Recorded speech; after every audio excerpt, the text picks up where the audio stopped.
Talo po Samoa. E mawhairu so ni atu Dr. Chen i ngasi o le maisuka, toto maulunga, ti ngā le tino, whaapa ui no pauna, maisela, mangyeso ma le kānesa. Maua le tia whaamamai lo puta ma le paste mo nifo ti ngā ma le whaamanongi no lo fufonga. Whaapea product po o loha e so ni e whaala ma le mole ma dark spots o fulinga. Ua tele ungali ua maua lato pepe o nar sosoani a Dr. Chen. Ala au noi le lua fituono tolu fitu fitu, lua fituono tolu fitu fitu, pea fiuane i le lua ono, Great South Road i Otahuhu. Beta Drive Doctors i le taulanga whaatau i male, whaapea manrua, mo le vaenga o so ngase pe amana o mia. E whaatino e fo i matuipui pui o le whanau witi, o tuipui pui la COVID is full river, mo i lātou is full on tausanga malunga atu, whaapea matuipui pui o le flu. Ala au telefoni, lua lima fitu, valu lima, iwa valu. Mo so wanoe whaatino ai nei au nanga. O fisa whama i maangele i taftafane o le McDonald. A manrewa i taftafane o le whaletusi po le Public Library. Peter Drive Doctors Clinics. Poi loe mawhai o na whaongara o Q7 e whai matapause mo lo whale momua. A whai fwoi o Yeso mo kesi e mawhai o na tato suisuina o nisi a wala i whale tupe esese a tonu e whetau i maltūlanga o roolanga timinei. On mata o nanga i Supreme Mortgages, mata o tifisoswani e sue se tali mo first home buyers and refinances. Walau mai au Sam i le orua tasi o valutasi toluiva, valutasi, pe emaili mai i a sam@suprememortgages.co.nz. Taraflava o David Tua le nei, olo e whaafonga mai pei le Radio Samoa, tasi lima i vatolu a mo, Samoa i amanuia le nei aso.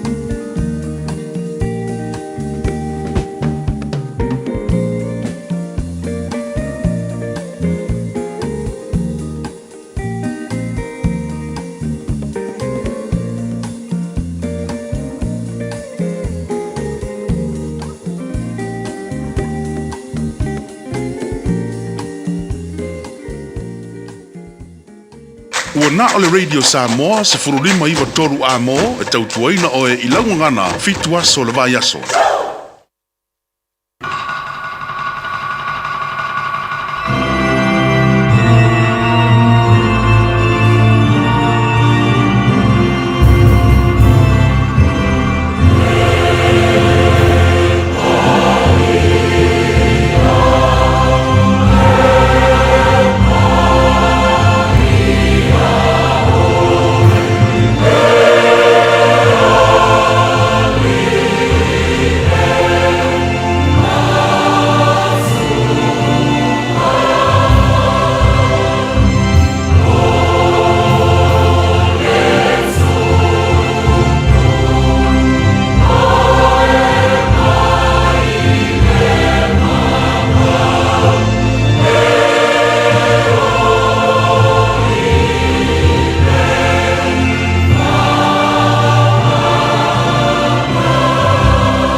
matua le lei ma le matangofia lava pe ano nofo fatasi lava ouso.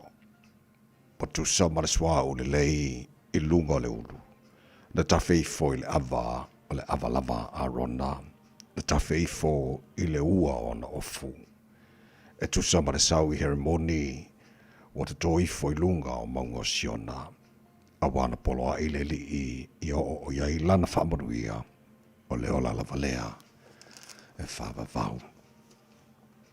Le nei Taeao sing sengi, Taeao te toa, Taeao manino le aso fau e a mai.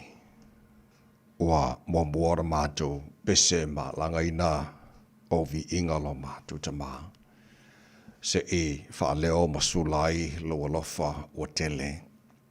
A wā wa mātou maua le manuia mai ante oe i le nei Taeao. O mātou ifo i uluma le nei Taeao, ma mātou wha pe atu e pa ia lava oe le atua o au. O le atua ma Malu, o le atua ma mana. Le atua sili ese male matautia. E le ai lava ma se tusa ma oe. O le atua oe ma lia i mana o i mele leu malava. E tu mau o lo walofa, o lo wha maoni ma lo wanga le lei. E le li liu o ranafi o le so Taeao, e o lava nga ta anga o mea malava. O le atua oe soifua ma le mavau, e o lava le wha mavau. Le atua oe la e le vi ingon ma malo le atua oe pulpulu le matango fie. Tama, whaaftai tele lau mea lofa. O le ola fau o mātou maua, i le nei Taeao. Whaaftai le ola fau le fau wa, whaapopo nea sa fau. Whaita wina aso la soifua la tunu mara mātou wola. Mātou au lia fau le nea sa fua, wa lua se fulu ma le lua iai aso le toi masina le nei tu sanga. O le nei fau o mātou wangatu mo na iaso lo toi. Se o mātou whaamanatu ma le loto Fiafia le whanau mai o le pepe o Krisimasi o le whaaola leo la langi. E vi iai oe lo mātou tua. Ia ole malango le nei iaso lo mātou tua. Ua mātou tu inatu o ao whamuna mone. Tau te mai le wholanga o whai nei. Manuia whaiva, whengai mana tinu o lo whengai pia matiu te mga ruenga i le nei fhoi. Wa iaso o mātou iai mala matanga le nei vaso fau. Malo lona ia mātou whanau mai lantou a onga, manu tia lantou tonu o a inga te tasi, ia ma mātou mantua fore nei Taeao le atunu pele i Samoa le mātou te talo, manu ia le atunu o iona te tai. Ia mana ia mātou te ngata umai le ngate i Samoa, ia o le alala fo i mara pāpāoa iso se vaenga o le nei lalolangi, whamaria fore nei atunu New Zealand, o lo mātou no nofo, mau ma wain, whapena atunu uma o le nei lalolangi. A mai atu wanga atu mo na yaso te toe, au le iol Christmas o le nei tu sanga, mātu te talo, lo mātu tua te ta i le wholaunga le tanu. Se i o mātu paripatia ma le loto Fiafia, le mea lofa sili ua mātu maua e ale lau fua i lau walo pele o Yesu Kiriso, o le whaaola lea o le lalolangi ma i maua e ainga omo Samoa, se Kirisimasi Fiafia. Maruia le tu man mo panga ma tapo inga nei mātua tua sino le tunu i malu mata malawa nei yaso te tolu ina na tau i lowa lofa ma wa pela lato se fu lau le tino siri lava ele anganga o mea umala fara matu faia le nei so fau lo tua matu faia lava ina ia fo yatu le vi inga ia te oe tama fa manuia mai ele tau tua re Samoa nei yaso a to matu wole matu man au nei mea malava e ala le swafa manu malo Yesu Kiriso lo mātua di mora mātua whaaola. Amen.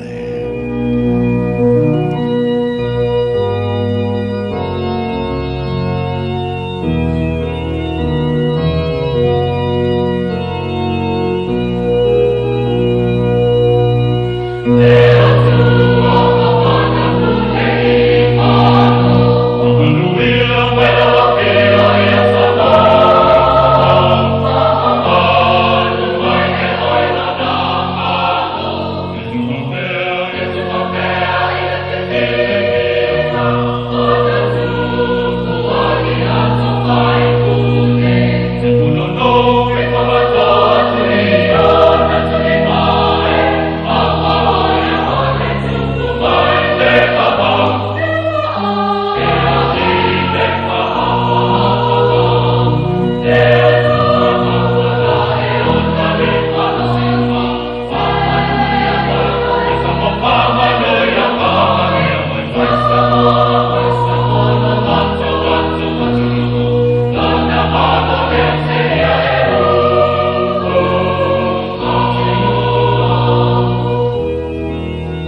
tua mamana mi ngale tua langina la fai pese le karesia me te tisi mai whangatongo Amerika Samoa le tautua mo arabere Samoa Sfaliba e watolo amo o tale July ono.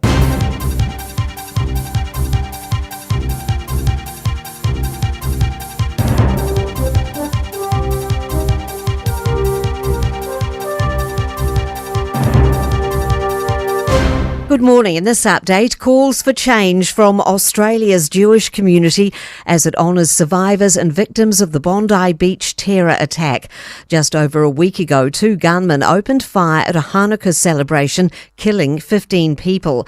The country observed a national day of mourning yesterday with flags flown at half-mast.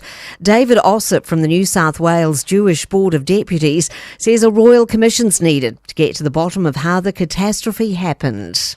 Whilst we are all in shock and deeply sad, we are not surprised. We feared and suspected that this moment was coming. A promise of improved financial outcomes for state-owned farms. Pamu, formerly Landcorp, is now predicting net operating profit will rise to between $80 to $90 million in the year ending June next year. Here's senior political reporter Azaria Howell. It's up from August forecasts of between $69 and $79 million and well above its $61.3 million target. Chief Executive Mark Leslie has confirmed to Newstalk ZB there are conversations around the future ownership of the state-owned enterprise. The ACT Party's previously been calling for farms to be sold. The Education Minister's promising support for teachers struggling with sweeping changes. The government this year announced a new curriculum, an NCEA overhaul, the plan to scrap a treaty clause for boards while rolling out structured literacy in primary schools. Erica Stanford says feedback on what's been done is positive, but she agrees it can be tough and some initiatives may be delayed. A popular Marlborough campsite's opening just in time for Christmas after closing due to storm damage in July.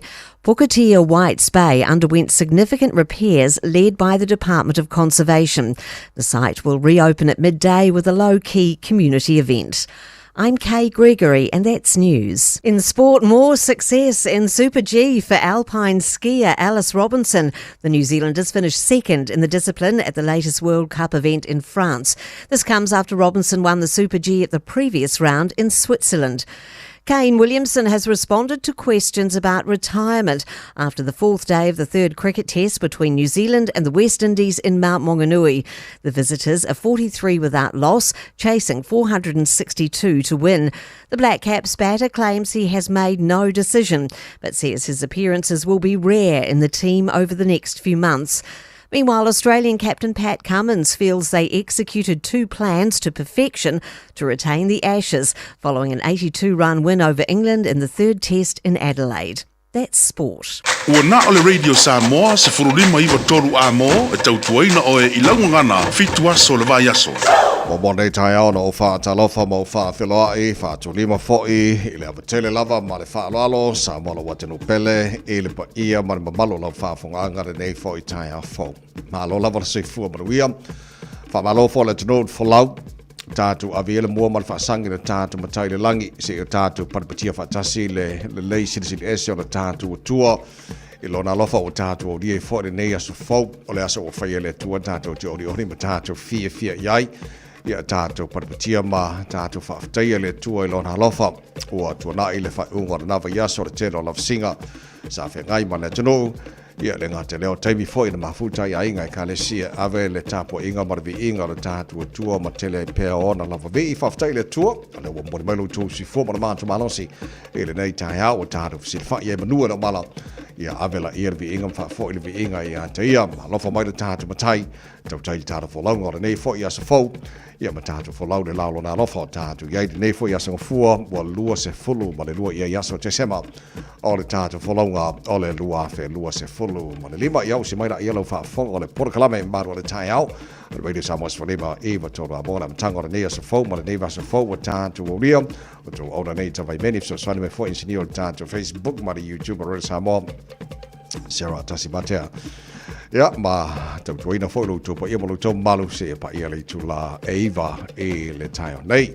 e le tantunga sa maruia le whaiunga na yaso le alofa maleanga le lei o le tātua tua ia o le nei ua tātou samalia le nei aso fau, ia ma le nei fwoi vai aso o tātou whaitau aso ai ua umar whaitau masina, ua umar whaitau vai aso, ia le ua tātou whaitau aso o le tātou angatu se whaamanatu le whanau mai o le pepe fau o le whaola o le laulangi ma le tatalo, ia maua e ainga o ma Samoa se kere se masi Fiafia o le nei fwoi tu sanga. Ono mo tele tu lai ono, a matanga o le nei fwoi aso fau, o le lui tau, mo le aso.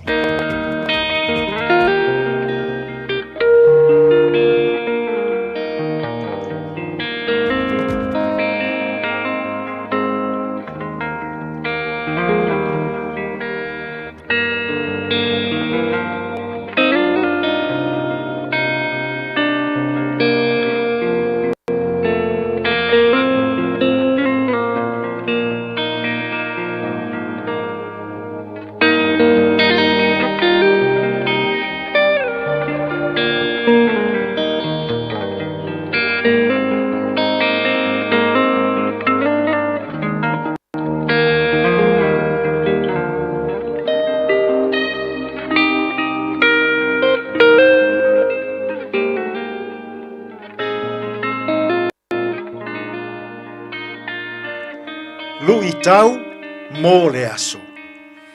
O le vi inga o le atua I mea au pito alunga. The glory of God in the highest. Luka mata upu e lua, a olona foi upu e se fulu ma le wha. O le vi inga I le atua I mea au pito alunga. Ma le manuia I le lalolangi. I tangata ua alofangia e ia. O le vi inga o le atua I mea maualulunga. The glory of God in the highest. Fai mai le mori mau aluka. I pē senga ale au angelu. O le vi inga I le atua I mea au pito alunga. O le manuia I le lalolangi. I e ua alofangia e ia. O le vinga o le atua, ua whanau mai e la I a Yesu. Ua foa ina mai le manuia mō le lalolangi. I so se tangata angasala, I so se maso o se ngangana. E talia ina le tangata angasala. Le atua e ala I le whaatuatua. O le manuia o le atua ua foa ina mai tātou uma. I le aso Christmas. Pe ao tātou talia ina Yesu. Le pepe o le Christmas. E ala I le whaatuatua. Samoa. Ma neia tele le au. Pese ai le au angelu. I le pō o le urua I kirimasi. I pētele emma. Ne I ngalo ia te oe. Le vi inga I mea au pito alunga. Ne I ngalo ia te oe. Ona e talia ina Yesu I le risimas. Ala I le whaatuatua. Fai maangelu. Ua o mai le manuia o le atua I le lalolangi. O se mea alofa foa ina mai mō I tātou uma. Ia tātou taria ina I totonu o tātou. E ala I le whaatuatua. A wā ua whaapea lava o nā alofa mai o le atua I le lalolang. Ua ia awina mai ai lo nā alo pele toatasi. Ina ia le whano se tasi e whaatuatua I a teia. A ia maua e ia, le ola e whaavavau. Samoa, talia ia I lou loto Yesu. Le manuia ua foa I fua mai e le atua. E ala I le whaatuatua. O le anganga moni le nei. Wha le anganga o le kerisimasi. O lo tātou talia ina o Yesu. O le manuia foa I mai o le atua. E ala I le whaatuatua. Tātou te talo. whaafetai le atua. Ua au mai e pesenga ale au angelu mai le langi. I le hulua i pō o le kerisimas. Se fe au tā ua. O le manuia ua fōa i fua mai e le atua. Ina ia o mātou talia ina e ala i le whaatua-tua. Tātou ia mātou fe au mga luenga o le ne yaso e manuia ai mea uma. Lou lava suafa Yesu lo mātou ali i male whaola. Ua mātou tatalo atua i nei. Amene. Olevi ingale tua i mea pito lunga. Whaape male manuia i le lalolangi. Ole pinangalo lofa i tangata. Ua auina mailo nalo ole whaola tanga. O sana mapese i le alofa ole tua. Whaelo mai ele kutua i ta ua. I le aio ta vita i pete le ema. Ua whana wai ole tamole kola kolanga. Nakua mai i le amatanga. Ina uanga sala le tangata. Palotia le whaauretanga. Ole awhana mai ole tama. Uia lea ole malamalama. Ole sungu i o ta uala. Ole Yesu lona suafa. Ole ala Bondi maleola. Ole vi ingale tua i mea upito lunga. Taape male manuia i le lalolangi. Ole kalo lofa i tangata. Ua auina mailo nalo ole whaola tanga. O sana mapese i le alofa le tua. Whaelo mai ele kutua i ta ua. I le aio ta vita i pete le ema. Ua whana wai ole tamole kola kolanga.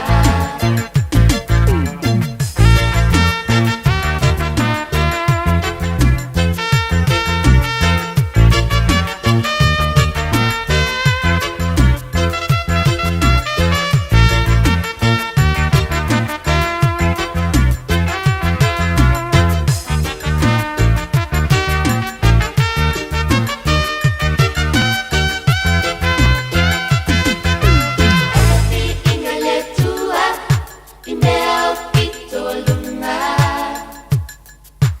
Whaape male manuia i le lalolangi. Ole pinangalo lofa i tangata.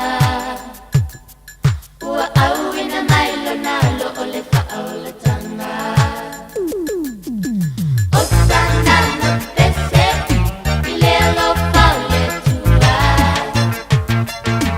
Whaelo mai ele kutua i ta ua.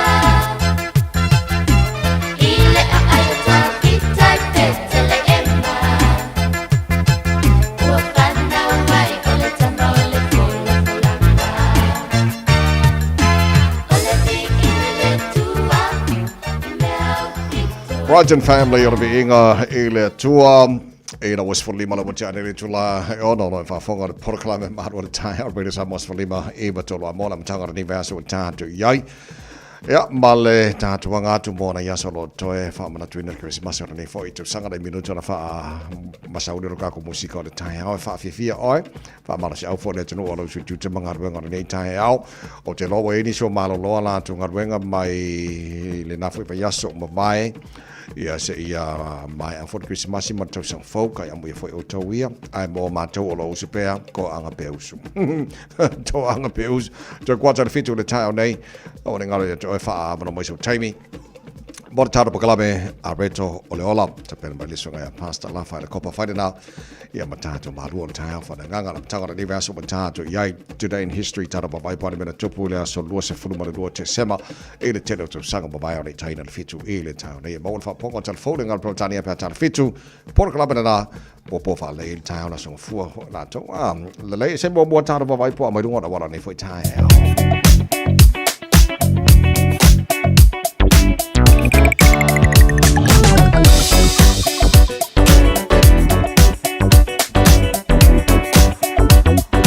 Lunga ole awala le baba ya tu nei time le Taeao so le makwa manga ya so e pe ya sa o ye el to telo la to ia na mai anga wenga le Australian chat nei le se vai ngola wala o pisil nei vai ngola Taeao flow le le traffic vai nga o ma le awala nei time le Taeao so le makwa manga ya so le so ole me ali ola ka ko cameras ali waka ko tahi po ole me sa o le ya a ele ai sa Tulanga lunga la wala so longa le saunga le mo me o male se fala lave de se vai ngo polo kala nei vai ngo Taeao kwa ala po al mele bo kai ala so fu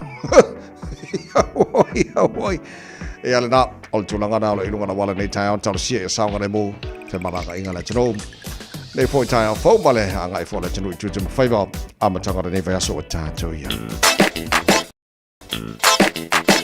Eva mai pe i de radio kasi lima i kolu amo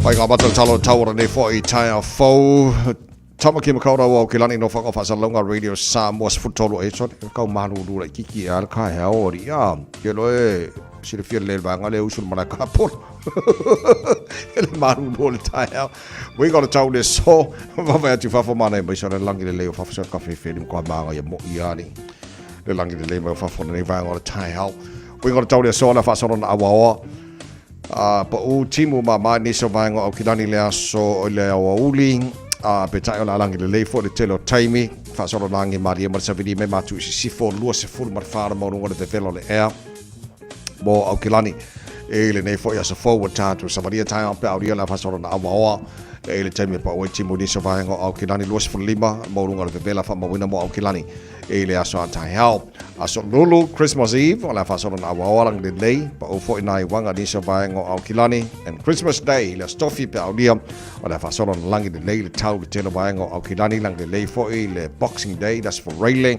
fa sora pa o timu la sto na e male aso sa Papa mongo manau tu da baila mai tau nei foi vanga o le Taeao tulanga masani a fanga solo pokalame maro le Taeao la mfain tara ba baila tulanga i le tau telo si vanga o sila fa pena fa le tau Samoa mani se vanga o ke lope se football i bolo te ane le tula e ono pa baila mai tau 3 more sleeps Rono winga to tolu tato boy o lo to ra uni Christmasi pes me sempre Christmasi mai rubber band tala fa ke fanga re Samoa nei Taeao la tulu aga tu mo ga re Taeao fo fa malos maria fa bol nei aso pes le mo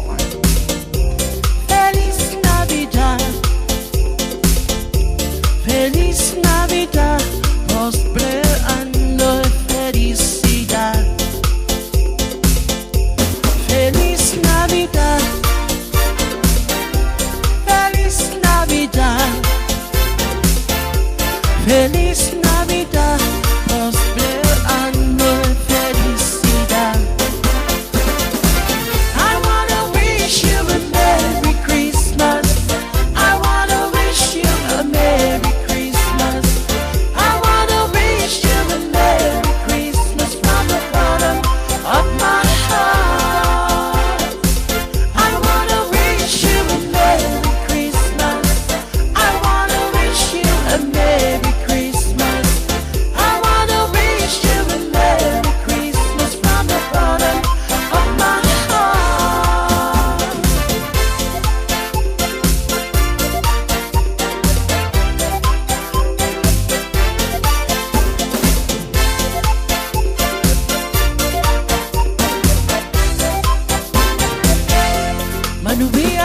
Krismasi Samoa ilalangi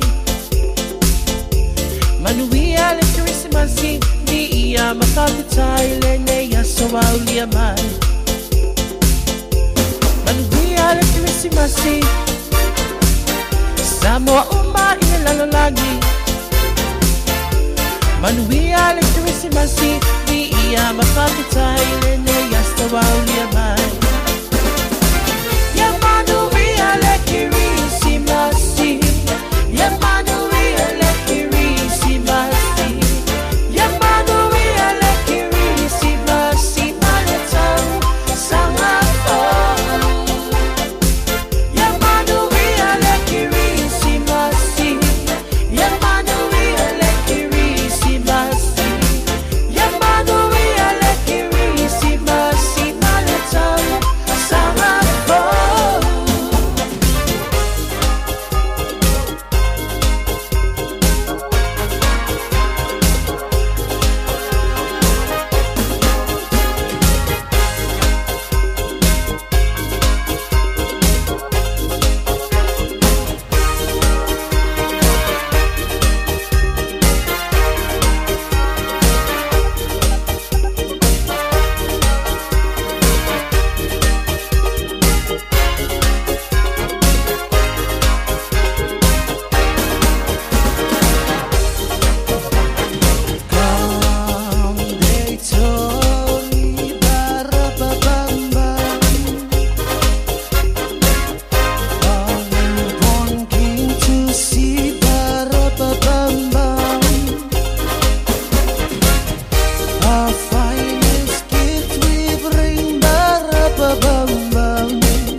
the every reindeer gaze.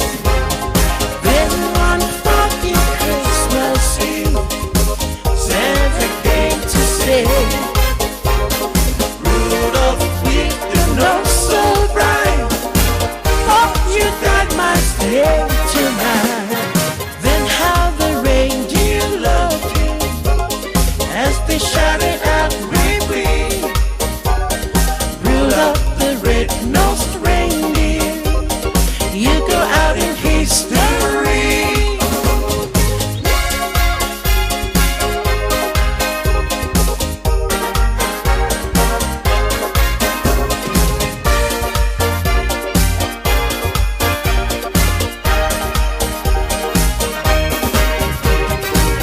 Lava mal joy bes mesenga o kio se mase whamanatua i ante oe ma uma tātou uma o le nei vai tau o le tausanga ua tātou wanga atu i ai o le vai tau tātou te pepese ma alangai nei le manu malo ma le mealo fasedisiri le atua mo oe ma uma le laulangi a toa o le pepe o le Christmas ua whanau mai.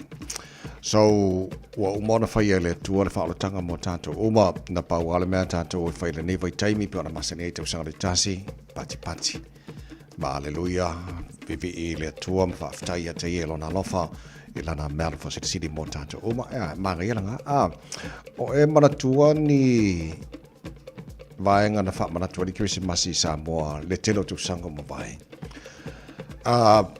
vai teima le Christmasi e tate no wha mo ta mawhau se panga i le Christmasi Samoa la tau ia wau te loto telo tātou le wha whonga bali tāra bukalame na e soifua ma o wala mai Samoa sa tātou iei whatasi nā tau sanga ma vai sa lopo le late 70s early 80s fa solo mai leiva se fulu sa pe pas mai leiva se fulu a makan kau sui le kiki e le tele o swinga le fa na twino ki se masi ai ati tilo i tu al temine na ba ke por fiku se fulu por bar se fulu ya le telefo io me sa fa na tu le Christmas na mai tem ya mo na ya solo to tatu ngatu Christmas o manatu wa e Fiafia so i se vaenga e te manatu e per Christmas Samoa pule o pola ka mi fia vala mai o kai me ke vala mai ai o te tali atu lo vala mai i tata tal no fo ilea lungo le kiosi kako koe tilo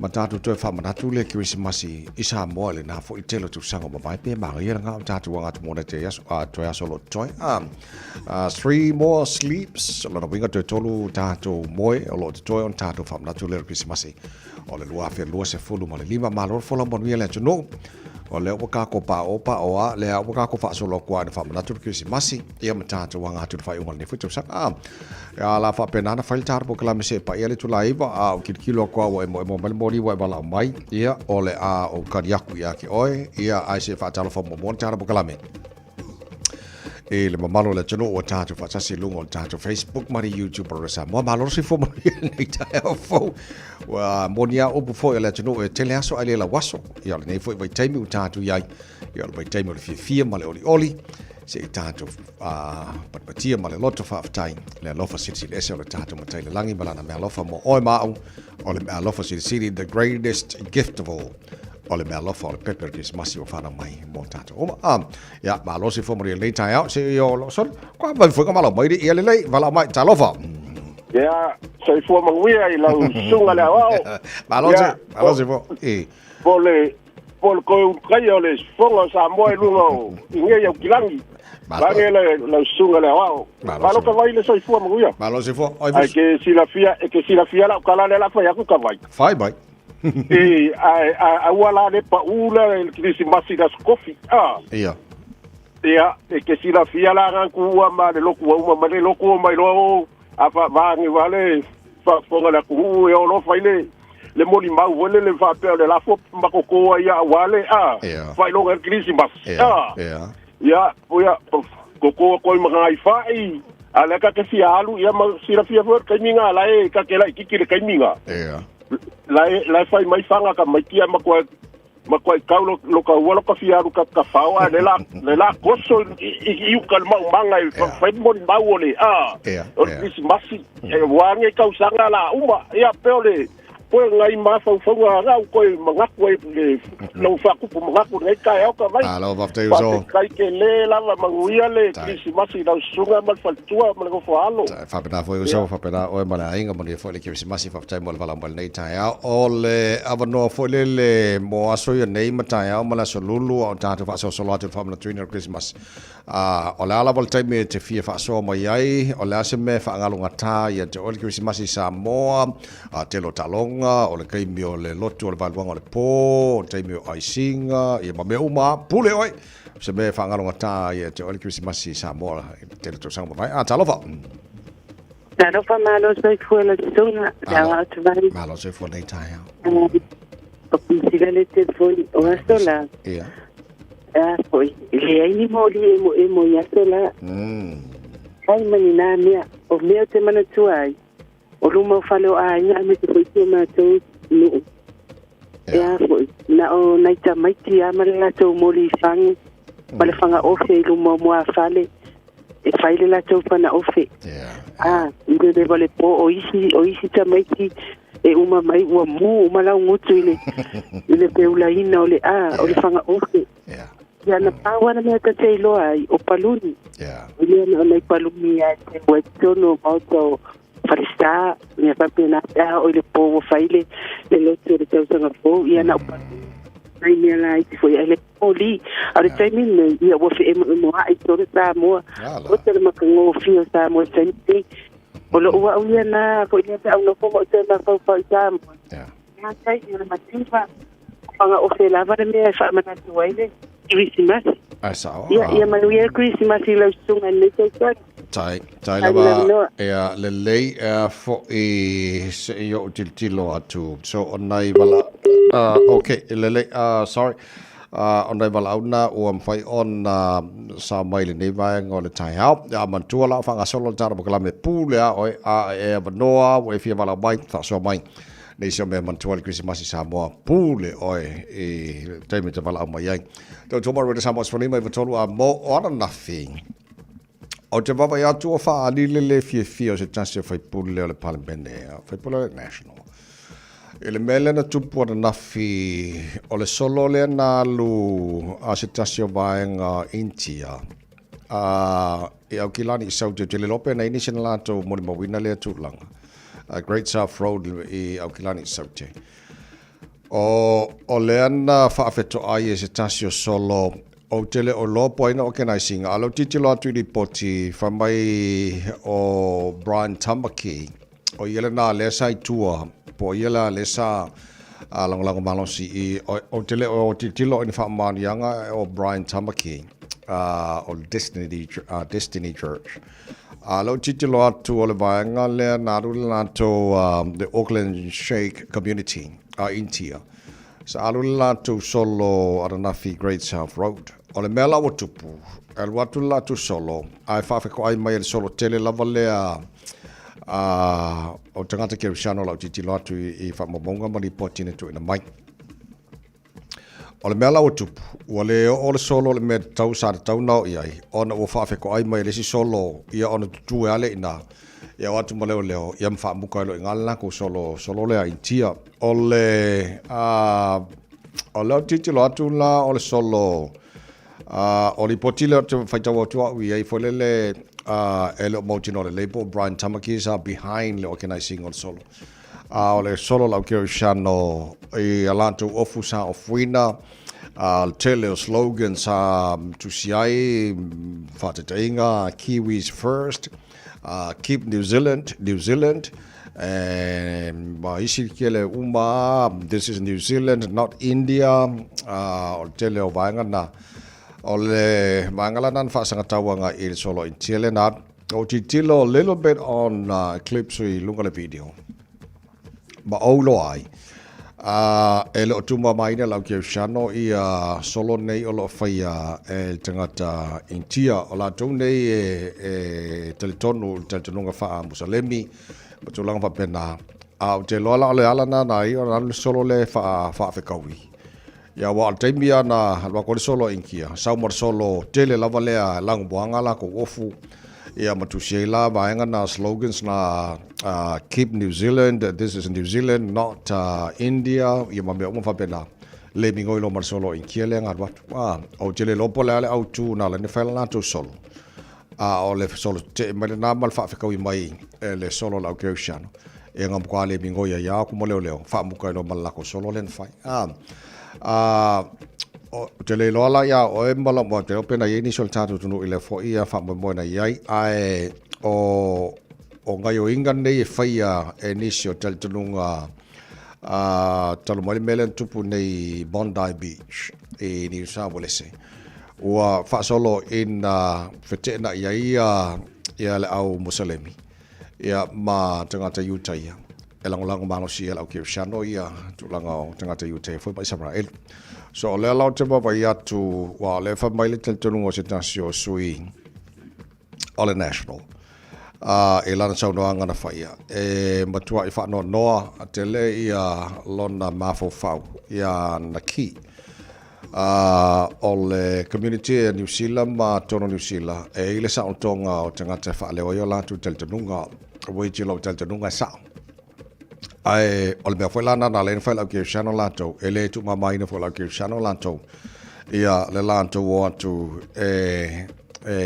whawhitaui. Mata watu ia e lea i o New Zealand ia o le tunu e kere siango le iai.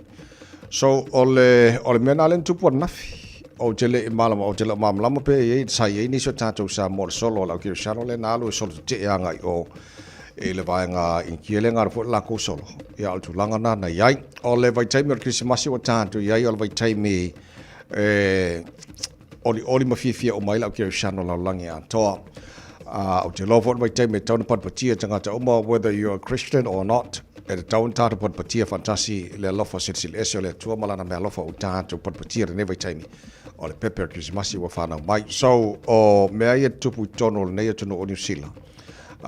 E le o nofo, e le o mama e le nofo lau keu shano fo e tau at fo e lau keu shano lantou. Lei o le saoltonga o tātou mau e tono le tunu le nei New Zealand. O le ala vantele fo le sao la ke usiano i tono ni sila yeso le ila se avanoa e fai ona ofi mai si vaenga fa musalemi mai stulanga o well tu wai le ya tau tangata ye fa tino fo i tia la tu tel nunga musalemi which in a peaceful way e fai ona fa tino ya te lo fo la wala na fa tau i mai la ke usiano la to e tau wa fo i le au in kia la ko ele ai e fo i le tu manga au ke usiano la to e whātawa ina nei vai taimau tau sanga o tātou iai al mea langa len kupunga i lea swan nafi paul mea whaafitai o wawe atu ia leo ia whaafile mo ili nātana nā whaitulanga ia al mea langa ngā poloka mai leo kere siano sola lau inkia ia ngā kua ilo ngam full stop i ngā wale whaina whaawa wina ia lelei a whaina ini Samoa ina ia lelei o le ai mena whaatino ino la ia te tau o tangata o i o le kere siano e tau atu le ai ele o le nganga vai taimi o tātou o le nganga vai taimi o le nganga o le Fiafia ma le whaafitai ele tua malana me alofa o le pepe Krismasi o whana mai malo le onsa e inkia malo whaafitai e a fo i o le vai taimi o le pisi o tātou i whaataunga leo tātou i le vai taimi nei o lo o whamana tu mai e company New Zealand a mawhai ona whaatau e tātou tangata New Zealand ia o loa New Zealand o se mele lei tele rather than o le whaatau mai online mai isia tunu i whafo ma company i whafo whereas o le me tauna iai ia o la ma manuia business e New Zealand i tangata New Zealand. So whaatau e tātou, awane mawatu pe whaaluai, whaakau mai mai iskampangi mai whafu. Ai whaatau pēa ia oloa New Zealand, la tau te lole nganga fōre nā mō tātou never taimi, pe fōi lau ngā kou Samoa, tātou mana nao ia ola ma lelei, ma pisinisi la tātou o Samoa, ka fōi ngā waka kua lango atili, ia pisinisi a tātou tangata Samoa. Ia marakelo kāku o lole mai Samoa, kāku oi whaakau fōi. So swani fo de na le ngata le modwio la to o lo fa ye business tono ni sera nei ya o telo tanto o lo ma Samoa e ko fo ia le fa fa to anga mal tanto malo ya le fo te ma ai ngo Samoa la to e ma ga ya nga so nei ba nga na fa na to mo tanto nei fo Taeao fo to mo ro de Samoa fo lima e ba toru abo e no to was for minuto lo to tale o le tu la fitu a mai whakikanga a le penino te whau. Le se tātou ni poti mai runga la wala on tuna toi leo le tātou malu on taia whananga. Reto le ola, mai a pastor la whana kopa. Kia ora, good morning. Te paila tua whiwio polu wheo te iloat. E la o la au mea o le dono. E o le la au e sua mari. E o le suka mai filie. O te kua nei e pia i tatanu o le whanai mari. Stay my darling, tau whaoi. Tini leo tia le hanoi. Le ngalo na wami o papi o lote. Te manatu ala o masan. Te lehi le pamata ni tani e tau whaoi. Te ola o pele tau tasi.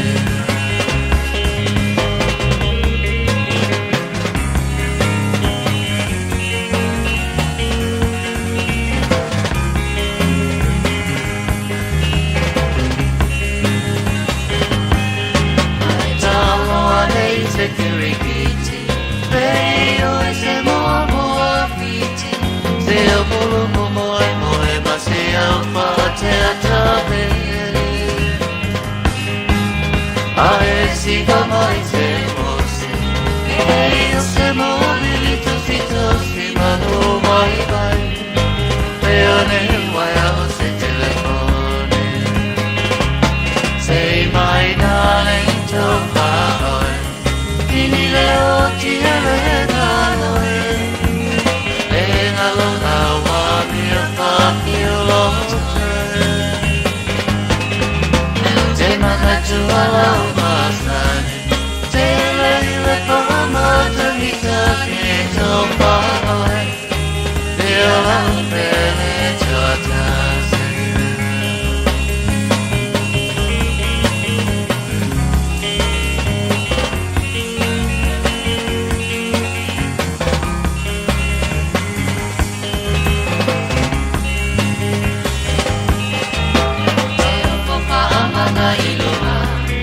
Ilo au mai mai mama. Te la e ai se wheau. Se au nei pahama. Awa tui alau mea ai.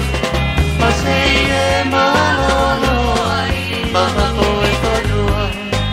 Ai so ia e te petalai. Say my darling to whaoi. Tini leo tia le ngaloe. Le ngalo na wami o papi o lote. Te manatu ala o masane. Te lehi le pamata ni taki e to whaoi. Me ala o pele toa tase.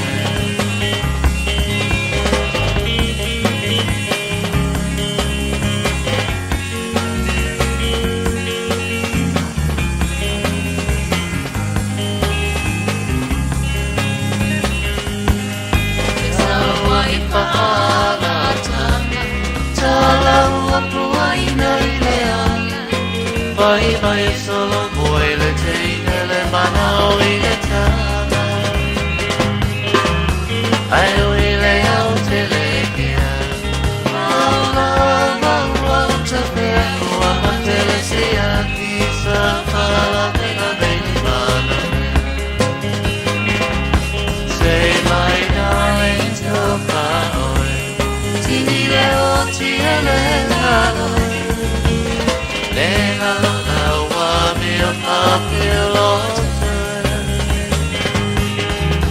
Te manatu ala o masani. Te lehi le pamata ni taki e to whaoi. Te ola o pele toa tasi. Talo whanawa o le siufonga le neo Samoa, le Radio Samoa.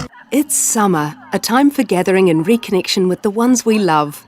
Right now, measles is travelling across the motu too. It spreads easily and can cause serious illness. Before you visit whānau, make sure you've had 2 doses of the measles vaccine. It's the most effective way to keep the ones we care about safe from measles, especially if they are too young to get immunised.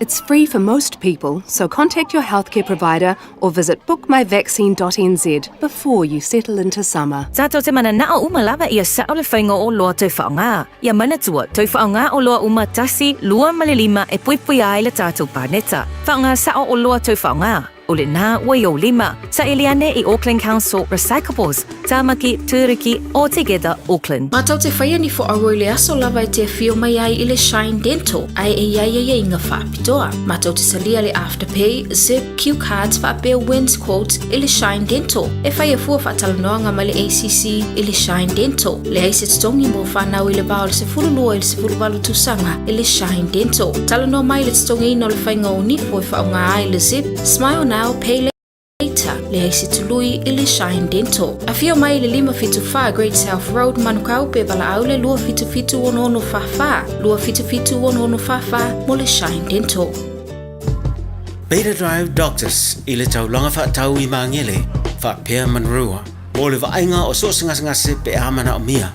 E whaatino e fo i matuipui pui o le whana witi, o tuipui pui la COVID is furiva, mo i lātou es fuluan tausanga malunga atu. Whaapea matuipui pui o le flu. Wala au telefoni, 255-25 mo so wanoe whaatino ai nei au nanga. O fisa whama i maangele i taftafane o le McDonald. A manrewa i taftafane o le whaletusi po le Public Library. Beta Drive Doctors Clinics.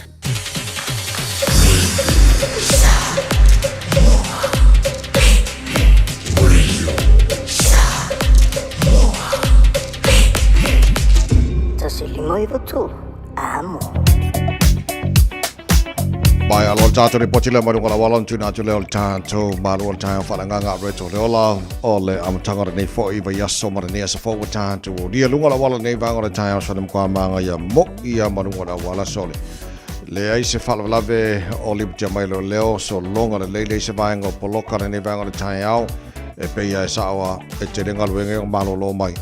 Ia morkis mas mal sang fo fa umal na fo ba so mabai a lunga na la wala nei vangora Taeao so longa le sanga le mo be uma iso se vai ngora wala ya kilani nei foi Taeao fo to to mo Samoa sfolima e betolo amo Joseph fullo mi no to to talo le to la fitu o si mai la ba fonga ole areto no la lam tanga nei ba so tato ya Bread of life sent down from glory.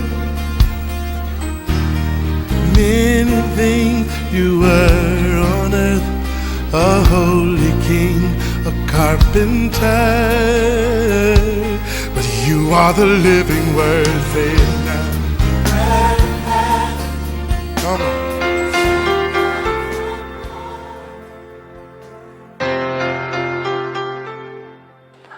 O Fiafia le aso e whawhiloa il tātou o turu e mai se i lātou u malawa ma paanga o le tātou polkalame o le areto leola ma whai o na fiso tai mai le nei aso whamanuia le tua i whiau manga luenga. O le salamo e tōru sfulfitu al whai upu e luas fulima e whapea ua outo e ina unei sa utau lea lea o te leiloa se tangata mio tonu ua lafo ina po ana whanau ua aisi i lātou mai ke le iloa o aisi la na whanau tangata mi tonu lea. A le upu mo oi la sole nei aua e te aisi. E loa kasi lea mea e tā ua te lea. Tasi le nei o ala fua ia te au pe au ai le soifuanga o Yesu. Ke lea ngau wawa ai e le se teimi ke wa ai ai e aisi Yesu. E le o se tangata aisi o ia. Whamaunianga lea le tala le whenga tu ai o ke le iwa aise whanau tangata mi tonu o aisi. A tonu e ke whapea mai. A lenga aisi Yesu le whawhine sa Maria se vai. Ioi. A ke lo le mafuanga na whai Yesu. Mea ngā pise me whele o se au wala. Na whai Yesu, ma whao ngā Yesu. E approach ai le whawhinge sa Maria. Man koe ai le tala e ei le sa i le vaunu i sa Maria mai utaia e le whea veingi mea. Ai o le aisi Yesu i le vai, whaatonga Yesu le vai. O le awalanga whai inga ia mau ai le se tala noanga ma le whawhine. Ai o le meo Yesu se asea ngai vai i langa menesu. E aisi Yesu na te le i whaai loa ina fo i tangata ni ona mana onga. Me tā ua ngā ia Yesu.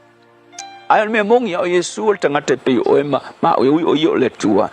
Ai o o ia o le tangata o le mea mongi ana ia i o na manaonga a wa eva ai e le taimi fai mai o le tali o le tangata e le ai se me moe ai o ia e le kaimi le ministry su ke longa nga moe le ala pe nga moe la lola au ke mi malonga so ai e kere iwa ai a Yesu o fai i tangata please vai se me si o ka moe ai se vai se fat kali malonga e le fa ai loi nei tangata ia o na manaonga ma o le standard le na ia kia fo ia o te fia lava e fai matou fo e kalesia ile ko inga awala nga o le mea o le aua le aisi e tele taimi o te whamanatu matou e kalesia le fo e whamaunia e tangata o matou o te fai so ai a te ilatou aua e ke aisi ia kauma mao i tātou ma le mea le o le aisi ai se me ke mga oai ta talo i le tua wailo o le tua o luta maa i le langi e le aise me ke re fai aku luka maa e ngā lue mai luta maa ngā lue i te ngata e le lei sauru ka ngaka mai e se me ke mga oai pe fua i mai se mea ngai lolo whapea kwa ka whamole mole e sau o le aisi e se asea eva ain i le soifua o Yesu o se soifua ngā aisi ai o se soifua whaalango lango i lona tama o le langi ai ai foi se tatu approach te fai so foi makolo ai se ka ko approach te fai ka ko ke le ai silava sa ai foi le si makolo ke tele sa fai ole fata wino no fo le falsa ia e fai singa tangata la ka le ongos fulule ia le tau no fo falsa nga au mai na tai fata betok pe am le tolu masin fai mai fai tala le sanga tai tia ai me le fai ka ko si ai si avia nga ka ko kam fa na ia fa ko fo le ai ka ko ping pinginga la veta to le ngai kau ngai ngofo ia le umiang fai ai sa ngia fo ile tu awala ia fa umai le tolu masina ia le tau no fo matu malanga fo ini sila le si matu malanga le lua fe lua fu o la tala o malanga la fenga luenga ele o se malanga su etupe o le malanga e o e tafa o le break up la fenga luenga ina o matu wo fo o le tala fo sa fai matu o fenga luenga au lava nge e aisi se fai fe au peke aisi se kankangi sila se mea yo mako aku e foi lai falsa fai mato por kalamena o tuine o le tele nei au na mato o ila tu falsa e fe siri mai lava ya te mato mai basta e se mana onga fa pitong ko malanga mai fa le ai e le se mako manga onga o mako malanga nge o le ta faunga e o mai e mato e relax ia ua i u ngaluenga o le tau sanga so o le au ku e ma foi no fa pena i loko manga ele i aisi Yesu ai nga fa ilo Yesu nga mga au ilo na tama e foi le telo i se kale sia mai foi por putonga ia mai se foi tanga te kerisian o kele nga fa ngale su afo Yesu e fai e kusi aisi wa ai mele ia sau se kusi kele ia ma le fa alo mai ia ai uma fonga sengi mai lan ai sau e markala kuspa ia foi le fa pe mai e sidi le manuia o le fo mai lo le kalia e fa o nga i tala tu spai ko sau e male swafo Yesu a le anga au ku a to le mea o le ais ai mo oi le asul ngai ia fa ai kiki le ais le anga ke le iwa ai ia Yesu o aisi solo Yesu e o fa tasi male tala le fenga ngitual tu se salam o ke le iwa ai stanga ta mi tonu malana fa nau o aisi fa te tau le kanga ka mi kom o le fa na o le tua a wa ele o ska ko wa mi kom o le ami tonu o ka ko li fa o Yesu o ta fa na ina i tatou o fa na o le ami tonu fa na o le tua a o ina i matou fa kiki matou le ngai me o le isi o mai fo i vai tau fa i o kausanga e makua mu musa sai ai le tele o le isi a ia ve matou se fa na ia te oe matou te fa lango ia te oe Fiafia Yesu. Amen. Au tato iai pea I le ala pe tau I pea mapainga tā Paso songa ua malo si mai wala monai o le vai vai O nisi ua pa vai vai I le taua maua toi po I tua Ai tau I mi pea mapa malo si toi titi o mai le ua Au tato malanga pea I le ala pe tau I pea mapainga tā Paso songa ua malo si mai wala ngonai o le vai vai O nisi ua pa vai vai I le taua matoe po I ai tua Ai tau I mi pema pa malo si toi titi o mai le unga Tato ta momo e pea langa wala ta mai le ngā taanga Wa o mai miti I le ngā nua fatali mai ai Yesu Te pia whalongo atuia I le tala o Yesu a fio mai. Awa ua lewa ona o patali le aso sawa I le matai. O te pepe I se mea winga e se pe ao o mai le aso. O leo paia ua siti a e patasi mai ai ao. Ai talo fai le loto maa awau o mai le whasalanga. Ai le poi mai nei le atua talo whawai o ti whanua. O te pepe I se mea winga e se pe ao o mai le aso. O leo paia o siti a e patasi mai ai ao. Ai talo fai le loto maa awau o mai le whasalanga. Ai le poi mai nei le tua tano whawai o ti whalua. Tato tamo mo e pēr langa wala ta mai le ngā taanga. O mai miti I le ngā nua patali mai a Yesu. Te pia palo mo atuia I le tala o Yesu a fio mai. Awa ua lewa ona o patali le asu sawa I le matai. Tato tamo mo e pēr langa wala ta mai le ngā taanga. O mai miti I le ngā nua patali mai a Yesu. Te pia whalongo atuia I le tala o Yesu a fio mai. Awa ua lewa ona o patali le asu sawa I le matai. Awa ua lewa ona o patali le asu sawa I le matai. Awa ua lewa ona o patali le asu sawa I le matai. Tatu tapo mo Pelela, the late Tuilama Peter Crichton, Famai El Proclame, Arbetole Ola Mutanga de Fuvas, what Tatu Yai, to Tolu to Talo Tula, a fitu, Oleaso Lose Furmalu, Tisem, Armera to Bruneaso, Ito Sanga, or Mamai. Oleaso Lose Furmalu, Tisem, or Ito Sanga, Luapis Fur, Oleaso Fama win Navese Nail President America Leva Temi President Obama. Se tasio baenga I tono Amerika whaingoina ngana Britania, don't ask, don't tell. Luafis fulu, pen whamawina la suros fulu te sema, la suros fulu te sema, o le tausanga la whorina luafe lo se fulu, o le aso na whamanatuina whapitoai le India's National Mathematics Day. Manatua whapitoai, Srinivasa Ramanujan birth. E pen whamawina la suros fulu te sema, o le luafe lua se fulu a tātua ngātou Krisimasi o le nei tausanga o la solua se fulu te sema o le tausanga afe parselau balsu marelua o le aso na whamawina the first electric Christmas tree lights o le aso na wha mumui nai le uluwai la au Krisimasi e alu ine le tise le solua se fulu te sema o le afe parselau balsu fulu ma le lua nisi na mea whamawina na tupu Nasa Rose for Lodge Sema Tino to Sangamavanto to Morris Samos for Lima, Eva Tolu Amo, Taru telefoning on Brotania Pamai at Tarafasa Long of our business. Leaving in sin. Where are we going again? The beach. Obviously. Which beach? One that's close and not full of Ooh, I just found our matching hats. Nope. Okay, Safe Swim's got a green pin for Takapuna. Yup. Tide's good, lifeguards are on duty, and there's no wind. Let's go. Water quality, tides, lifeguards, weather. All pretty good reasons to check SafeSwim. Visit safeswim.org.nz or download the app today. Thanks to Auckland Council. It's summer, a time for gathering and reconnection with the ones we love. Right now, measles is travelling across the motu too. It spreads easily and can cause serious illness. Before you visit whānau, make sure you've had 2 doses of the measles vaccine. It's the most effective way to keep the ones we care about safe from measles, especially if they are too young to get immunised. It's free for most people, so contact your healthcare provider or visit bookmyvaccine.nz before you settle into summer.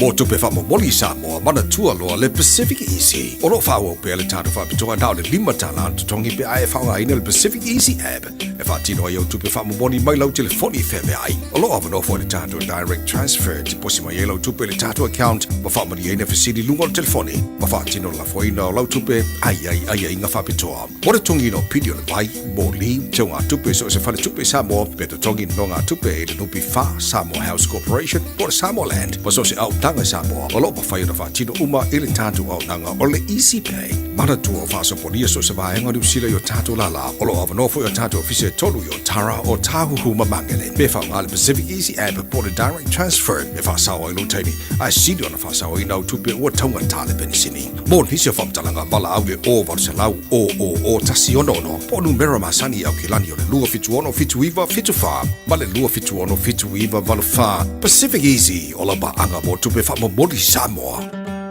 Le Seabreeze Resort Samoa o se fulu lua tausanga so o filfilia me fale talima lota i mua o se whapitoa winga eselene mo le alfa alongolongo le Radio Samoa e luas fulu pasene pa upe a whaiete no fomo asre lima ma o vatu luas fulu pasene Susu mai te mo le mawina le matanga o fie ma le aulele o le Seabreeze Resort Samoa i le afio anga o aufanga e iaia inga whapitoa whafsota i mai le fitu wha valuono whātolu fitu wha valuono whātolu pētanga iane i le upena te whailangi seabreezeresortsamoa.com Tasilima i Vatolu Amo Radio Samoa.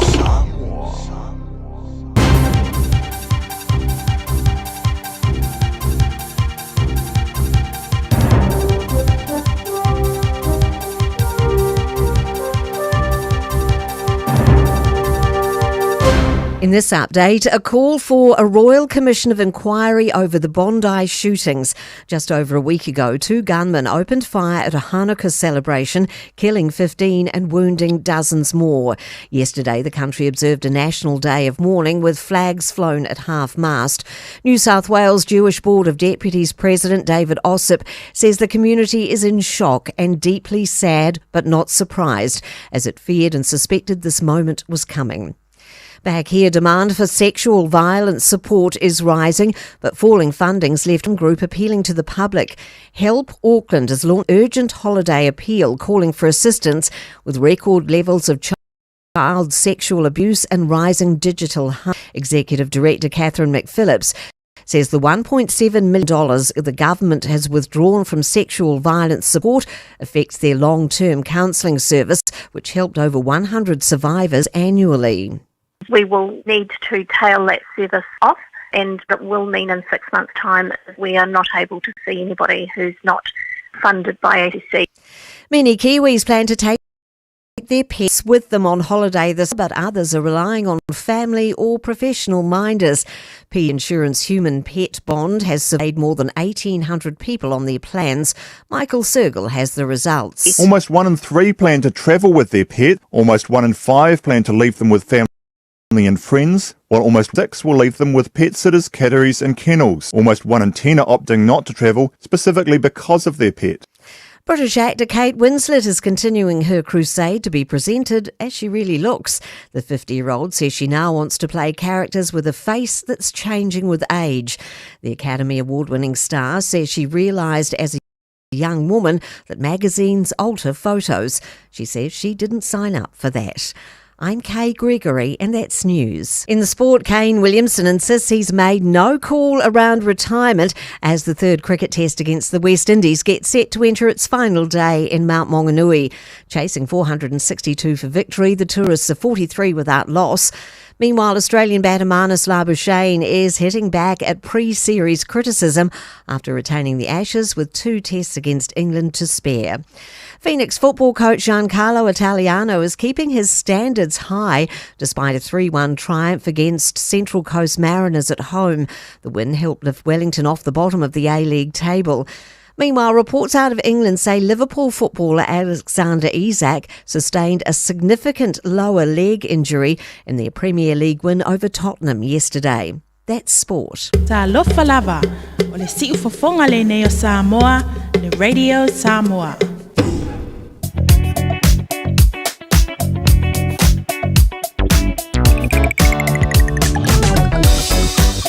So se vai kamai ngola wala nei bang ngola Taeao tu mau so long ngola dem sang ngola mo me mo so se vai ngola wala au kilani le se fa la veli te mai leo mala waka ko tai le nei foi bang ngola Taeao fo Chulanga now lo yai so long le le se vai ngo poloka le nei bang ngola Taeao fo mana matanga ba so ta tu yai Ia pe ona baba yatu I lunga o cameras ale waka kotahi o lo o whaongai na le tāra pakalame le Taeao ma le Taeao. So, after vale, o le tūlanga na o lo iai nei vanga o le Taeao fau, tau I nei sanga le mu. Ia, le ngai mo tātou whiangai pia mtūte mga ruenga o le neiva yaso tātou wa ngātu mo le whamana tuini o le Christmasi. Ia mo la tau o malo lo mai ngā ruenga, sa whiangai le neifo I tau sanga atoa, wa malo lo whale le. Whai se maro longa le lei au le tau tari fo I ngā ruenga le nātou sanga pe au li atu tau sanga fau. Le pote la tamai nai lunga la wala nei fo I tae. When you shake up and bring you some more, Lua mai, washing she mai, radio Samoa, radio Samoa, radio Samoa, Tasili mai, Vatulu, radio Samoa. Malo se fa Maria la tino le nei vanga o le Taeao fau, mana tō manuia mai o le nei fo I Taeao, le vainga la tamaile nei I le tala o le tau.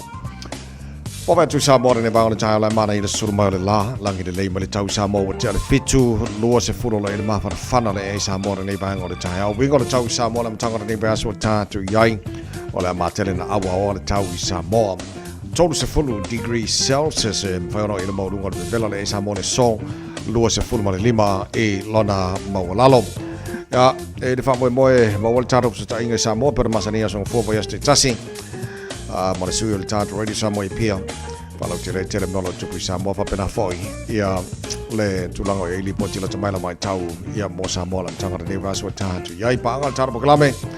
Lea tino pele Samoa whapena foi Amerika Samoa lo tātou mafuta le nei Taeao malo lava. Ia, le soifua manuia. Good morning. Se mai talo le tau tono New Zealand nei. Whatalofa la tino ola o mai mo mai so se mai ngora mo tu sautel nei Taeao malo lava soifua manuia Alexandra. Langi le leili tau mo tau le so. Luas fuma luar mo lunga o le mawhanwhana le Air Blenheim. Luas fuma lima mo lunga le vevela o le whasoro langi le leifo le tau mo tau le neifo iaso. Invenka ko langi le leili tau mo tau. Luas fuma mo lunga le mawhanwhana kai Cora. Langi le leili tau se furu iwan mo lunga le malu o le Air Nelson. Whasoro langi le leili tau. Le neifo iaso luas fuma tasi mo lunga le mawhanwhana. Telo vaenga o Queenstown. Langi le leili tau luas fulu marunga le mawhanwhana. Timaru langi le leili tau se fulu marunga le malu o le Air. Wanakala whasoro langi le leili tau. Luas fulu marunga le mawhanwhana ma Westport. Awaoa.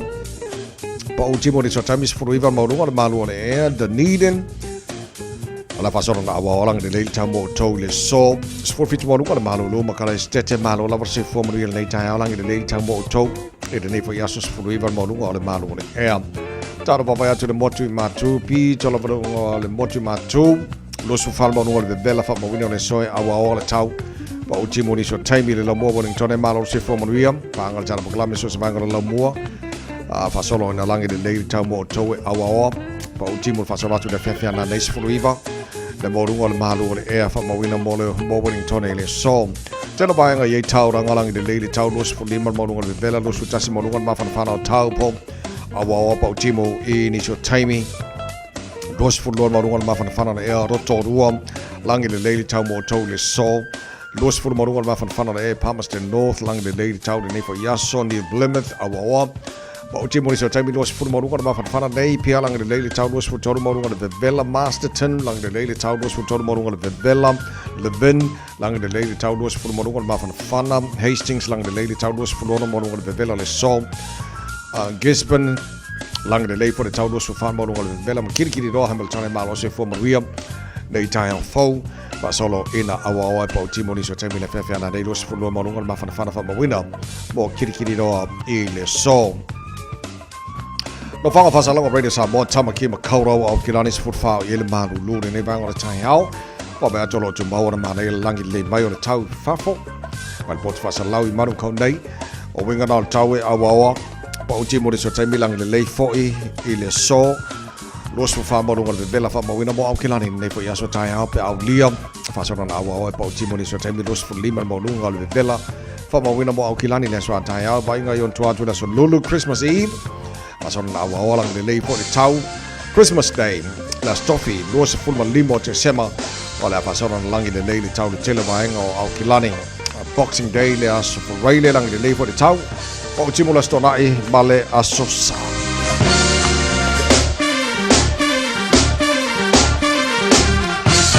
Paikalla tumainen näin talon tauli, niin voi vähän olla Taeao, ole tunu olla lampapa au, niin se vähän olla kelope, ole faasolo atu, jelitel tunu olla amor jelitel mo tau, ili ne so forward tato, dio tato, wanga atu mo famna twin or kisimasi, ole ne fo I tau sanga. Full mo follow what channel to life to manasu mo ya mai oi.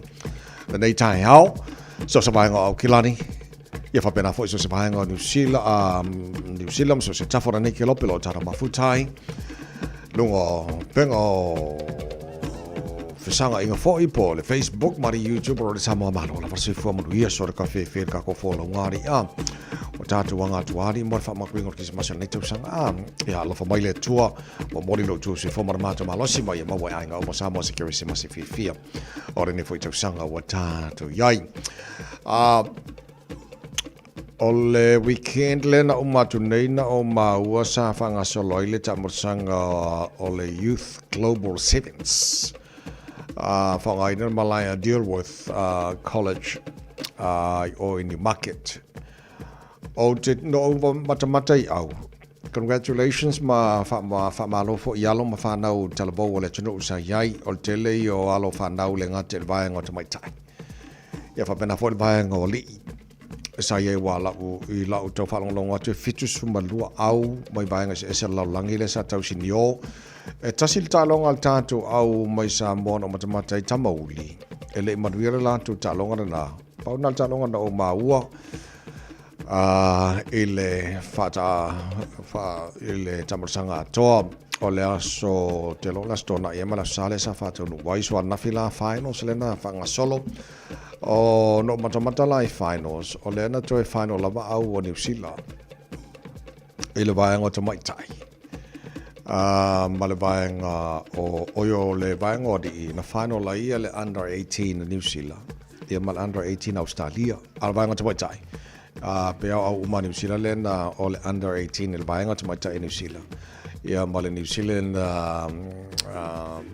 Cavalier o le lau te lona mana malo ma o New Zealand under 18 both vaenga to mai tai mali o sempini na o le Youth Global Sevens ia pena fanga solo fa gol fa so ai no matamata lisio au le telo au tele yo alo sa mole le ngata vanga to mai tai ia vaenga fo yo li so malo ma re fo na talonga ia le ngata ina mo fo ia vano ia wa te lo la tone under 18 o te lo la tone o le fo wa already wa baba ye selectors mo au mo lunga New Zealand pena fo Australia ia manis fo vaenga wa sai au wa Japani I think Canada America wa pena mantelo tunu lo lang au manasa wai ile Youth Global Sevens le ta fa mai ala so nafi ia malo fo malanga manuel ta to au mai Samoa ta mauli ta sia la ta longa no matamata ile manuel la ta longa na manaya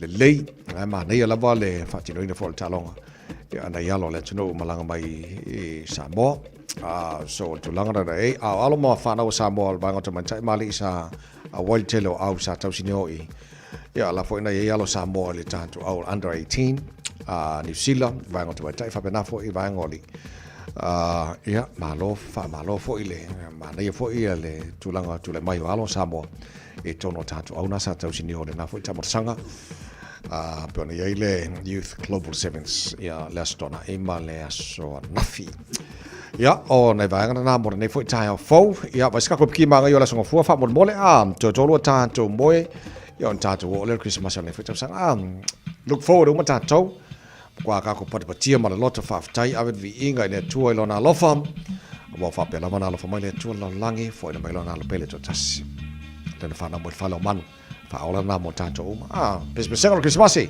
mai le fa pes le kale se betisi fanga tongo America Samoa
Falava, I'm Annie Pulitiwatua, and you're with Radio Samoa 1593 AM. Just think a minute.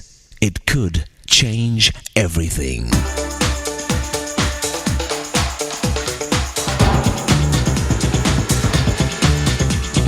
Think a minute. Not everything that is faced can be changed, but nothing can be changed until it is faced.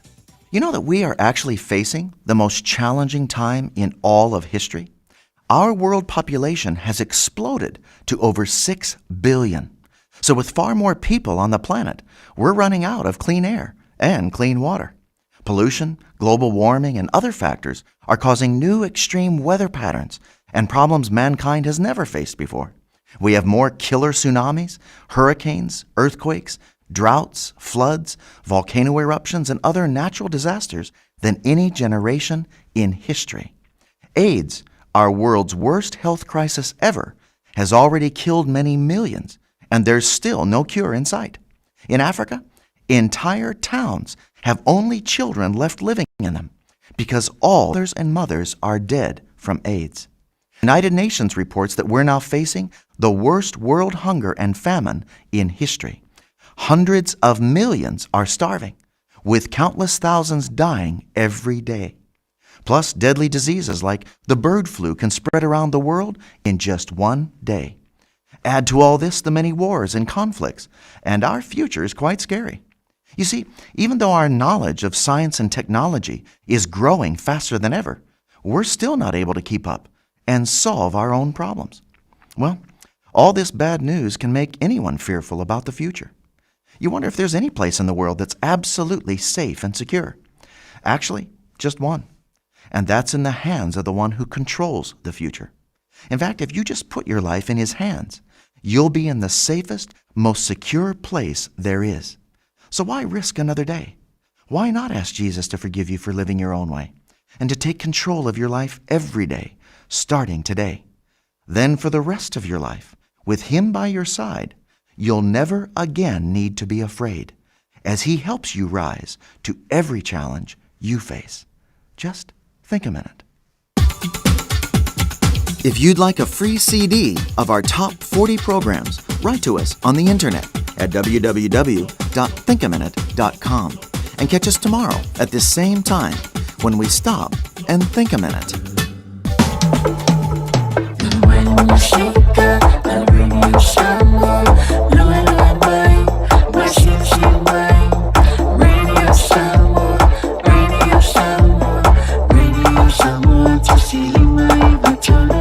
Radio Samoa.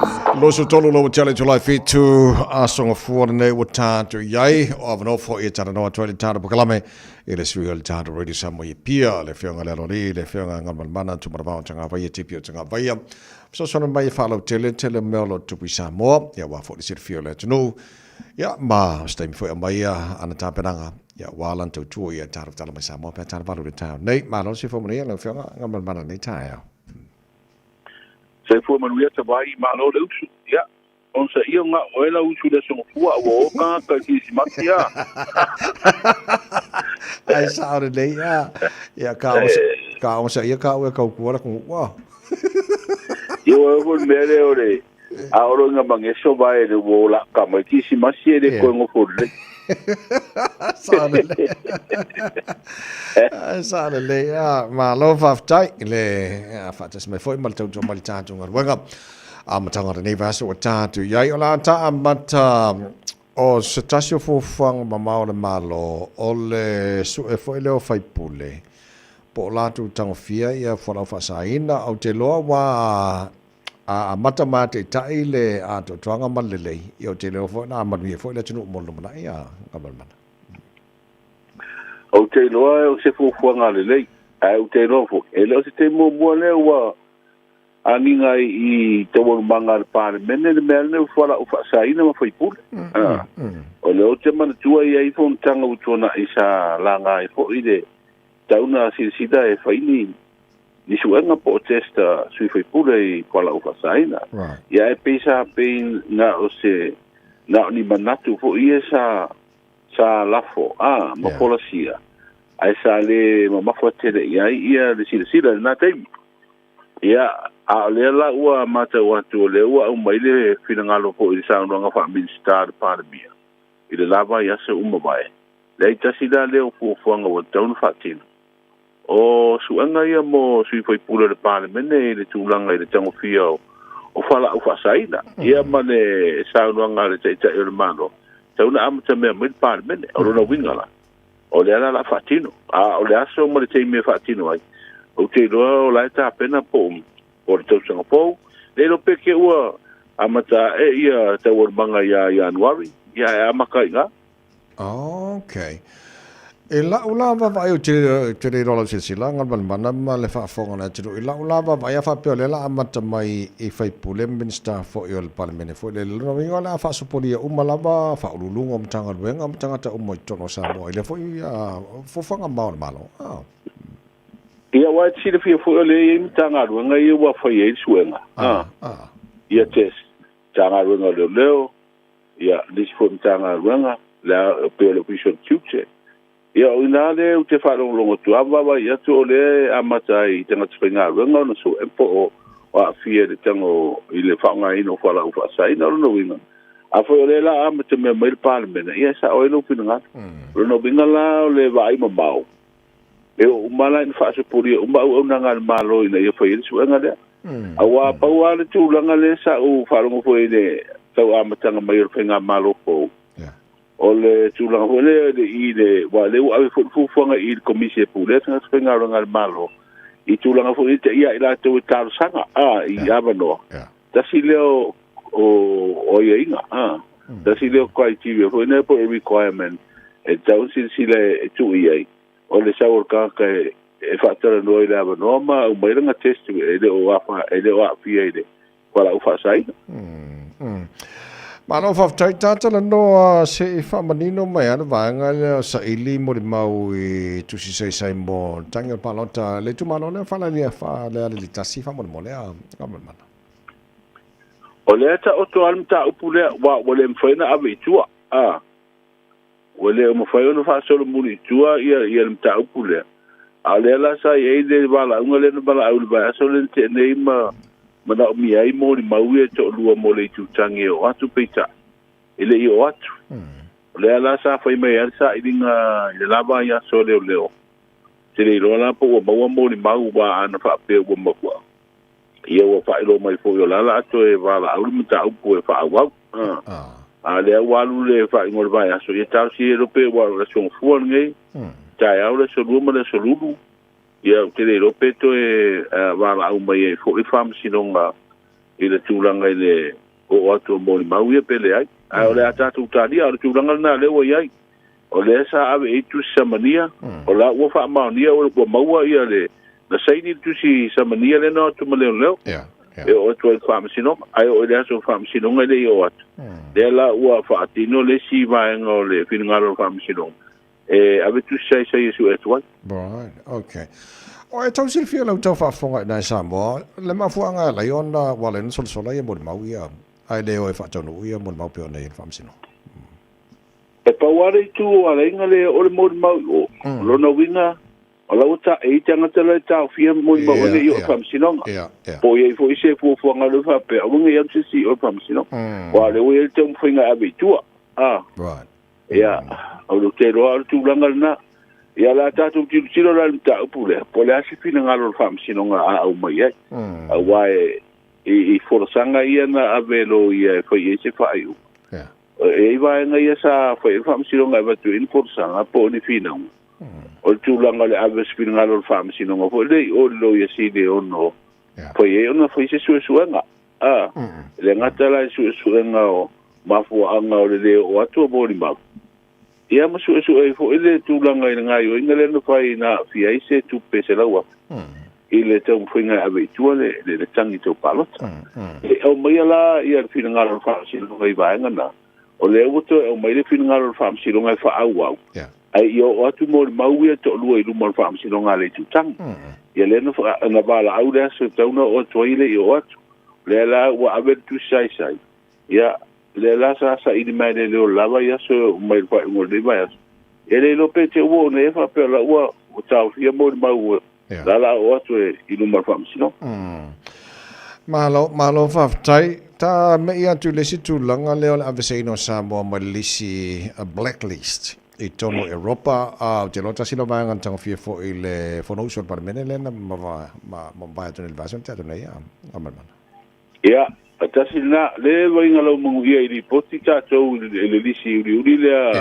ale Uni Europa mafua mai la wa i nei le au nanga le tātou pulanga fo nei o teo ngā tupe wha malo le sifa le Samoa International Finance Authority la le ngai ai inga nai en whai company e se fafo ona le sitala mai nei pera le sitala mai nei ai le tongia ni la fonga o inala le i tata ile Uni Europa fa pe o le se tão foi no le tata e tau fia ai ona tongi la fonga company nei o la to no ia le la wa ma se awala ho nei fa pe awala mai ai tu pe le ho nei mai fa panga ro nei o inala le na tu e tata le di siu ya le la we e tau whainga malo fo ave se tātou malisi de wai di si mere le ka ko ku fo elo mu ya ka ko lai o le disi uri de Uni Europa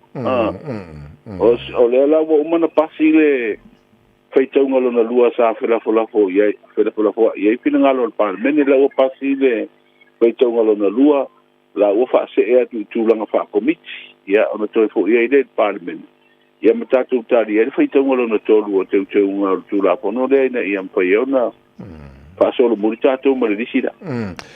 Malo va Thailand ta fai o le ma o 5 miliona of so ni malo America fo si fa la on fo mo tu na lua senga ma to mo ngam. Ia tasi lea whalea onga sa mātou atu po I te mihu. E whātou sino le pālo. Sa whaonga po e nisi o sui sa tau wā mai whalea ta whāwo. E lea e whātou sino ai ia le tūlanga lango po I tau whainga le pālo. Tono tūlanga whaale tonu o wa inga sa i e whalea onga I tonu o potu ma whalea onga atoa e le wawa I atu iai. Ia alena o mai e le whina ngalo whaipura na te mi o lauta o tone fuanga e whaatupe mai se sosoani e le malo Amerika lea la ua au maile le ua au maile sosoani le ua whaisi umi o Talia ia le ufa ilo mai e le sosoani le 5 miliona le a whaatupe mai e le malo Amerika kausi e lea onga leo o saina matua mua ia atonu o sasi le ua onga tutau laka ia le mate watu o le la whaatino ngā luenga e toe whaale ia tulanga le hui wato tele alum fana wale tu malolo a o ngai ho ilea o tulanga lua Malo of the tele mole follow Jelena ma famani no ina le vanga ia wa fo ile fa fo mai le tino ne fo Taeao fo am tanga lo tu mo le tino e ta tu tala mai Samoa na matu lava no fa I lo ta penanga mo le fa fo nga Samoa fa mo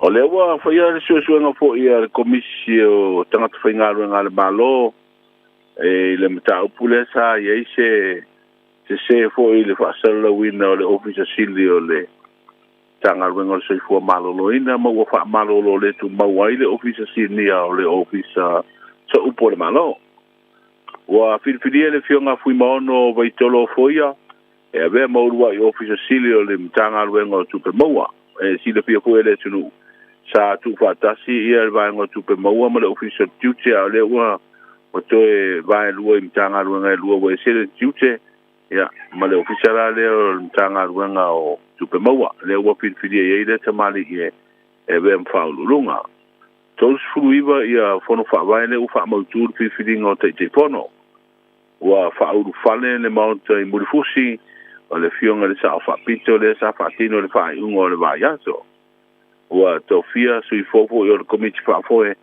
o le associate au tu stala ma le ufa sala o le tunu o fa o wina nga ruanga po ia le associate tu mount ia molisi te sanga o lo momo nei fa lo tele tato tala tavai ma le fa fo ponga le tunu I le temi masani po yo le tato tutua Tai masani mo fa fo ma le tunu o le tala valu I le ta nei le temi na ni sila fa malofa Thailand ta fai o le nei Taeao o le ase tala la tamai la mai tau ia mo le tau I Samoa le amtanga le neva aso ia ma se fo le tapenato le tino e fai malanga tu I Samoa ma I ni se nei ma isi vai ngala langi ia ngala taua tele le talo le taua o fo malanga mai fo tato tino o le olo ia I fa tuanga o timu ngoma mafa lo fa malo sia pea fa malo sia fo I fa tuanga mo vai tafe uma mano fuanga o le tato tino ua fiango fie o winga le tau se vai ngo pea uma maole e I saute o lo anga I maria mai lungo Samoa mai au mai ao ma timu ya fier tatu tunu inisio temi o le vai nge tau mo polu ma sava I le so e au o inisio temi ma timu te uruva vasalo ai e feo lolo fa solo ina ma mafa timu ai popo fa pena I wila ma fai tili inisio vaenga ya tala le o le tau mo le so ko lo fenga le lo le ngal mana tu marva tanga vai tipi tanga vai fa malo fa te tele to mai le tatu ngal wenga am tanga ne vai aso maria fa va mata ne vai so ya manuia ngal wenga amata ne vai aso pupu tai le sui o tatu already somewhere pia le fenga ngal mana tu marva tanga vai tipi tanga vai ma le fa lo tele no ne vai na mai Samoa il ne foi aso fu na fo va tu taru tala fa tele lan tu tu lam taino taru tala mai Samoa ne vai aso tala valu ile ta nei le tu bar with Samoa Falima e to abo fo ne gos fa ne foi taia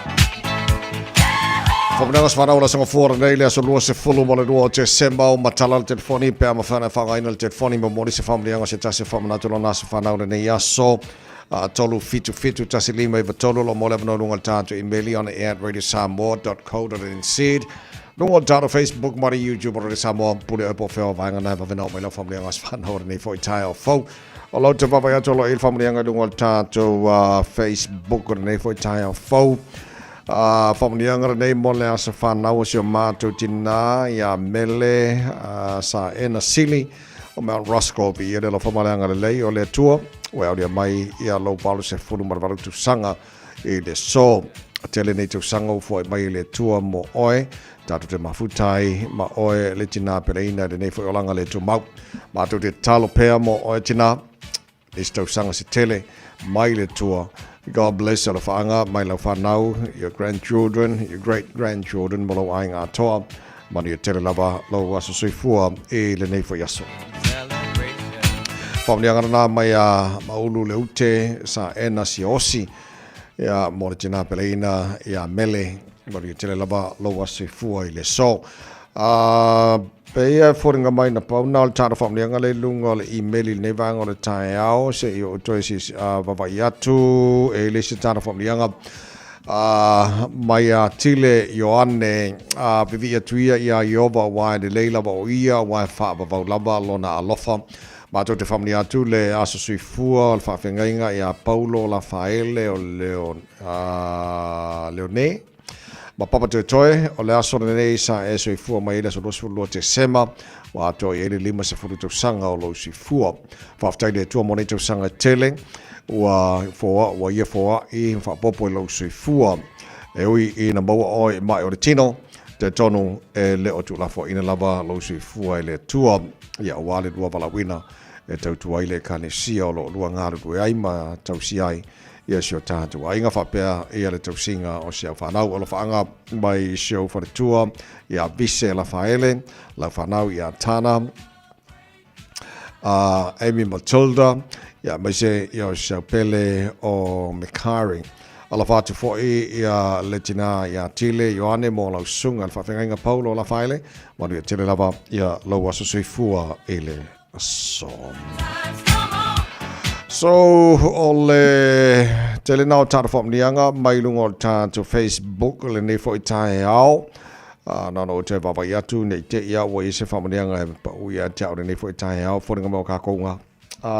Yes, tāra whamnianga manao le nei fo i Taeao fau, so koe sia ki kasia i lunga o ka koua i meli, le tātou i meli, le fo i tātou walau o le president nei, mai le anointed praise family o toile purenga mana whenga renga Radio Samoa mal tāra pukalame Malu le Taeao e le atunua whamanatu tō waso sui fua asa whanau ne so very happy birthday to you all manu i tele le lofa mananga le lei o tāra matai le langi no o tō nuasi furu minuto lo tōra tālo le tō live manu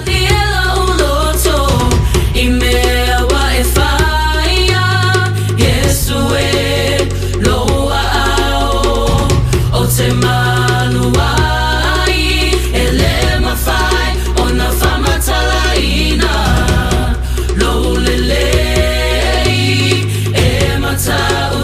tele o lo alofa ua malielo loto i mea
Amo. Radio Samoa.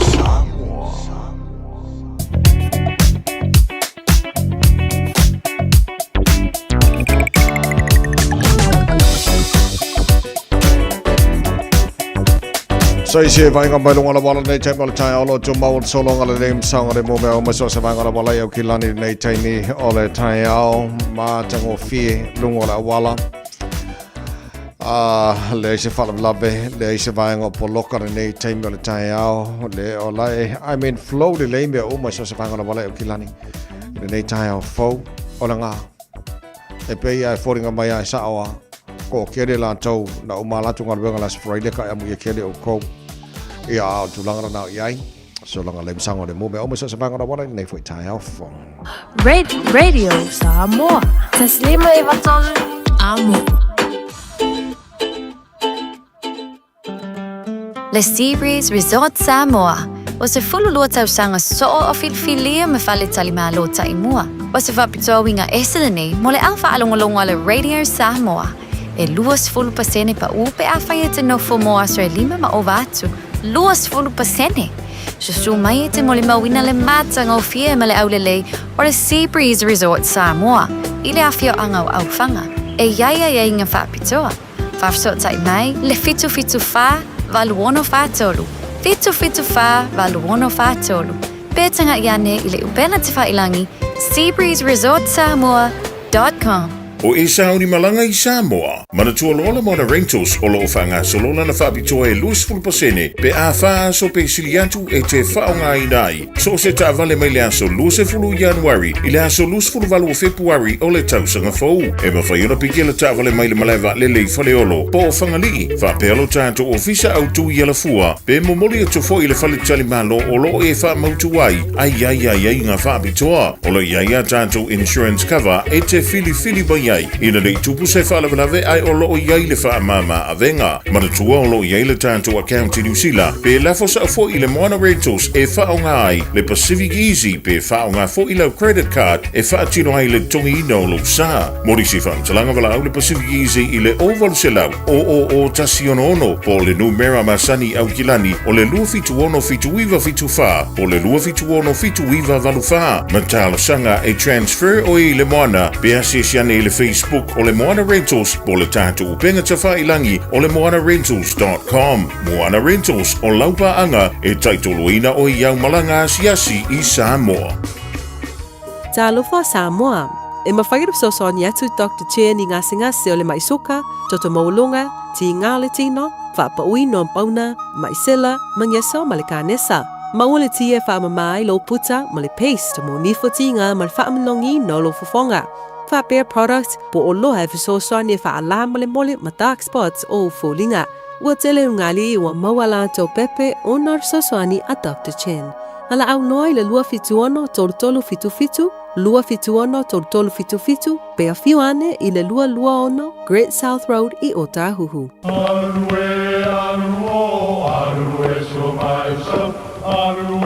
O Samoa o le atunu ua mai au na tofi. O le la au ua mai o ngā tātulanga e le to e tau au whangaina. O le vai fo I ua malili ua mai o na saiki. A o lau polo kalame o le vau filifili. Ua na o se toi wha manatu. Ua na o se toi whangu ia ua nganu Samoa. Mau upu ta oto, mau upu tu. E ala lea I ala ngā upu ma muanga ngana, ma le vau ngana. A wane I emisia le tātou polo kalame. Fiafia o aso lua taitasi le itu la e valu I lunga o le Radio Samoa. Ia manu ia tele, lau mai moanga, ma lau whaasaunga Samoa. So it's a football tassim gano tolo tolo talo le tu la valu la whafonga le porkalame malu le Taeao Radio Samoa sfuli mai vatola molo na lua se fulu ma le lua neo aso te sebal tana fola ngone lua fe lua se fulu ma le lima. 3 more sleeps. Do tolo tato moia o lirkiri si masi fatalo fatsunga ia so sene sipa. Whafong mai sa fuan mo tele sa la whai la whātua nei Taeao. Manongi e fu, good morning sis. Mali Taeao. Pespe sekoro kisi masi. Nei foi Taeao. Kia ora, good morning. Manongi mai funga o la au. Ile angi malu mai o le sau. Ile vai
Faafetai wafafetai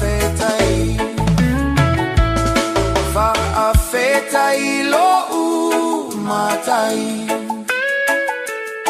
Ilo walo fafa asafu amai Olene iwa olai Faafetai wafafetai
Samoa ya mala mala malita ina le sua le palua vama le sula tonga ya manatua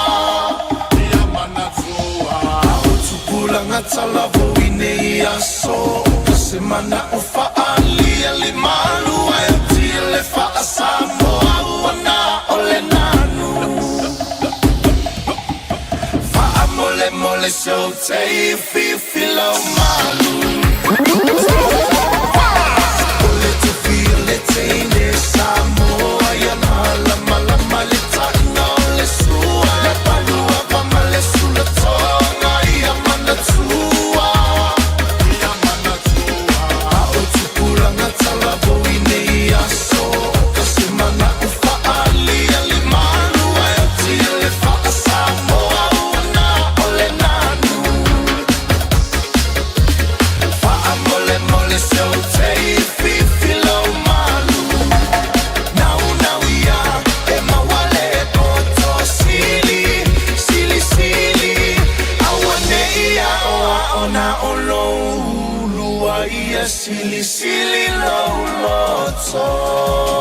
Kambai ki weling konge wai no mafaki fianga Taeao to tolu minu tolo to talo le tu live valo tala mai Samoa pe tala valo le Taeao nei fa tala Fiafia mele lei donation nonna Melbourne Australia Frank Ngota East Auckland wa pena fo e visela fa le malo se fo mania fa for ka fa Marstino Taeao mai alone so matala mai Samoa na tanga nei va so ka ko ia fa le fa Marsking e oi kirisi masia ko anga ko fa Marstino Taeao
Radio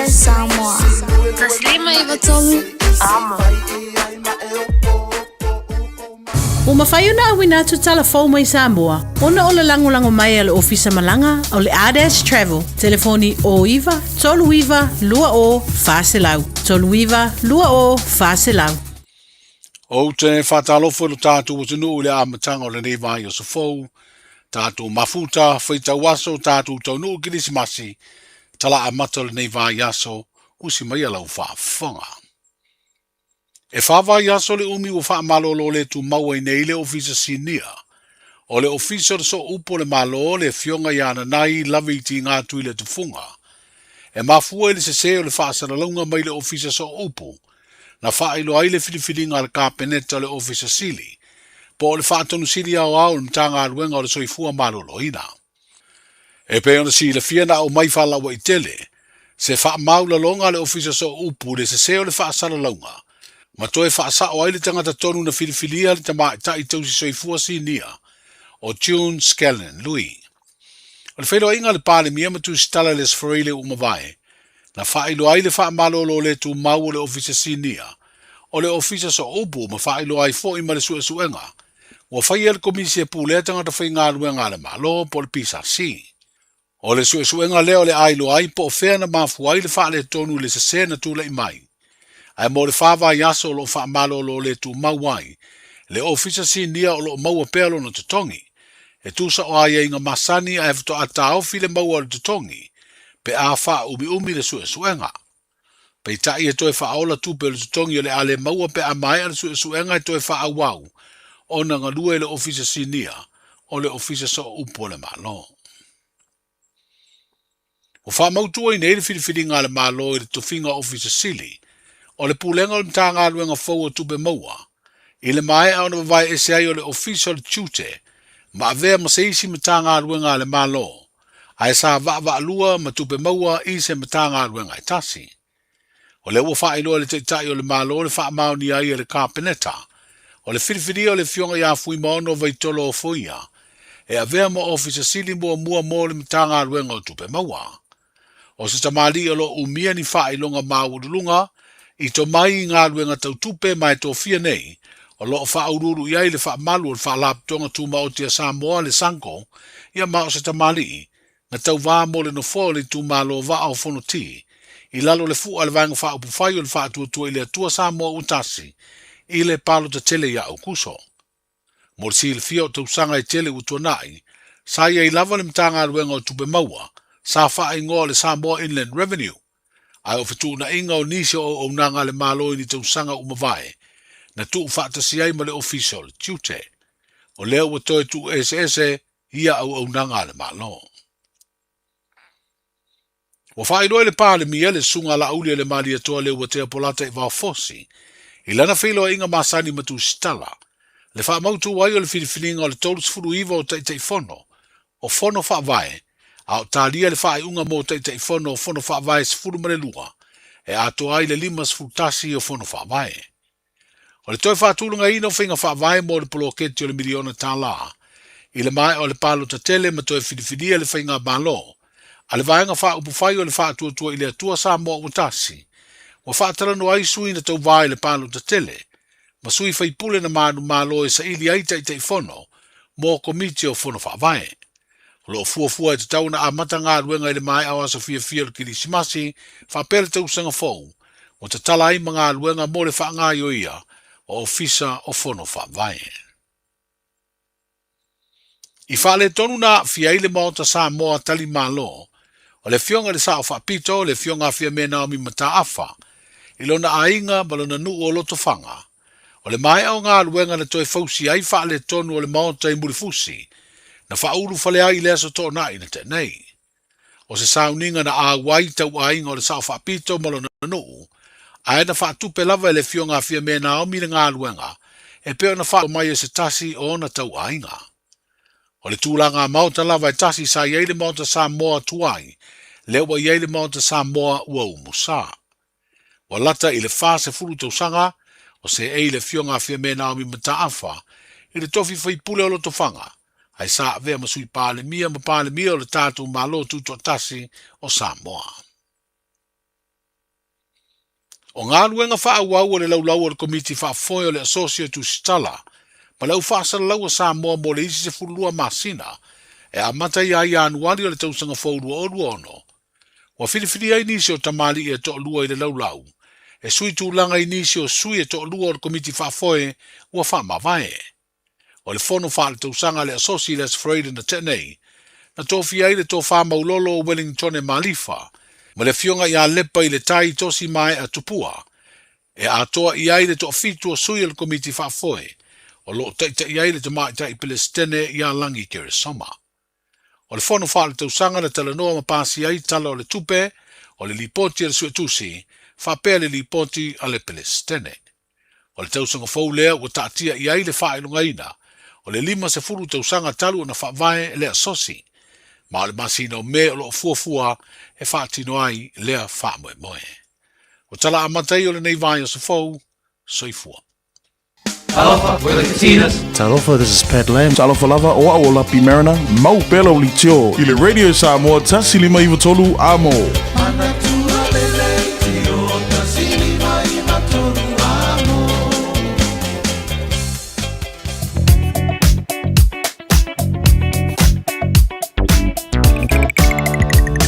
Olo joba ona solo ngala nem sango le mome o mo so savanga la wala o kilani nei vai ngala Taeao so santele mo le tno le ngata le anga i tute mga wenga ka mo la to ama tafo na nga ya te fai fa tawor Christmas na to le Taeao ia maka ko lo ka so se piki or Taeao la solo ngala nem sango le mome o mai ngala wala le foi teme o le Taeao fo malol se sila ta vale ne Taeao fo When you shake up, I bring you shampoo.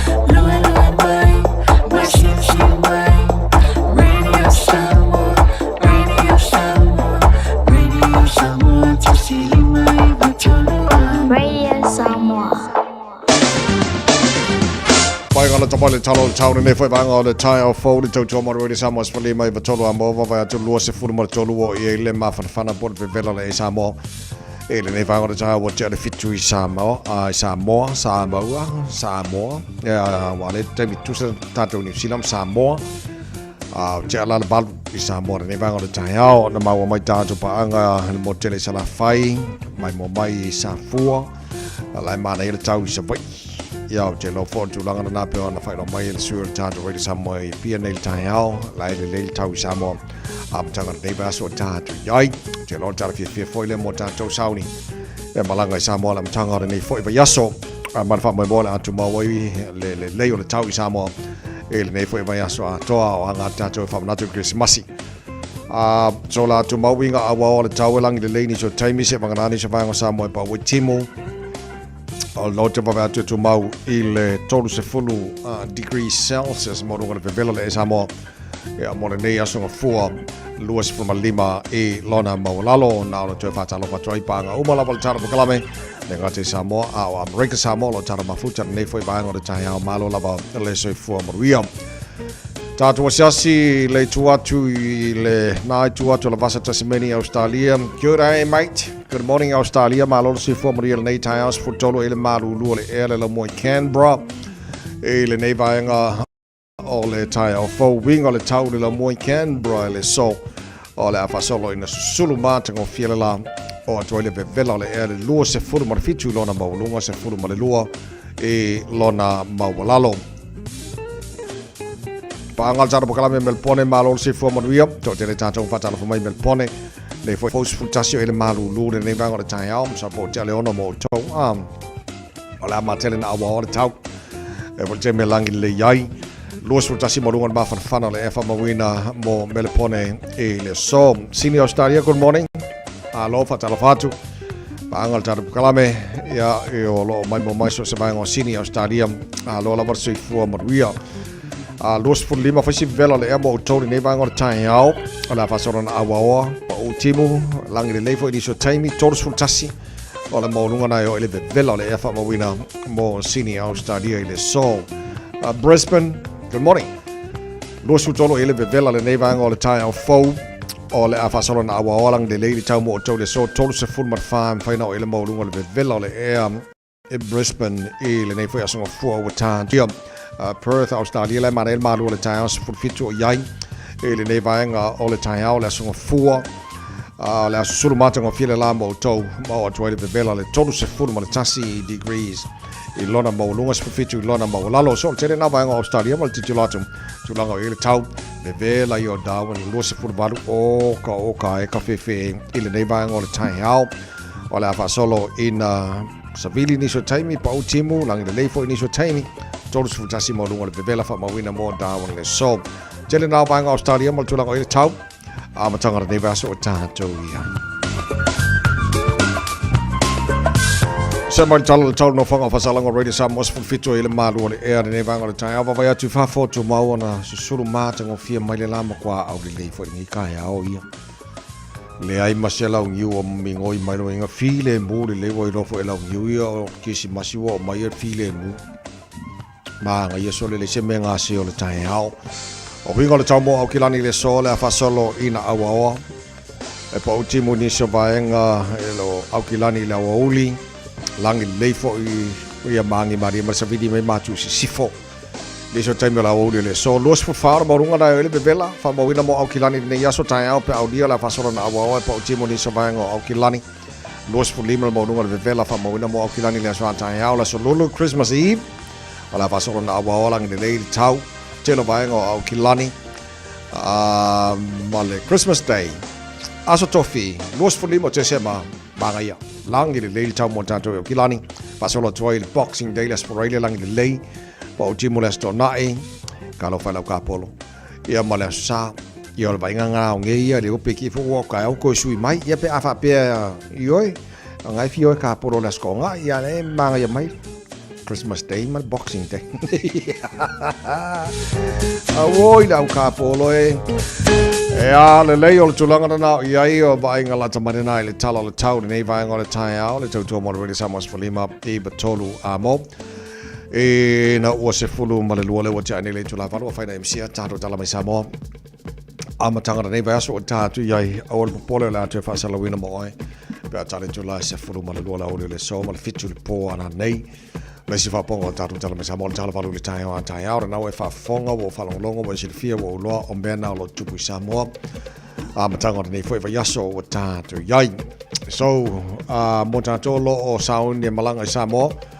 O lo le leili tau Samoa la matanga nei vai aso ia maltitalo ia whapenana ave ai le langi le lei o le tau i Samoa e le nei foi vai aso o tātou wanga atu whamanatu le Kirsimasi ia mai se fōle hanga i atu le atunu whai malanga i Samoa mai New Zealand nei whapena foi Australia ia mani se whaenga o le kelope mai ia saunga le muwhe malanga inga le lofa malanga le lei o le talo matai le langi sifutolo tele tu la valu sumaila whafonga a matanga nei vai aso ma tātou mau Samoa.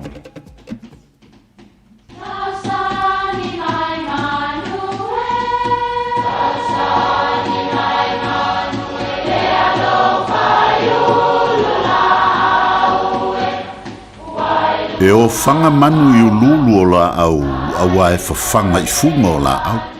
A o le tangata, e whawhanga I upu matala. O le mawhileo o alanga upu mamuanga ngana Samoa maona whaapongai, e a fua I lona sio mianga. O lona lea sao I le whaatufunganga o le iloa whaale aso, mai le tautua se ia o ina pule. O alanga upu mamuanga ngana, ua lanto mamanuina le tō whamanino a Samoa, mana tua fo'i, e tāo fitau muli le atunu. Ua moa lulu, ai niu pulu. Sa whaile whainga ua le tonga ma le Samoa, ua o I le tau mawaenga na whapea tu lea o le tonga I le Samoa. O lea au fo'i o vai whanua, ea e alofa, ia e aluatu matu ni moa e whawhanga maa. O nā alu leo le Samoa ua ave lulu ai leo ni moa. E te isi tonga, ua te tala atu e le ni moa, a o lulu e aia moa. Na le Fiafia le tonga I le mea na whaia le Samoa. O na ua avantu le lulu ai leo ni moa.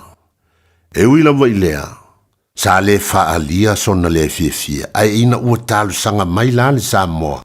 I le tonga e alofa e aluatu maamatu ni niu e tuto maia. O na alua I fo I leo le tonga ua mele I pulu. Matu I ato o na sai lea. Ai lea vea ni niu. E te tala atu le ato o le Samoa e le o ni niu ai na o pulu. O upu e fai o na o loo iai se pupolenga I se mea e o noali. Taluai le o mauti noa o le mea e tupu. O le popolenga ne I pei o le tala I le whainga woa le Samoa ma le tonga.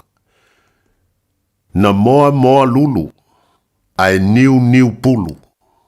Manuia lau whaasau.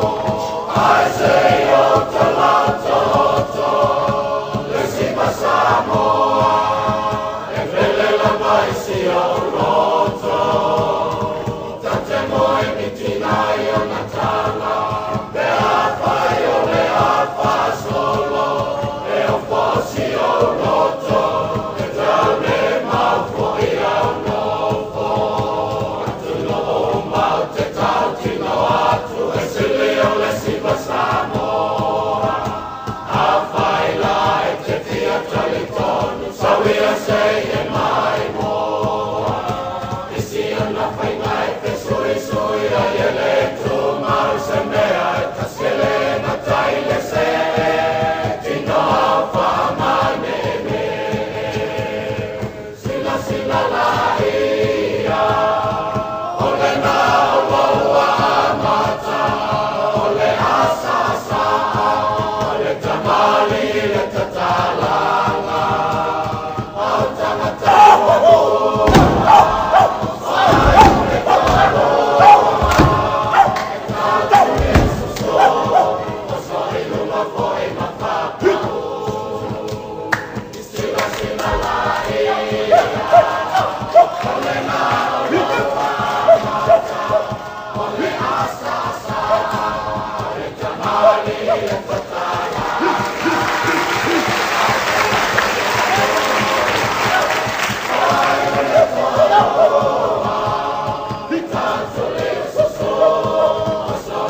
fa o to finga le tau tala ma eselo Fiafia whanonga le breakfast le Radio Samoa o te mā o nai. It's summer, a time for gathering and reconnection with the ones we love.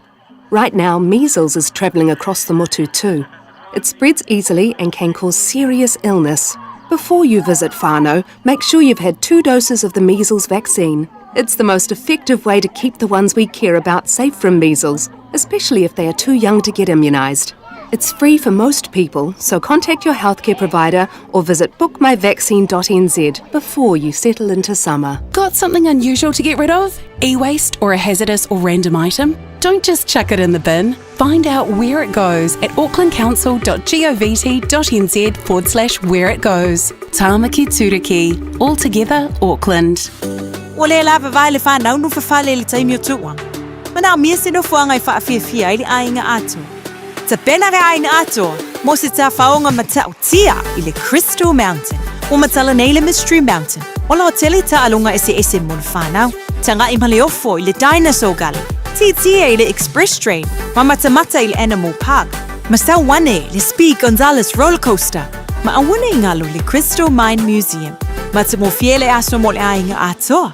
Le Crystal Mountain, Valusfulu, Candia Road, Swanson, Okilani. Peasiasi I le crystalmountain.co.nz. Le Seabreeze Resort Samoa. O se fululua tausanga so'o o filfilia me whale tali Malu ta imua. O se whapitoa winga esele nei mo le alfa alongolongo le Radio Samoa. E luas fulu pasene pa upe a whaia te no fumo asre lima ma o vatu. Luas fulu pasene. Susu mai te mo le mawina le matanga o fia me le aulelei o le Seabreeze Resort Samoa. I le afio angau au whanga. E iaia inga whapitoa. Whafsot tai mai le fitu wha valuono whatolu. Fitu wha valuono whatolu. Pētanga iane I le upena te whailangi SeabreezeResortSamoa.com. Baby, lomaki!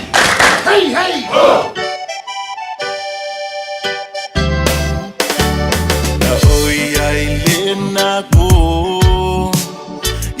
Ufale tali Malu le polo a inga akai sara au kuso na ia tu sia suafa mafa amau o ngafa ile ai o tabita I betele ema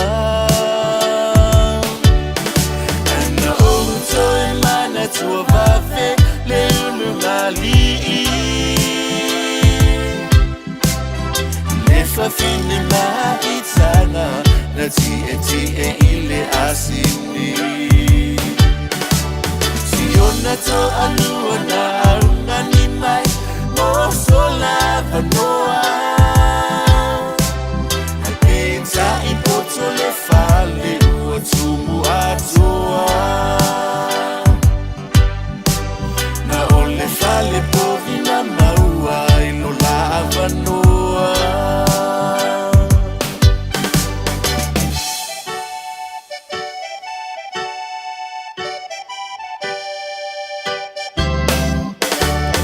se o te leilo ahina E a fea lo ainga E a fio mai ele pepe na fola ina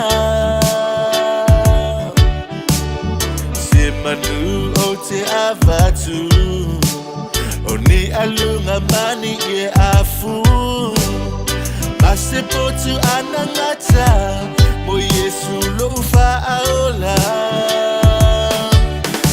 Ana o toi mana tua vave le unungali Le fafine ma itana Na ti ile asini Siona to aluana ngani mai Mo sola vanoa Pensa ipoto le fale Ua tumu atoa Na ole fale povina maua Ino la avanoa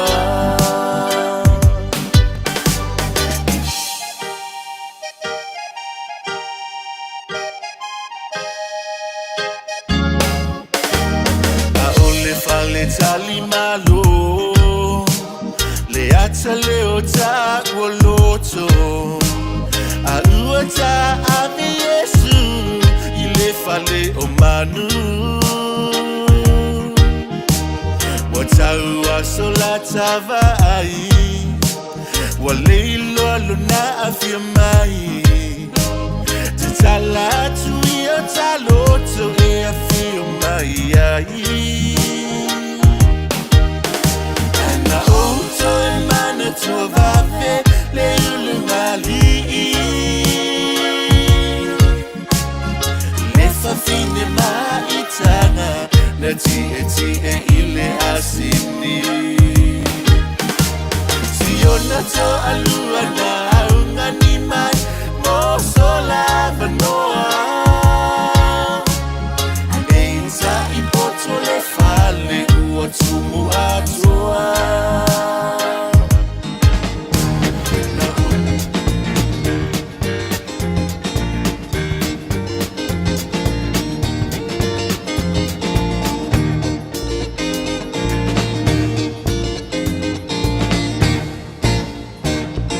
Don't I let you alone?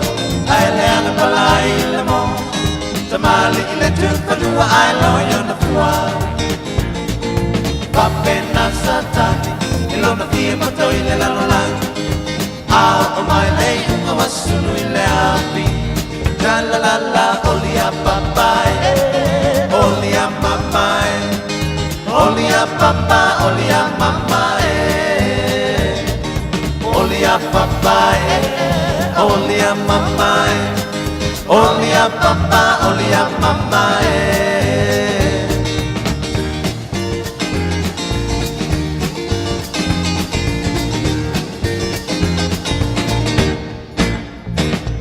Don't be I let to a Lord, I let a palai le more. Tamali le tu panua, I know you're one. Papena satani. Ilona pia boto ile la la la. Out of my lane, I was soon ile happy. La la la la, only a papa, only a mama, only a papa, only a mama, only a papa, only a mama, only a papa, only a mama.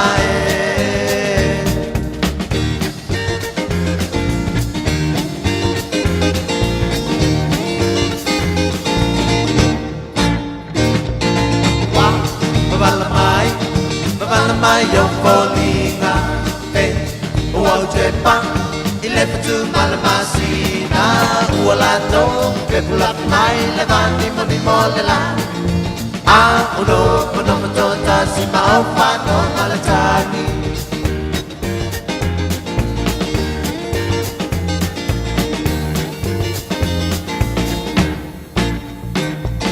pe osa vale te wifumala Wina, ilone mapapa.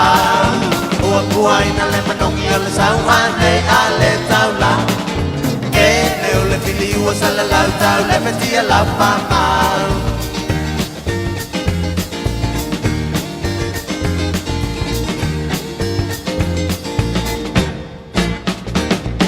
Tambe a le tuolo, a le anga palai le mo.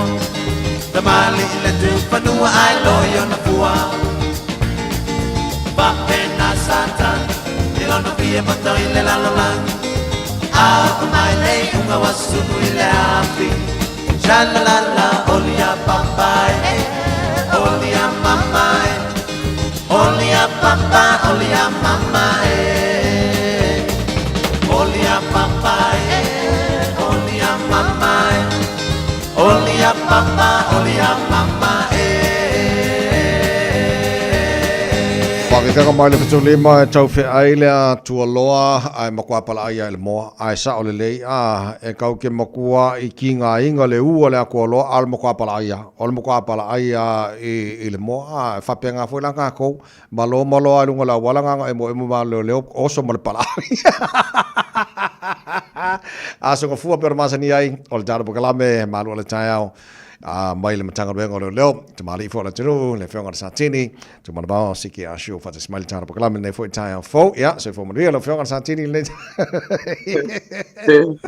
e poco eso el cura fongo a se fa sala ma ta mai ia va fe le atelo su ta mai le dei Taeao mata ngo fiele lo fo malanga le tato ta pa si le langi fa fe fo le ia la si tato no e le tato nunga sa mo le tato no so weekend Fiafia mo ni sa ngole mu le lo fo le tua pa no lo soli on me le bon ma ko office ta vai ia kasi ni me no ko getting o pia ka wa e kukusa e ko ya ka wale aka ke fainga lu ngale o shwingi me ano porque si masi ya o sa la nga fe tala tu nu to vai tala tu no la tu malo lu su malo fo ta wa ta ni ta ya lo fa te foi lo fianga santini le fa mal si mai molta porque la ne foi Taeao fo o te loa o le vaitaimi o tātou angatu i mbole Christmasi o vaitaimi ma tele o nai tu alalo fo tanga luenga a wala varva ia marsolonga le leimar saunga de morso i fole tino ia masio mato fo iola ola ta amata langa le maua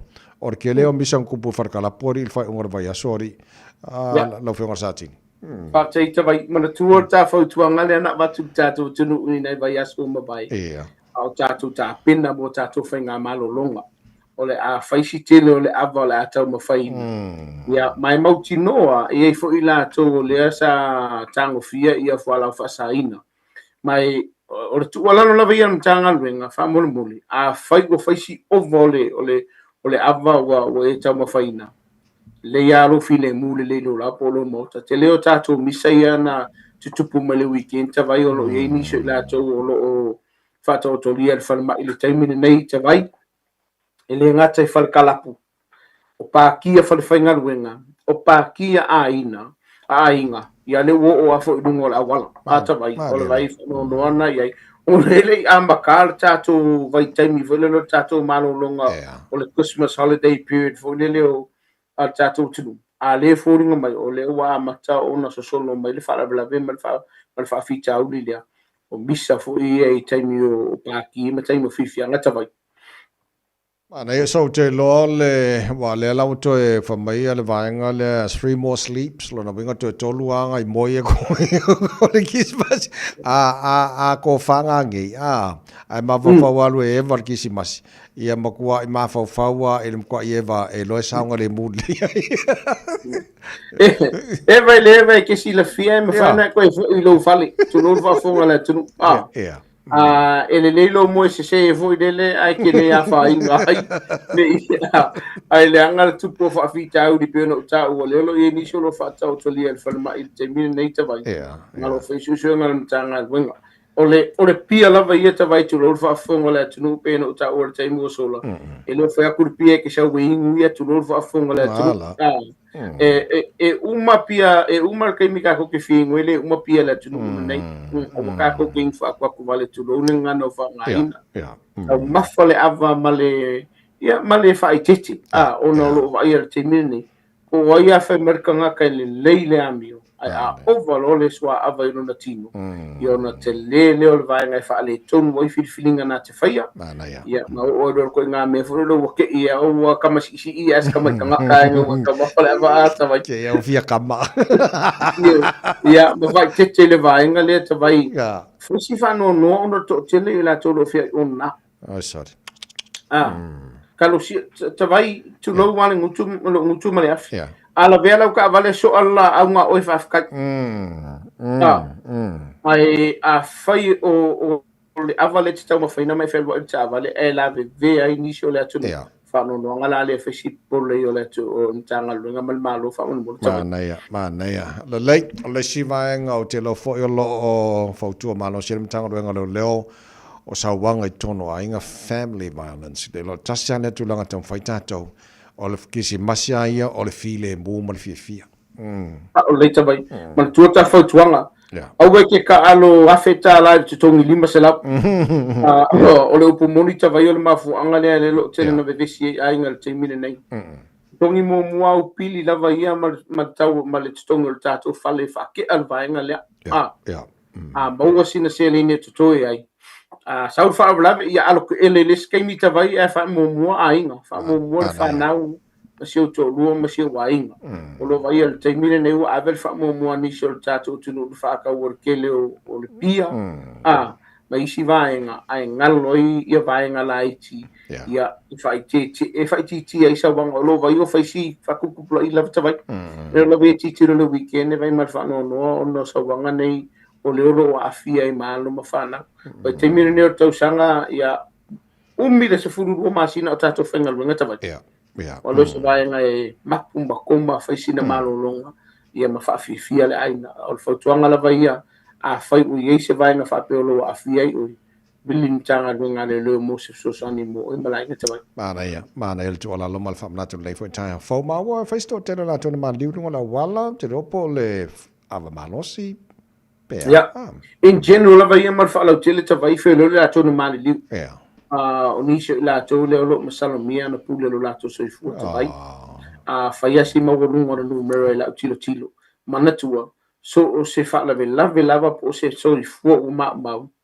ele pe kasi pe lua tavai le sta wana tupu vaenga ia pe a fai o ye nisi o vaenga o mana fa tia mo lo sa ngale mu la ve tilo le vai ia so nei tavai le wiki o fika ia tavai e na o le as mai le fiafilas for ele se yo o male Taeao le nei fai asto tilo la to ma so fu o fai la so ngal tanga le wala tilo tavai ia la to lo inga senga le mafofa o la to le overdose lungo la to fala au fa i lo me ma tania mai ai o le la to so fu mana tu tavai o le ma kala ka ke fu mi tavai a fai wa ia se vai o atu ngalu no mafofa mai le Fiafia i vini mai o la pisi tavai o fai me sile fai mo wa ta te fe lo ia if I'm out of la tu ele mfeno o la tu la po lo mo am fen ta fe lo i se no fanga fa tele ta tala no ai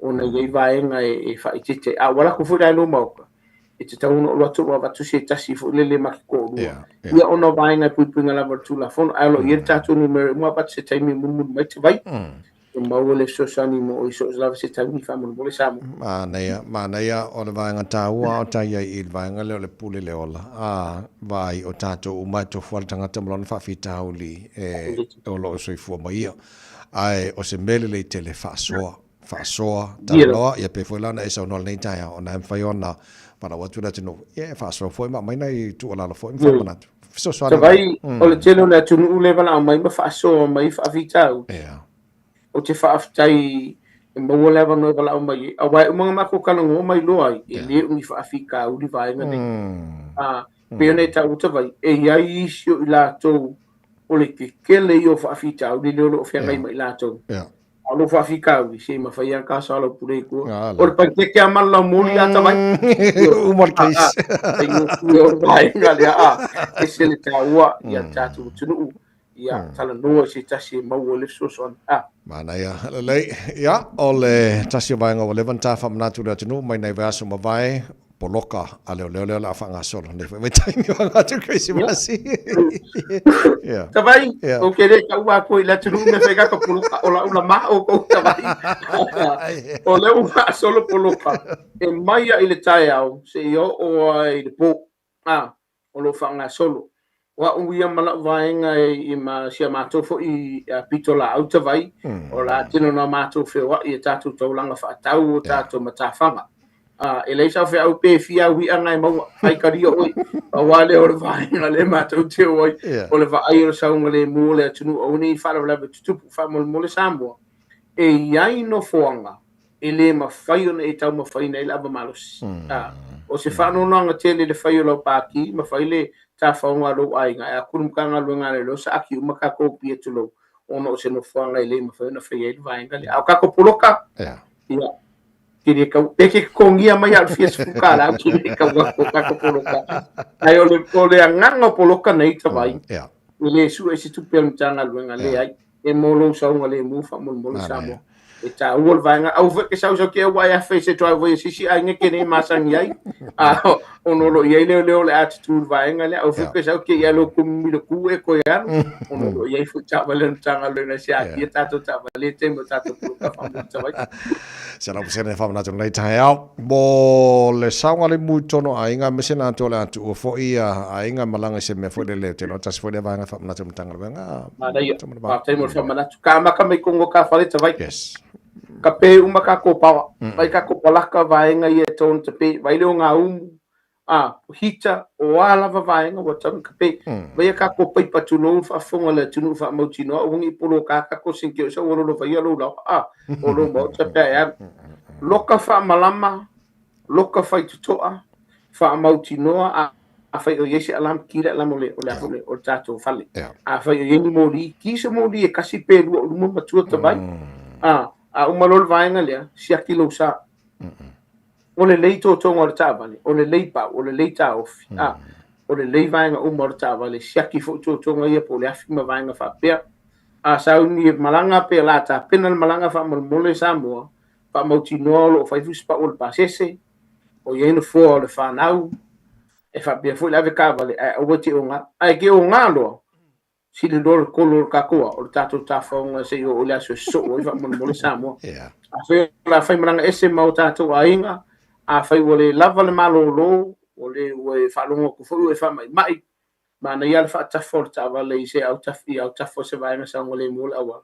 fai sina malolo nga pa fai wole le ba a fai ro lava le malos te una bili ka vale fer mai pito fo mai malanga o vai nga ia pito silo na ta ua vai le sa fa tu la fo noina vai se ta se kirbo ko do pe ko ki lu fisu ia e te mo fenga blanc e se ta ua vai nga ia fa mau tinoa vai la fisu wa fenga nga fa le kan ma mi te wala tu sisi mo fa mo le sa e se ta ua vai nga ia mo lo sa ngale mo e fa mo le sa mo a vele tato fa mo io tato matua a faio la ku ngai ka ko ma ko de fale longo ni so tato ai ngolo i tamam tina al fale asiasian ai fai foi ai aru le si se vai e vini mai la ko fai en mesidio ken fai o ke la ko asi long tu mer to ina temo ma fenga malo longo ta vai ai isile ta o vai ngale se fe oe se fe lo vai nga ya mo se fenga malo longo Fiafia mer sa ngale mo ta vai ma tanga fia la fenga sa tini fa mna tu morne foi Taeao fo le tunu mo le fa fonga mar mai mo morne Taeao e ye telefone leo vala au ye e bavena mo le sosani e fu ala vale me ala tu pule te a te vai tasi o tato numero pito sili leo na taua mo wole sosani mo o sa mo isi fa la fa fo sei o lo tu pule te mile nei o lo a fa ina i metro tino e la matia ile sa ngale mo o le soifua fo tasi o limo le tato numero le te vai e te mawen tanga luenga le so stemi la bele upenga te fa ilangi po le telefoni a le o se fa la fa fo sei o lo tasi va tasi o valu fa iva fa malu waku Samoa le se me alo fa ma kiva fa pa vo ka ngor ke mingi como kware ya ma to ai o nanga fa ma oni no fa tinoina fa tinoina la vanga ngana Samoa ma wole so sani mo oi e ang fa ku tawai a fa la fa malanga sp o nga fa ke ngo foi fa foto ni sila mo mertato por kalamia o fenga ta o na mo tamam tina po manuia Billy mai ka mai le tres e ma fai ata vai pe ke Billy mana skrisi ma jo ke alo vai le nga ta o sa ngole mu ta tu ma o le so sani mo ila la ngana fa ma ma vai ngol tu la fo a sililia o la wo ya ta ne tu fa mo ta vai no va te tele la fiona sa tini morne Taeao ya a le tu al ta por kalame o le o to e na yaso fa na tu Christmas ya e se family nga fa to mai la fiona for sa tini ma le tanga lo ngado mo na tu tanga lo ngale ta vai ma lo ni fa ta va ya e fa mo ya tu Christmas ta to no pele o fe lava o le nei tu no ma nei ke lope o e mo me ta to por kalame o mo ya tu la fa te tele le to lango yo atu talo fo fa manu yanga fa miele tu yo to bainga miele tu e shu bainga te vai e yusoma to fa fine o shu te mafa pe fo shu tina yo to ngade mo ma to bainga malava mo yo to se kuisi masi sa ngole mu le lo fo le tu ya sha be kale sia fo le kale sia sfitu i sta makima vai lele po fe lava sa la valu o shu bainga mo shu te ma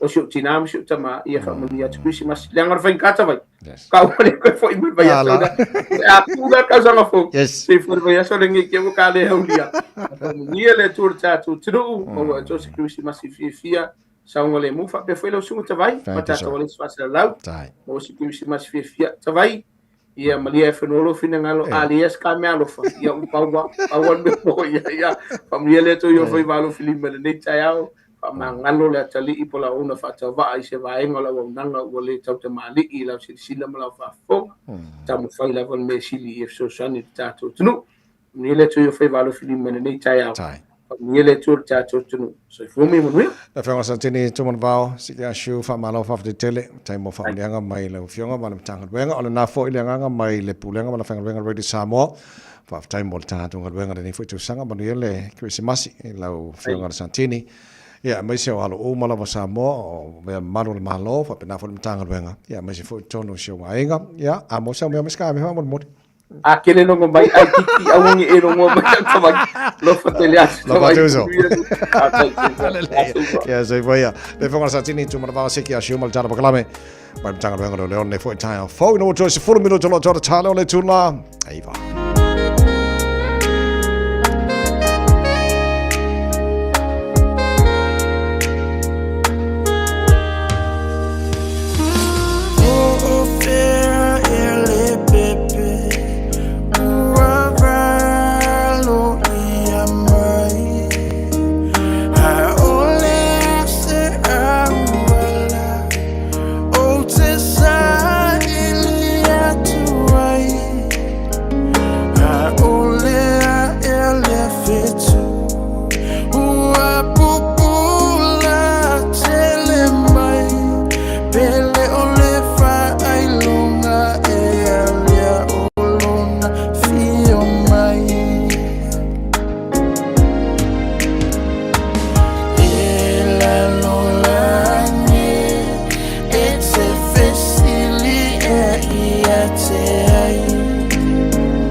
Tela langi fea ele pepe o pe senga Krismasi o momoli mai ele na nambo nei vai tau o te sanga o tātou ngātu mona yaso lo toe patpatia mafaftai ele lofo le tua lana me alofa sili mo oi mau o le faola ua whana mai.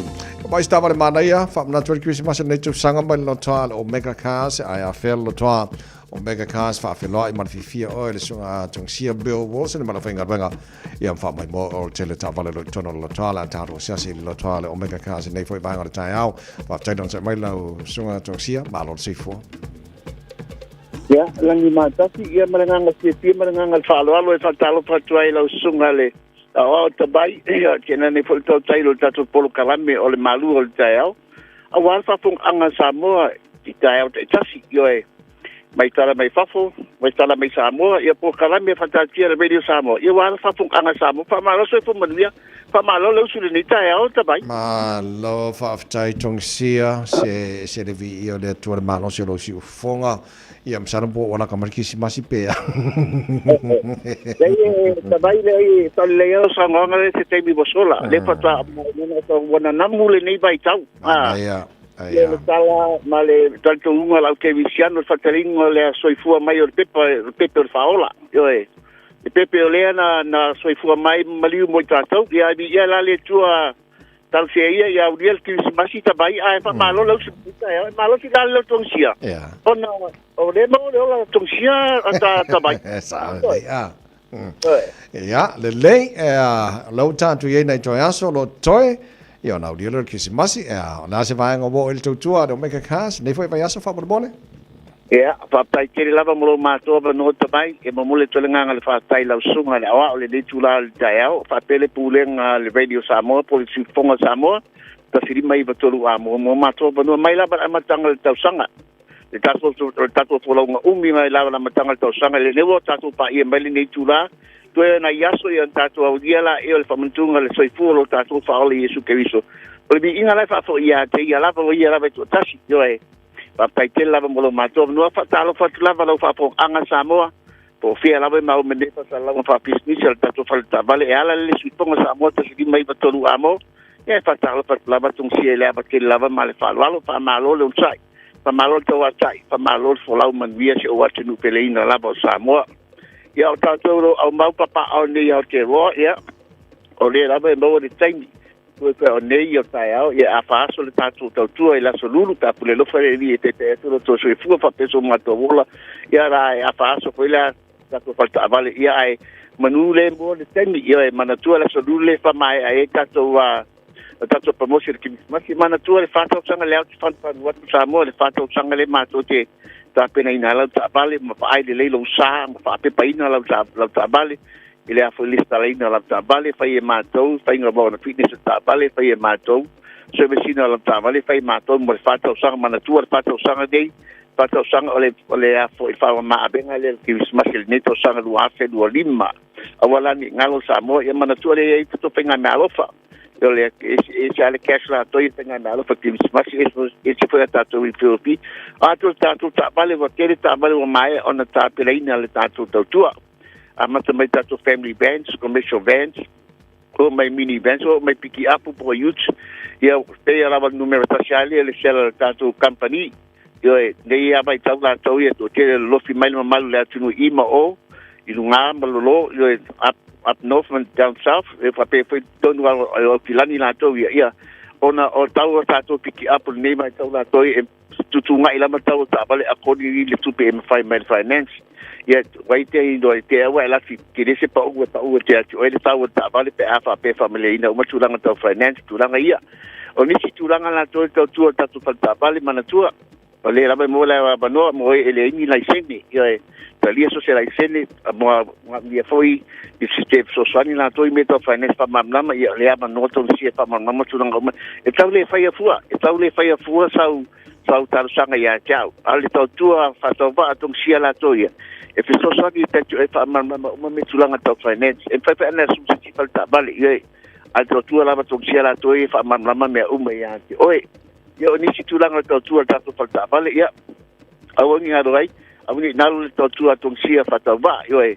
e fai fai na su mai matala mai awal tele no auta vale ua mai ona tutuina mana tua foi o tatu ta vale specialized tatu ta vale e fo i de fo i kaso mai singa o tatu ta vale so se tinga ta vale te mana oi pa pini me fo po ala ba tulanga te mana oi o tu le fata pa ala tatu ta vale e me fai na fatino se te mi ba lava e o nisi tulanga na toia e te Fiafia ia su mai matala mai au fai se tatala yo e fai se tatala i le lua se lau Kemeni Stripe nei papa te i manukau pe am fai fai na e bala au mai tatu landline o le oiva lua fitifitu lima balu ta silua oiva lua fitifitu lima balu ta silua ia abe ele tula tabai ia fai ele o leo patova fai mafofonga le pulenga le omega cas e ala tule le pokalai me Malu o Taeao ia lofa lo ta pa au langi pa man bia te le lava se watu nu pele ina lava Samoa le Christmas tato ta pena le mo tato loto mama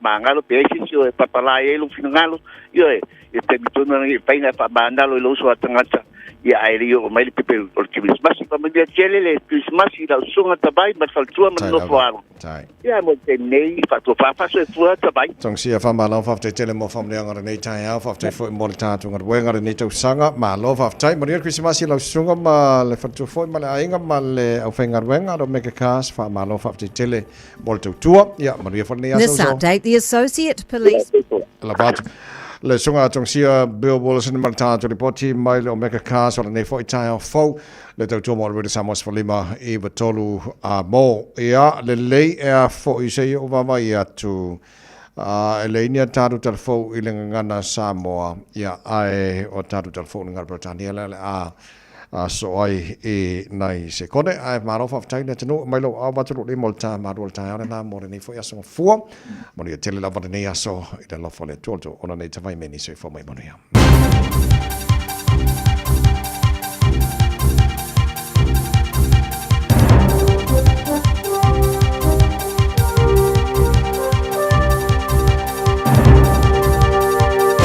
This update, the Associate Police Minister is pushing back on claims that her new organised crime plan is purely a holiday headline. The newly released Transnational Serious and Organised Crime Strategy aims to make New Zealand the hardest place for criminals to do business.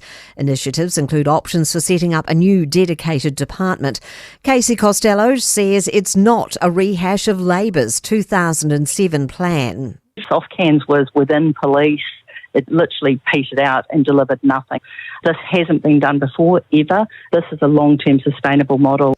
New Zealand seems to be closer to finalising a free trade agreement with India.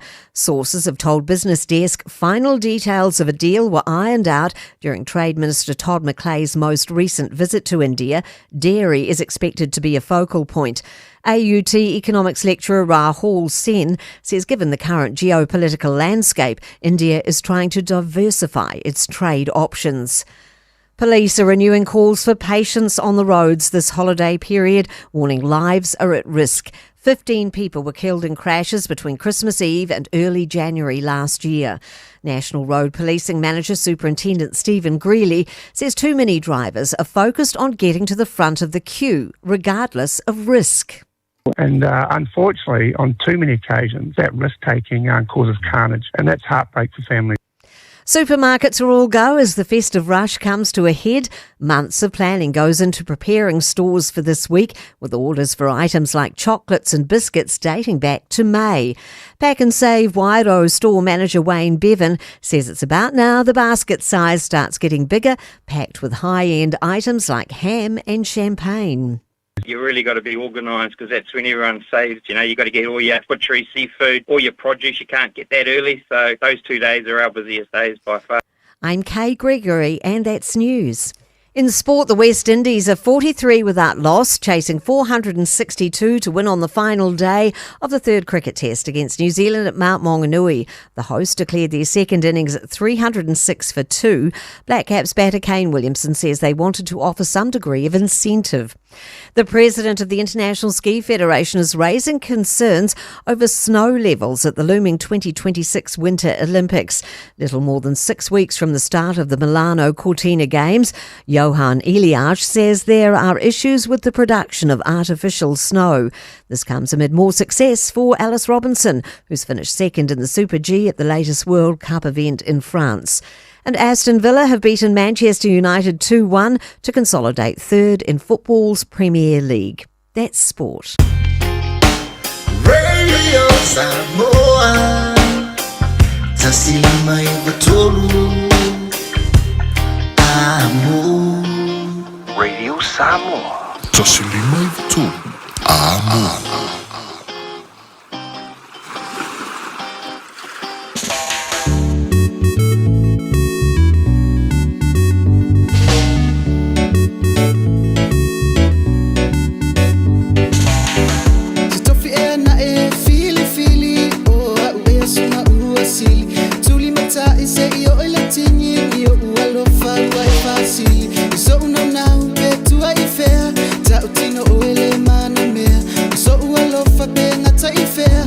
Ulangona bay avale ta umai fati no mai atina mai so alofa with Fiafia fa maoni wala fiai ta umai fati no mai atina mai so alofa with Fiafia fa maoni wala fiai. Show me how you feel now, baby. Pull up, come over. Pour your thoughts on my shoulders. I just need to go hold her, yeah. So let me know this, is this love or a one-time thing? Cause these games you play are yours. But let me flex real quick, so tell it please. Ta umai, fati no mai atina mai. So alofa with Fiafia, fa maoni wala fiai. Ta umai, fati no mai atina mai. So alofa with Fiafia, fa maoni wala fiai.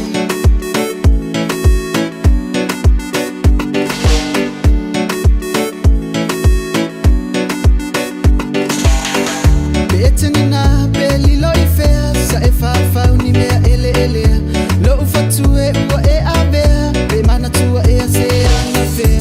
Awele feeling ua e fa ofi, so no now e ave mautofi. Po ita e ua mafuai, bele e se I e tali mai. Ta umai, fati no mai atina mai. So alofa with Fiafia, fa maoni wala fiai. Ta umai, fati no mai atina mai. So alofa with Fiafia, fa maoni wala fiai.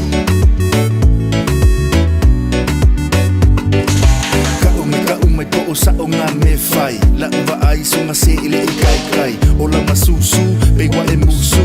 Ai ke ngā ngālanga ua e ai du. Ka umai e se I o ufoi. O ke le popole pe ke whai mai I o e true story.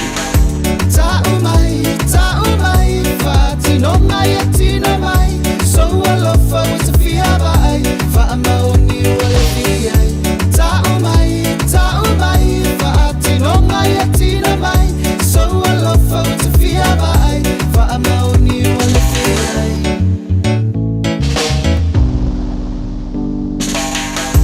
Ta umai, fati no mai atina mai.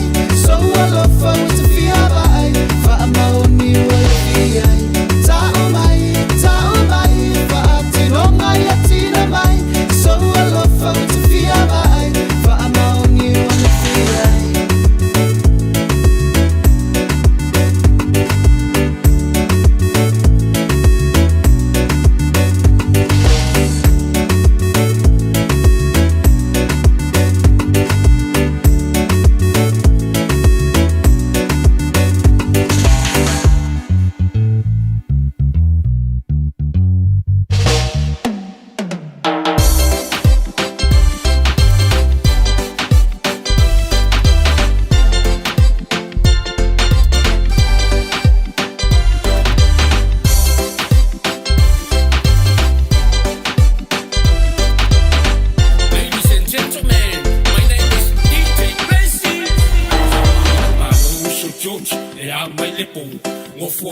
le fai se koma malolo awa le so o nga fai mari e o le aso le e kimu awa le babe se ila ofi le I mai te kongu manu rap ra angangu siba mai te pese solo mari e lo wafi fe ula mai se fika mane bite fa pa o ye wa mala a ko le mea pese mai tio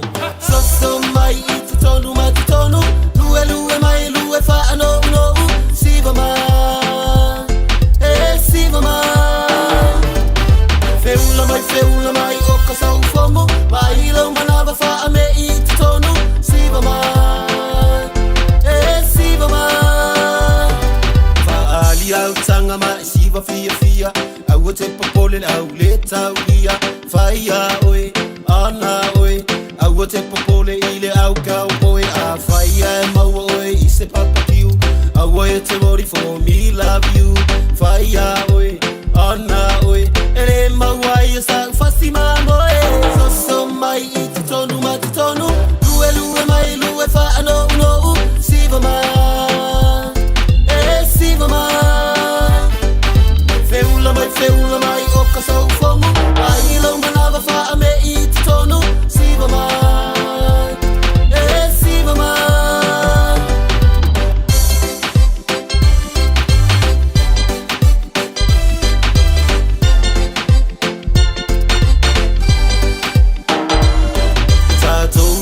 Ia ole atamale happy a ele fia vai mai mino ori vai lo que le fongi kongi I se papovi o a ula ia o que le koe fo ka koka uma fai me I kupong wala vanga se ai fai ni me amoi mai la ia e follow mai ia o TikTok Facebook fangu kumwilo ulu so mai I tonu ma tonu lue mai lue fa no siva ma siva ma feula mai o ka sau fomu vai lo manava fa me I tonu siva ma siva ma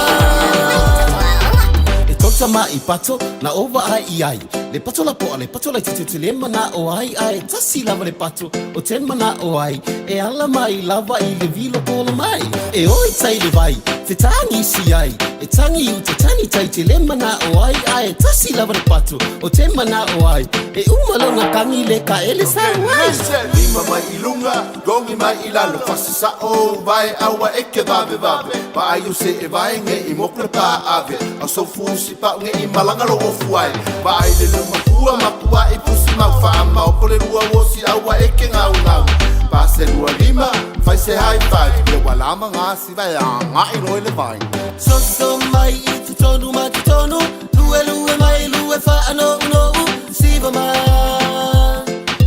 siva ma feula mai o ka sau fomu vai lo manava fa me I tonu siva ma siva ma so mai I tonu ma tonu lue mai lue fa no siva ma siva ma feula mai o ka sau fomu vai lo manava fa me I tonu siva ma siva ma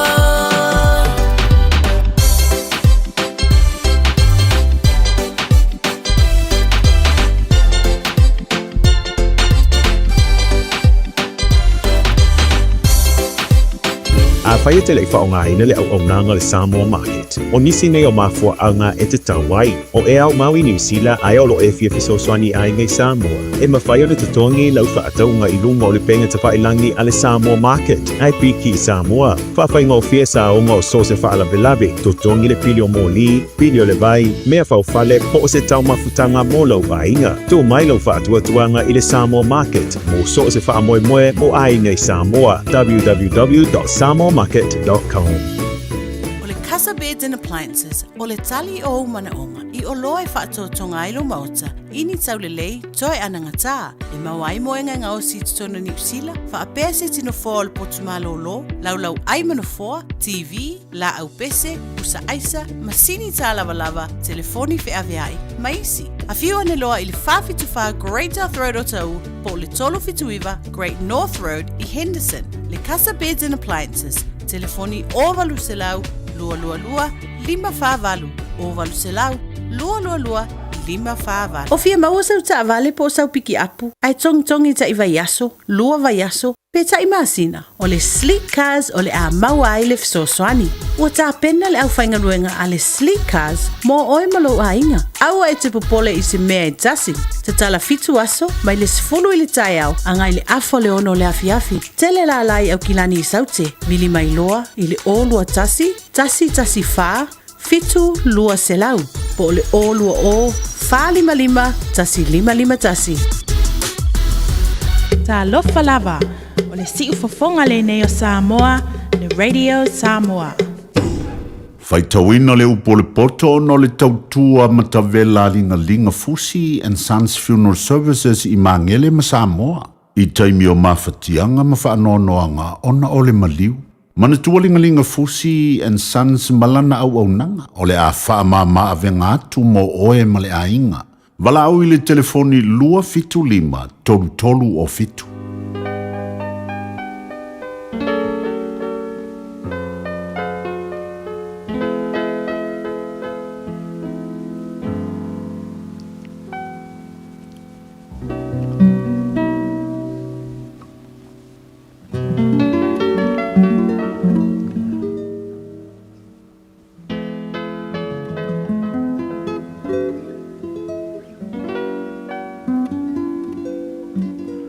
Ia sili le manao ina ia tau le leia.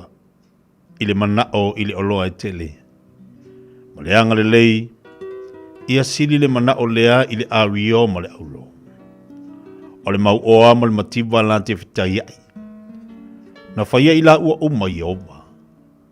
O le ua whautauta na te ilo antu le leanga. Ma lafi ai. Ao e ua whaingofie e o atu pea I lantou. O na whaasalaina I lea. O le taui o le wha mawalalo ma le matau ia Iova. O le oloa lea, ma le vi inga ma le ola. O mea matuitui ma malie. O lo iai I le ala o le wha pio pio. O le tausi o ia ia ante ia. E wha mamau o ia ia mea. A o ia I le tama e tusa malo nala. A o ina to ina lava o ia e le te aise ai. E pule le mau o ia matitiba. E au ona fo I le no mea I le ua au maiai ana mea. O le walulu le ami o leanga. E sele maiai e ia le mala. E wha umatia fo I le to o lona ita. O le ua mata alofa e wha manu e ina o ia. A wae fo I atu e ia. A wae fo I atu e ia. Ana me ai I le umativa. Turi ia le wha tawemu. Ona mawai atua I leo le whinaunga. E tu ua fo I le misa male wha maina. O le ua manao I le lotu mama. E mātango fiona la ngutu. E whai oia mawoa le tupu. O wafonga I ova I leo inai o e ua poto. Ai whai uvale ina e ia upu e ami o le tonu. Ua whai ane le pai e. O lo I whafole le ona. E whasi o ti ai au I malai. O le ngotu la whawhine ese. O le lua maulalo lea. O le ua matua I tangia I ova e pa u oia I ai. Ua fusfusia le valea I le loto o le tama. Ai whaatea e se ina ai I ante ia I le sasa ea o ai. O le ua whaasau ai li tangata mativa ina ia whaatele ai I ana oloa. Ma le ua fo I atu le mau oa. E ulava I le mativa. Wa I mai au talinga. Ma e whalongo mai I au upu ai poto. Ma I e matua mawhau I lo poto. A wa e matango fia pe a whai e te tausia ai I lo loto. E whaata tauina whaatasi I o longutu. Ua o atu I ante oe. O e lava I laso nei. Na ia whai ova mo whaatua tuanga. Ua o le tusi atu ea I ante oe o me sili I whaatonunga ma le poto. Ne ia u whailoa I ante oe le whaamaoni o upu moni. Ina ia e tari atu ai upu moni. I e au mai ai I nisi I ante oe. Aua e te whaoa mea ale tangata mativa. Ina ua mativa o ia. Aua te whaasawa I le whaitutoa le ua tinga. Aua o Iova. O ia na te whaia la lantou whinaunga. Na te whasi o tia fo I lantou o e whaasawa I lantou. Aua nei whaua wai malitangata I tangofi. Aua fo I lua te o malitangata rotoa. Ina ne I e whaawa o I o nala. O na mawa I leo lau anganga I le mailei. Aua nei whai oe maso lantou o e whitangofi I lima. Pe a whai oe mamoni mea o ai tālafu ai. A whai ole ai sau mea e tau I ai. Se ale mea na te avi e se ai lo moenga I ta oto ai. Aua ne isi I le tua oi mai le vavau, na whaia e au mātua.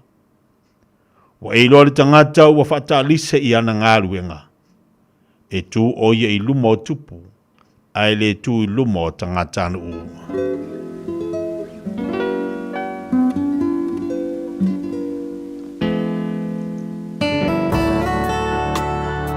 Ua awina atu le upu o le poto I le nei aso o no le langolango mai a linga Fusi and Sons Funeral Services. Ua mawhai o na tu whatasia o au nanga tala whea ngai I ni tautau ngō fia tele. E fiso soni atu ai, a o whea ngai oe ma le popole ma le wheme mea. E mori whatasia atu ai ma wha mai senga, ma wha mawhana whananga mai a linga Fusi and Sons mo a inga uma o Samoa ua whea le maliu ma le oti. Malau mai loa ia lingalinga Philip Fusi lingalinga, to ia whaapo lingalinga, to ngia si ulavea, pesusu mai I le luas fulvalu Canning Crescent I Mangele.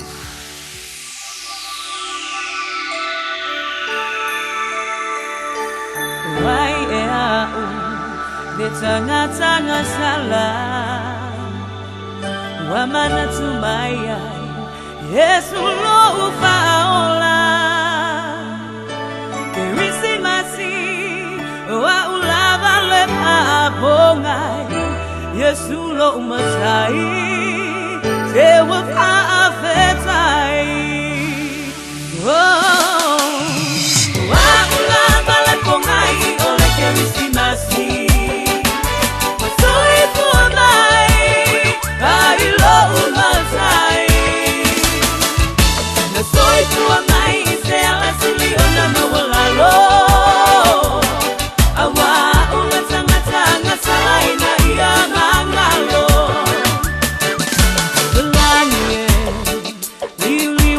Maya Salia la unei di inga o te si itia inga O te ifo atu mapa manu Ile tupu o tupu O ia ole filemu O ia ole loko O wala patu noa Oli utino tangata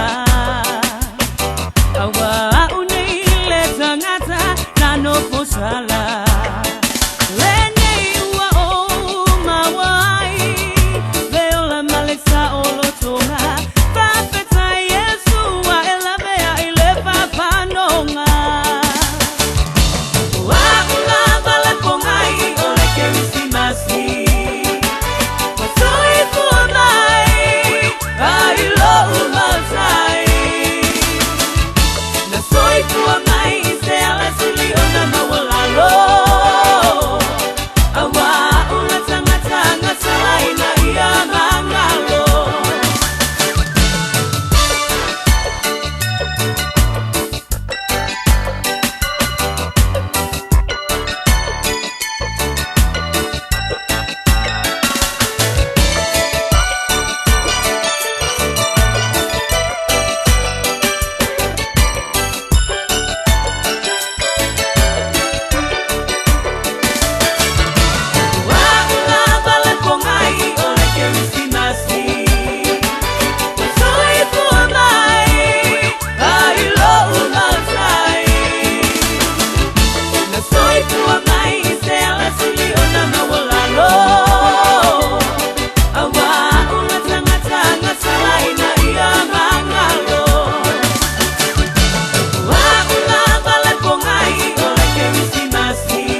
Le ua lua suru 5 minuto te nei ia le tu la e vai lunga le tu tubula ulanga si fonga radio Samoa te sinima vitolo amo. Ia bal pakala bal fifia mai le fu tatu filoi tatu fa tasi lo na song fu le nei. A tu lua suru bal lua le foi masina muri muri te sanga o te semba le tanto ia e awa uma foi na faita watu le porpoto mo tanto se lu tau mas famas au fa le nganga na. E lau savalinga mala uia foi savalinga le nei Taeao le nei foi ia so fo. Le ua mai le tua mo tātou te ori ma tātou Fiafia iai. Ua mai atu tau tubala uranga le sunga lau ia tawai meni malpakalame le Malu le Taeao te tala lo ia foi tātou whasalaunga le ia sa fau via le lei. Ia balor se fo manuia se fo lau le lei ni Taeao fo manuia so mana ia lo tātou iai. E se le au le lei o le ia so le wawa ia tu le matango fio lo so ai le lala tau. Angi Malu mel sa vili mamoli ma ye se fe au tau o tātou le ua o le vaiaso le Christmasi. Iau whaataunga mau fuafuang. O nau whapea atu le whaatalo whaatu malanganga Fiafia malanganga ori. Loto wa tumu le ori le Taeao. Ina uma whai o na tātu tue whaidoa me tātu tue mafuta. Whaatalo whaatu ai le isunga whawhengainga. Lau whenga luenga tofi le tua le nei Taeao ma lor se fua lau lei ma lo fu le langi matafi se fua maua. Aso fau a mai le tua. Ia mal talitonunga sa matango fie le aso naf. Ia I fata whaitaulanga ese mana vai le upoleola. Ia le upole tua e whamars au e fo ia te tātou a o fo lau pere tātou fusa. Ina iaso to toi na tātou tu wa atu lea ile Christmas le nei tu sa. Whatalo whatu malanganga Fiafia le nei Taeao. Pape fo na se atu le whatalo wha. Nei a tātou tamam tina matue mo te malao le nei Taeao ma lor se fo lau lei. Se fo manuia. Ia malangona fo ia fo tatonunga o manuia au tau le nei Taeao le lo fo li. Ia vi ia le li. Amen. Vi ia le tu le nei Taeao fo. Lolo tatu watu le Taeao. Felava na te mafuta mai ai whatalo whatu pokalami a toe. Awa perneti tono lau fale. Perneti fale whengaruenga. Tono lau tavale. Te mua no whatalo whatu. Lola valo sa inga ruenga mo le tu sanga. Al whamanatu te tia mal pokalami le vanga le Taeao whapan mole tatou. Mai lau saonga le mu. O fea lava I te iai te tono le whano loa, tono le whainga luenga o lunga lau ta vale. Lau saonga le mua te tau ana pui le iai tatou. Suinga le tatu pokalami le Taeao nei, wale maua le awhionga ia whawina te David Tua. La umala le la tala le tatu reina. Tatu whatalofa le Taeao. Aua te popole, maua le tatu te mi. Le la amatana ma te tala le tatu reina fo ia mo tatu whamanianga Christmas. Nei Taeao male, aso lulu. Al pokalame ia tatou nei le la atala tole tatou leina al fatalofa fatalofa se tasi o wo fatalofa se tasi o ainga fatalofa se tasi o paanga ia le foto tele la tole malanga tu Samoa mai fatalofa tu vaanga lu Samoa alofa mai pe ao mai fatalofa tu ia te la tola o leva ngai Samoa le la 44 ko yo mai o me tafao ia balo se foporia ia tau e se tatanga mo fatalo fatu te te bel Taeao anti la lolo mafuto bai nai Samoa fatalo fatu tatu poklame se pulu isa urutoa tele ai fatalo fatu le vanga le Taeao e foi fatasi mai nei Samoa tatu watu ia tatu leina lo talatu de wa tatu leina la tatu wol tatu fatalo fatu Taeao tolu fitu tasiliba tolu fitu tasiliba tolu ia a ori tu ala lo il pokalame maldeve ia sol Fiafia mai lu saunga le mo ia lu saunga le mo lana e afia ai ma oele e inu fala au tau tu nau fala au na inu tau tu na ia vai fo mai pe ngase tau tu na tau na fa savali pe mo le velo tatu fatalo fa balon tebel tal pokalame Fiafia mai tatu lai da tolu fitu tasliba tolu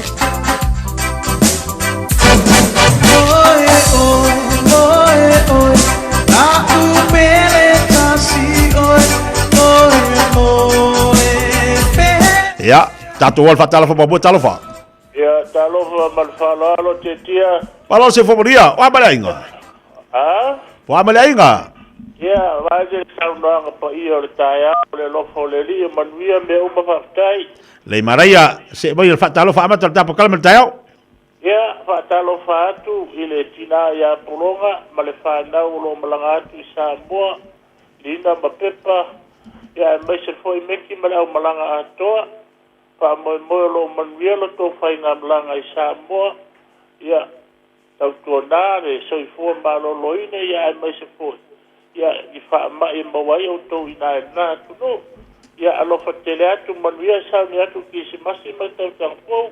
Alofa atu fōi whanau o lo whengai mga nuenga. Lina ma sone whapea fōi nima ma tāwita. Ia misiona masika, ia mai lato umalawa ai mai se rau pa ia atoa. I nei o taratolu, ia alofa atu whamani atu kisi masi mai tau tang fōu. Siri mona o tō whātia kia. Tai. Ai ngā alofa tele atu, ia o matoka le lungo le leina mara whanoa Samoa. Whaftai mula manoa. Tai matoka manuna le aso. Talofa. Alofa tia. Malu se whamoria, whai tu tifa na lolo talau whamoni. Ia, alofa kusi o uso le ia Steve na whanimanga duenga. Ia alofa kusi ngat whawhenga inga ia pasta waita. Mereka kuai pasta melody. Ya mesut kingada nge ya tai maros. Pila ngai ngadu ngai yasu. Lofa to sunga. Tai kala no. Tai manuel Taeao se beltatu fatalofa. Oi talofa. Talofa. Iya, salamat. Ele ona fai na moli atu mona yo. Sinana ia Menkui Central, Menkui East. O Maria Immaculata tul Paulo Fuamatu. O iu tita faleono I ngā lava ia masio tinamane o melesete le ava la avasa. Tamo ia manuia to Christmas man tau sanga po. Ia mo fanga bat ne ia itapeta malo tu nganga I ngai puke koe. I fa pena fo ia to il tamao no telefongi to fa so ikua. Fa after sapeta mori Taeao fatalofa se atu ia timu edoka. Valor se for poder vai ngal Taeao aso pesio fatalofa tu proclamer Fiafia mai.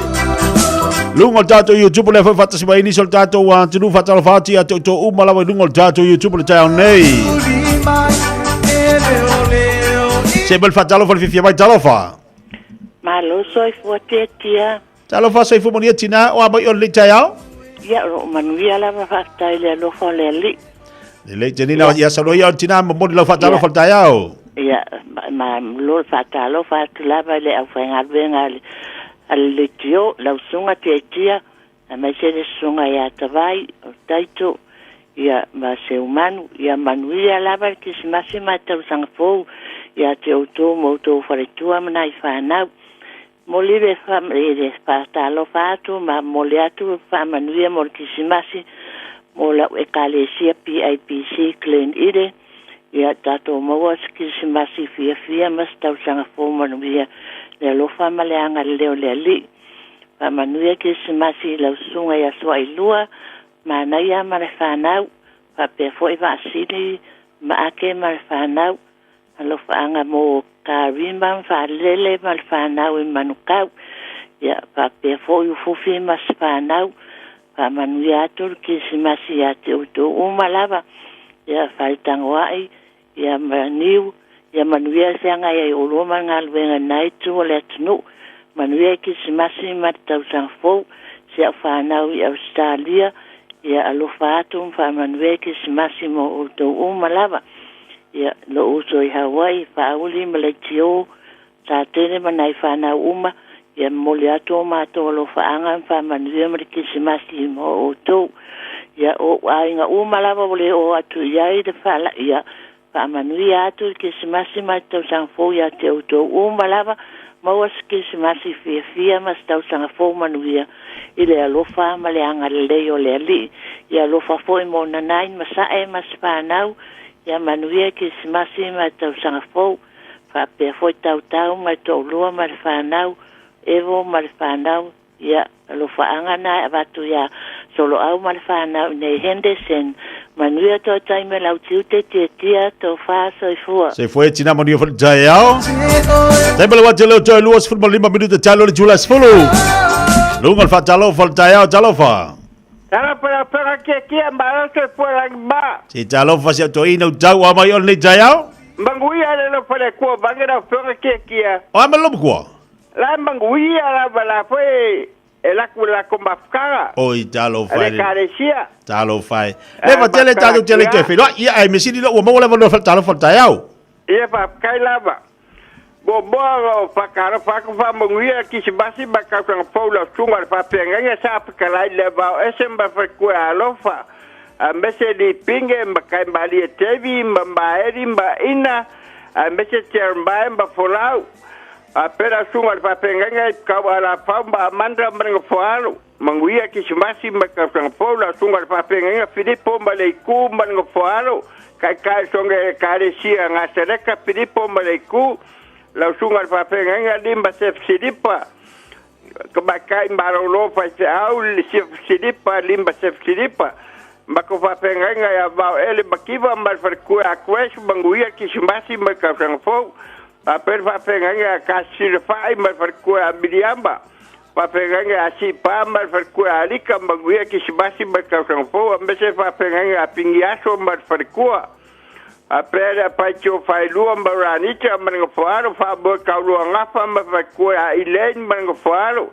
kai bari kapmangai bapeka apeka ngabasa basim kai bari lebai banguia kisibasi bakakang po apeka lo mabe fabungala limba marfanga wakaro manguia kisibasi karo apeto maratai polo marfarkua ape bailaka malfarkua kuingi manguia kisimasi bakakang fo kai bari fo pau malfarkua pepe manguia kisimas longo ali soka mahana manguia kisimasi bakakang fo amesikinga bakua ya bainga ape fu mbao karsam brorosi manguia kisimasi bakakang fo ape aiongo isapeka kangalo papuisen kai bari pika masiangiu malfarkua mangufuaro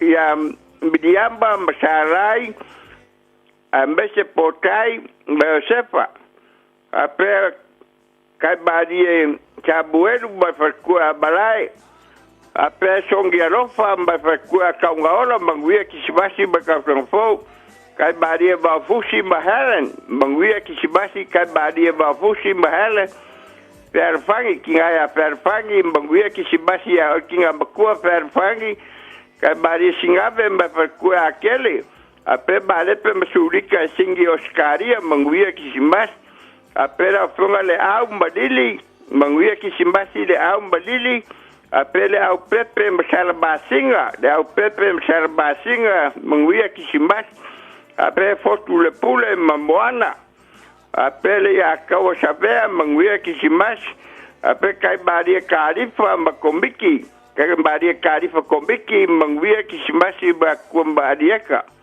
ape eseka mbalofomaki ape siara mayungi manguia kisimas siara bayungi ape fei mapida ape tevi mbalili ape pai awal pada kusen bako karesia pai awal mbalfakua kai pai awal ngaika kingaya pai awal ngaika manguia kisimbasi makakang fom ape salonga bautua mbalfangau manguia kisimbasi salonga bautua mbalfangau ape so se makau kulepanga so se lepa sabai so se lepaka so se dolboga so se lepanga ya manguia kisimasi bakakang fo ro fanga bakua kai bade pebika ba kau sepo ba kai la bakia kia bro manguia kisimasi kia malfarku amalfano tai moni fone Taeao lo fatu mo tama ap kai lo fanga kia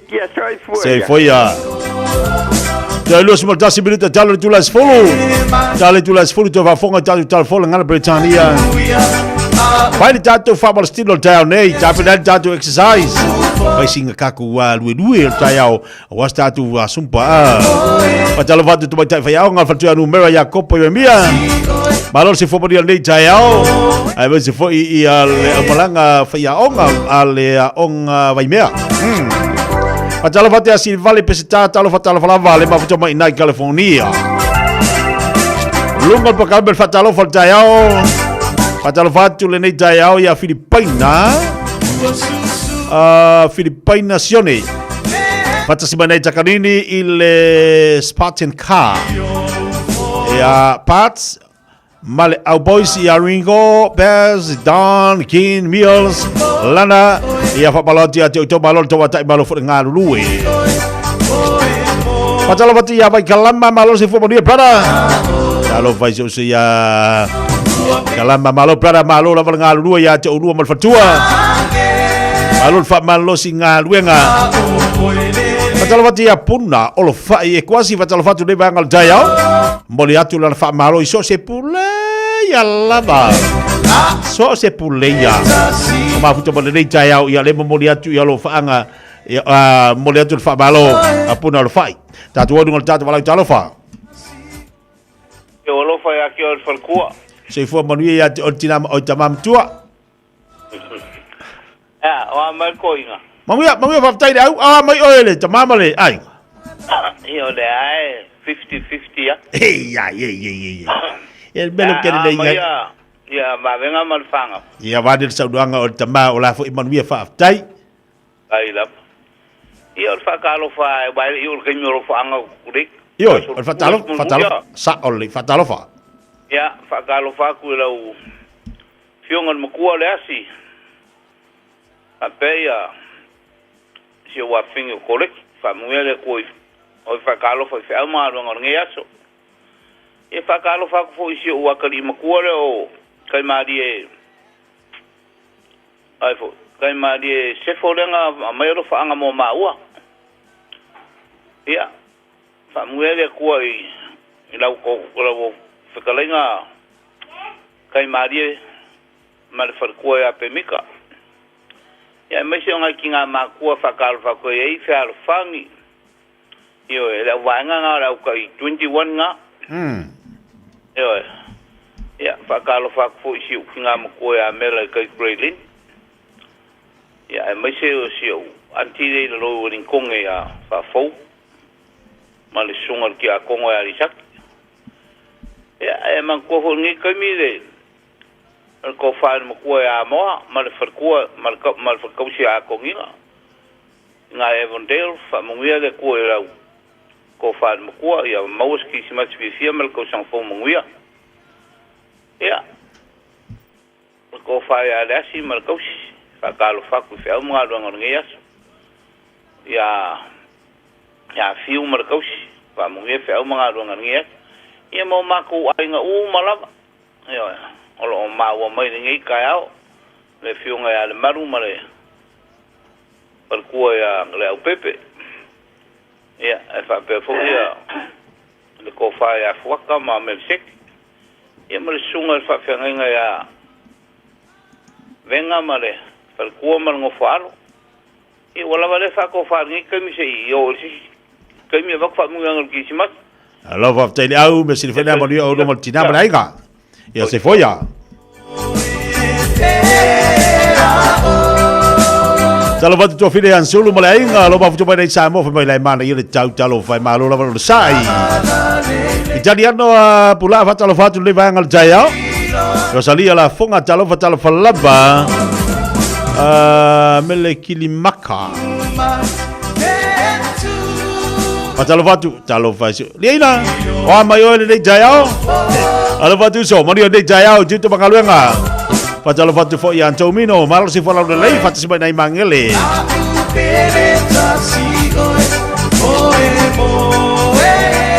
Fa malo mal fatalo fo u na tu mo ilanto mo la blo fenga jitu bangaluenga. Jono fa fenga luenga tektasi. Nei so ilanto na usu ale Taeao. Ai pe lo ke va ya con to telo tatu, o lo malo longa luenga. O umanga luenga kai ko le ese ko le alor fa malo ami o ko wore ko ma fa fa tseus angale ngale ma fa fa wa ile moe au tilo le matopito no le I otara so le makau ke pe o fa ke le inga so ita penanga le telo la utisi massimo mori e mo mo fa lo ainga Kele lo pe si pikong o le pe pikong o le wi otara. Ua makwa komu almelanga wa polokai mala wala. Wa polokai mala awala li tele. To tele ilato o wa ngai mai. E fai matamatanga. Ale mana ia ia o le tape nanga. Ale a foi pito no otara. O kase au de le. Ia wa ima momo fa akau. Fa tawi momo mia. Alu kala tala foi lia. Momo le Momole au le lei. Ma le mani o tapenanga. Whamalo atua le pitonu ulea. To telefo ia nei tatu ainga Samoa. Ia o lea fu olo alalo le pitonu ule o Tara. O Tara au le lei. Telefa penani si vaenga o le lei atunu. Ai mese fu atunu olo e au mawai. Ai mese le tatu atunu Samoa. Whamalo atua te outou. Le fo ua uma onga to tele nei tamaiti talo fai nei matua o ila to no usu le Taeao fai le ngaru ngale usu mamoli to he piki le oli talo fai le lunch ya le neu e malolo fai le le malolonga to tele fo matua na ai oe e avela to fa ta fa ya le fu ai tapina pena o to tele ila to o ainga e tapina pena e fai fa taunga fu ie mo nei tamaiti Christmas. Ia, o le kakangi o le kirisimas, o le mea kaalo. Se mea kaalo a. Kaalo, o le isi a inga la lewa kakiki a le swimming pool. La lewa kakiki a ia le kako vai ka e le au ka. Au kauri oi kamaki au a makan kof ko inga. Ai maanga ia, vai na le maanga ia nga. Singa me maanga ia. Bakwa abak le ia le wale mfai ko inga ngalu o le swimming pool ya vakula ilo se pa o ko inga au ka for ko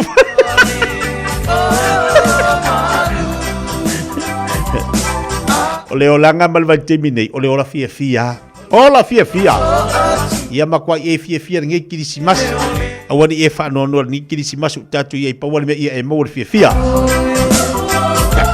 patalo batu to baca ya rose o ka Fiu baru fut fa ingol vai yaso o ngeki ki rose vai ia o ne te fu ai so nga fair ki disi o le tai Christina talvasa fatal fatu ba futu bai dai pone puna and ol fai quasi fatal fatu nei te Taeao malo lo sai malo foto wa tu tu bangalu ka pe o fenga ia fa fianga musik ol Taeao bita vale Al tu ala la val pokal bel fifia vai mota tu bol ni vai so vai lu sa ngale mo ma tala i lunga le wala aso se vai ngala wala nei janga ia ti ai todo falo lo ma kwa i lo amal fai fa ngumi mal fa ngas city sidewalks, busy sidewalks, dressed in holiday style.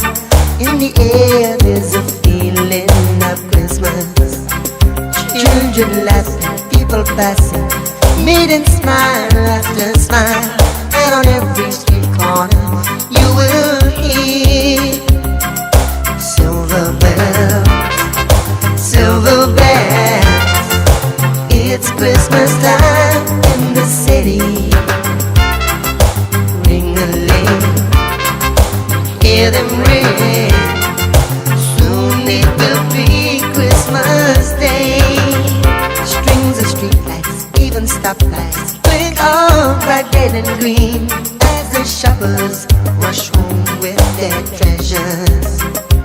Hear the snow push, see the kids bunch. This is Santa's big scene. And above all the bustle, you will hear silver bells, silver bells. It's Christmas time in the city. Ring-a-ling, hear them ring. Soon it will be Christmas Day.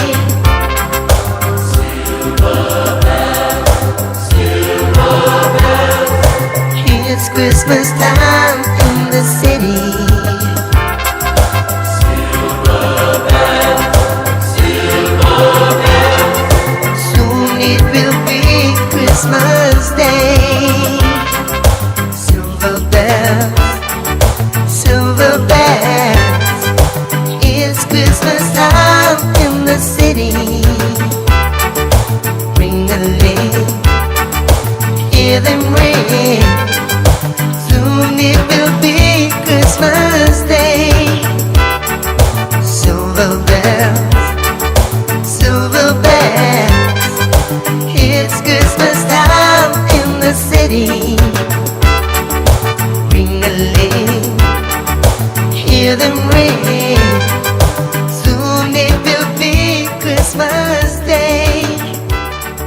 Silver bells, silver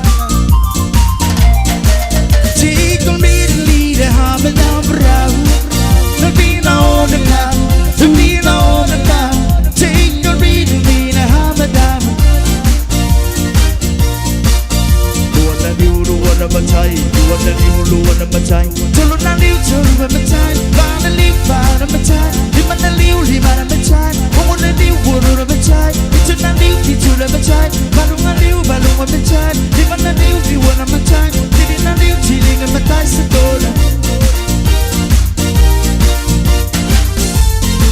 Musico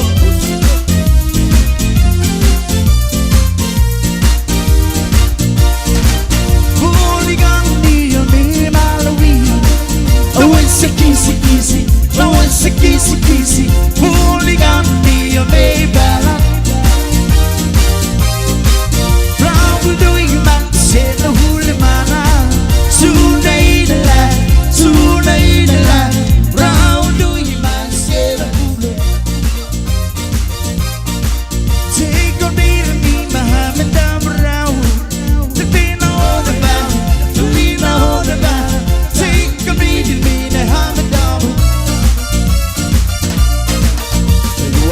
Luana batai, luana batai. Tolo na liu batai, bana batai. Lima na batai, homo na batai. Pitu na batai, balu na batai. Lima na batai, tiri na tilinga batai setoda.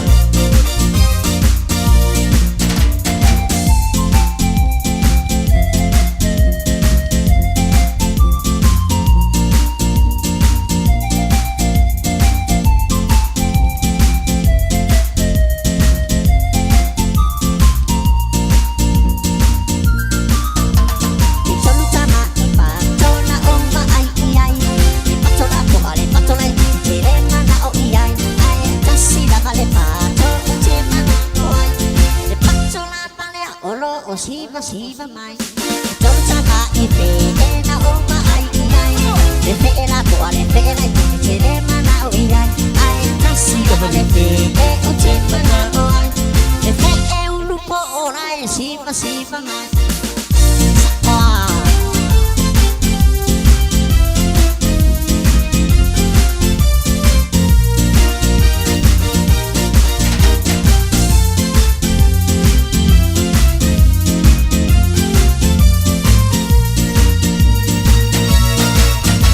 Camilla licking the gum, Lisa, Camilla licking the gum, the riddle licking in the door, the riddle licking in the door. There's some more, licking the gum. Saka we to the man, Saka we to our man, there is a baligian, Saka we to our man. That's the rest of the day, and what the master is the day, and do Saka we my love, Saka we my love, Saka we my love. Luana batai, luana batai. Children batai, bana batai. Lima batai, homo batai. Pitu batai, bana batai. Lima batai, tilinga batai setola.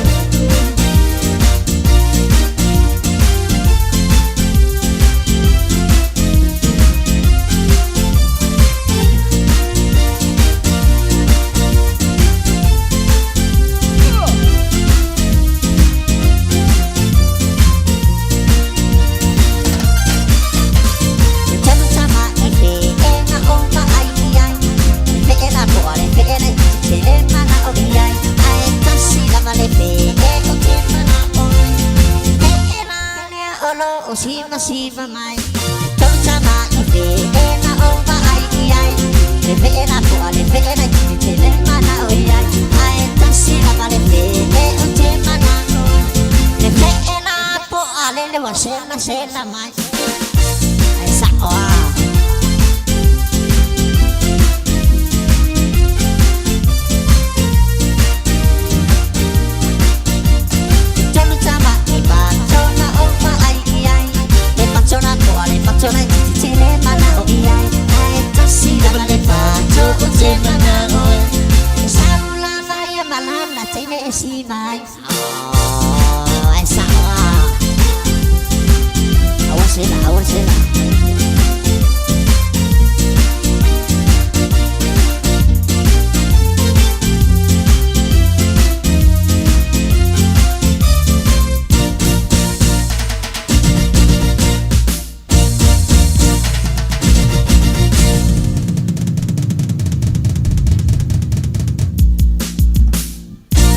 Tai bel wate lo toi fabrita tano le tulas folo, tali tulas folo.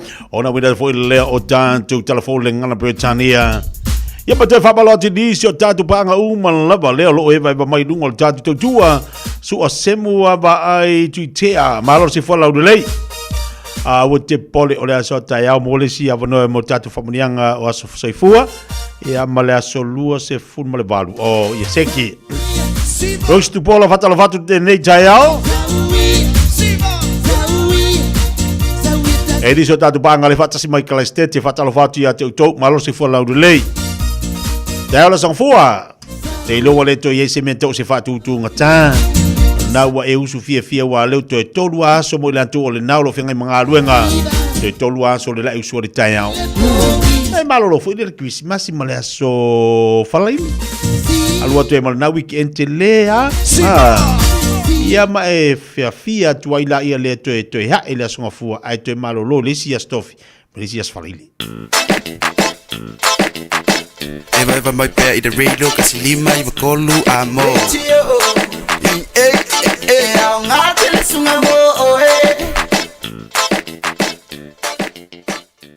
It's summer, a time for gathering and reconnection with the ones we love. Right now, measles is travelling across the Motu too. It spreads easily and can cause serious illness. Before you visit whānau, make sure you've had 2 doses of the measles vaccine. It's the most effective way to keep the ones we care about safe from measles, especially if they are too young to get immunised. It's free for most people, so contact your healthcare provider or visit bookmyvaccine.nz before you settle into summer. Tole, ka ngā la ukang whaile sa. Ma whaile snapper. Hai, I le maua la uka.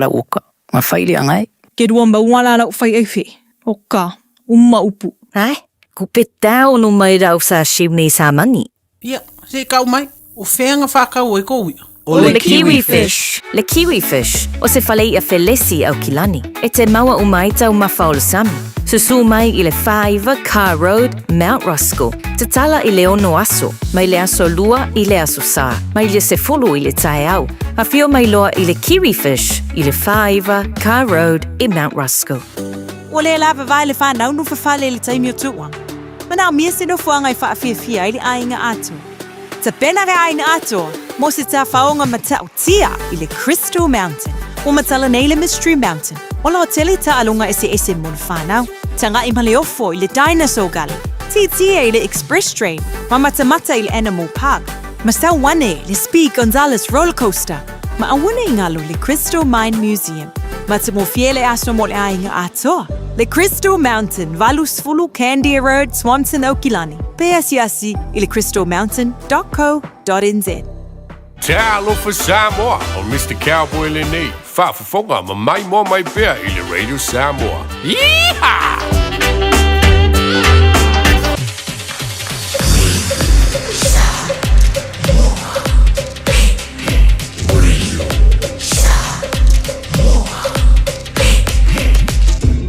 Moi tu, amo.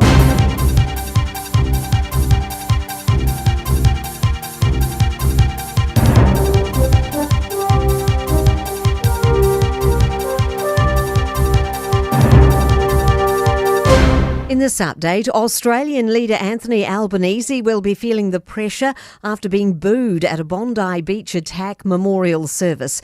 The 15 victims of last Sunday's terror attacks at a Sydney Hanukkah celebration were remembered with a national day of reflection yesterday. People at the service made their feelings clear as the Prime Minister was introduced. The Prime Minister of Australia, Anthony Albanese.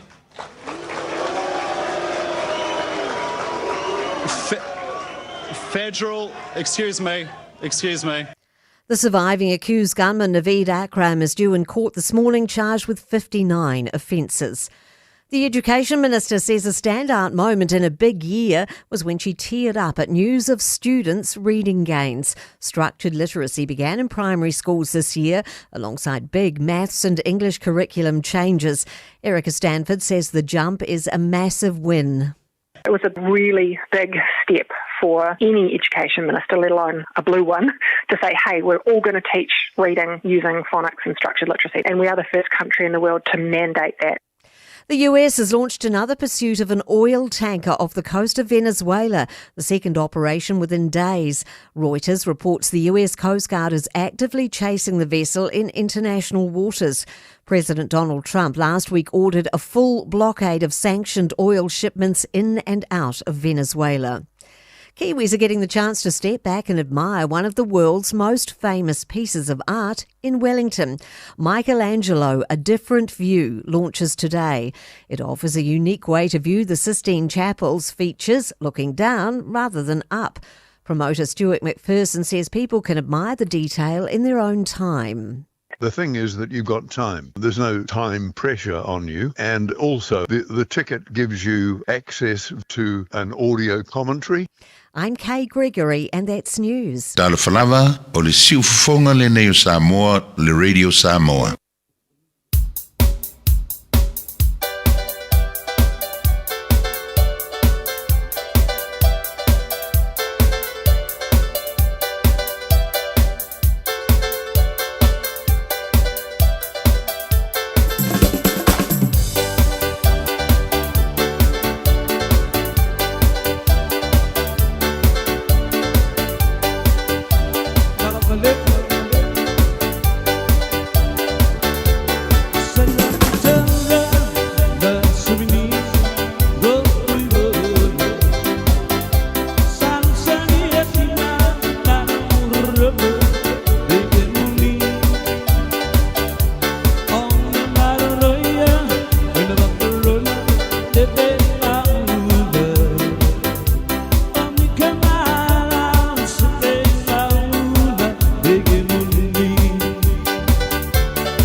sabode ani kida kau sabode ani kida kau koira keda nangon koira keda nangon sabode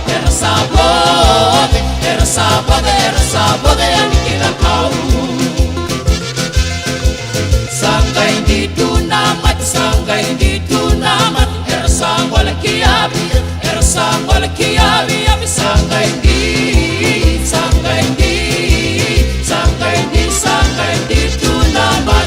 Eo e le lei marai ana ua whaafoka tātou wa tunu o le teo whasalawina o tātou tala i ei vai whanua le ngana Britania. Ina ua tau tali wata le wati le wa ono minuto tēnei le tū la se folu o le an tātou se atu loa le nei Taeao ua tāpina mai tātou mo le tātou whamalstino. O seki mai la tātou le nei Taeao. Mai sinkako whamingo i o le Taeao.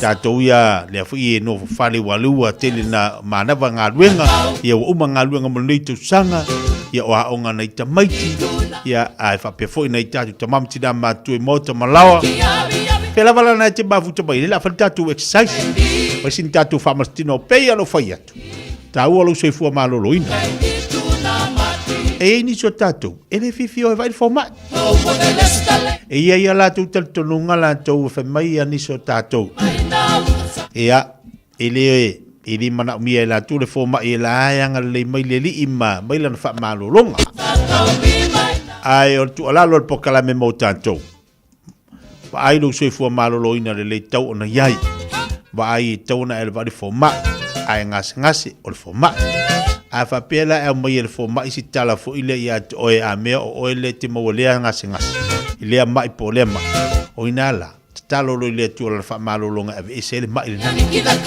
a o tanto lunga ndau ni so tatou fa me ni so tatou a o u ke lo o se forma la ti talo ile li ya mai la fa malolonga i lo fa tu yes sa oe ia ese tangata malantu tertonunga io ese tangata malantu tertonunga al taua fai lo fa marstino fai ama fai fa marstino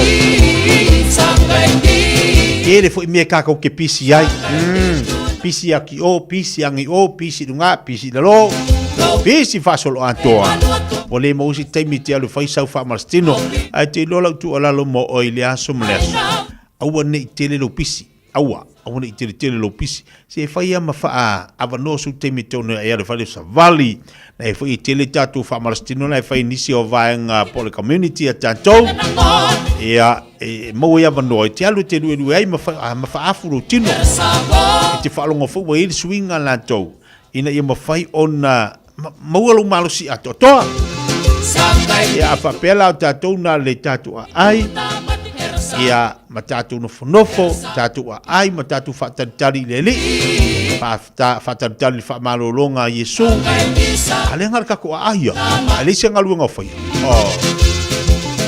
e tonu foi se ngaluenga se ngaluenga ava pe neila alfa te ingala tala a pe neila o te tausami ngal kausami ia ma vakarkari e tu alo fa mai si e fa malolo mai kaika ia lai vai mai le li e ke o fai se ngaluenga do kingo anga de usa wa ia ko ia we wa makanga ngame ia kwa ru kingo wa maka kwa nga e kama fanga le wa maka nga su nga kalu size i fa loa ia fa ia ko ke va fo mai mai ai fa kai wala va ia wa ia kwa wa ia ko fa loa o fi wa su size ava ia wa ka fiu fo ia mo walo me vanga wasu ero ka ko su ila le e lo fa mai ati oi io e fa ko va fo mai be o kere ma wala mai o kere ase mai pa wala me o a wala me fanga va o wala me nga ka su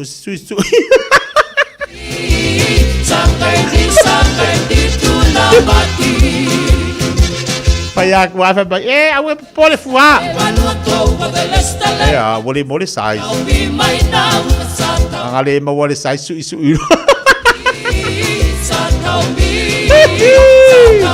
ya la banda de famarstino la ka ko kununga ka ko fa ka famarstino kayao awa le la fa ka famarstino ngi kayao ya tau nyungi mai tatou tau ngi mai ka ko le fa ka famarstino ngi kayao e kaunga ka ko Whaisinga whaangaioi tātou tino, Ia, mo tātou matua au whaisona, mawawea lau ngaioi, whaangese-ngese angese-ngese, I resi me la sang kako wawe fu ole aku sa umaka ko. Nga fu ya ke ka uru mai la fu kako kimingo ya. Ya mangaya. Lo luma. Lunga o ta to e fai ya fa nga yor kingo. Lunga. Das. Lua. Tolu. Pa. Lima ya das. Dasi. Lua. Tolu. Pa. Lima. Mangaya. Ya, luma, tas, lua, tolu, pa, lima. Ya, kalau luma, tas, lua, tolu, pa, lima. Ya, kami di sini lima, tas, lua, tolu, pa, lima. Ngaya. Safa ya ni ngolo boy kalau lima macam cua tas, lua, tolu, pa, lima. Ya, kalau ilalu tas, lua, tolu, pa, lima. Kalau lang vale tas, lua, tolu, pa, lima. Kalau ilalu tas, lua, tolu, pa, lima. Ya, unboto tas, lua, tolu, pa, lima. Ya, milu cua tas, lua, tolu, pa, ya, lima tas, lima. Ngaya. Kalau lomo mua pasol tino. Kalau lomo mua pasol tino iya. Pawal de kaua ye ngoi ngayoi lo tino. Ngayoi lo tino awale. Ka ko umale ka faye iya. Ngayoi tino la towe.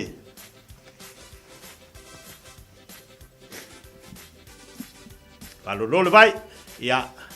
Sa utul ba tomtau, Papi uluma fa salva ngavale le tua. Ya, mangaya. Ya falo le maso. Ya lava na te sumpa pa ya fatalo fatu tatu pokala me le Taeao. Ya la wina tatu sumpa ya fa mars au pe ya toy. E tau na ya le failo savali. Fai sine fa marstino. Ya. Ngaya. Kalau cua. Cua au somo fosia tatou. Ya. Dungal bai.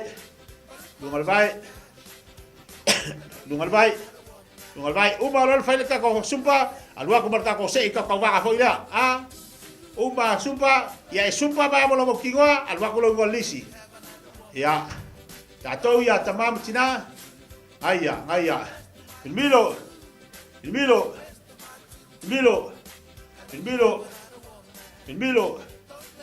lang balik. Filmilo. Ya, dungal bai. Kalau rumah dasi.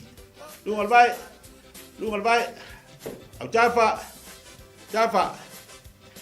kan lunga das. Si lunga. Ayah. Milo.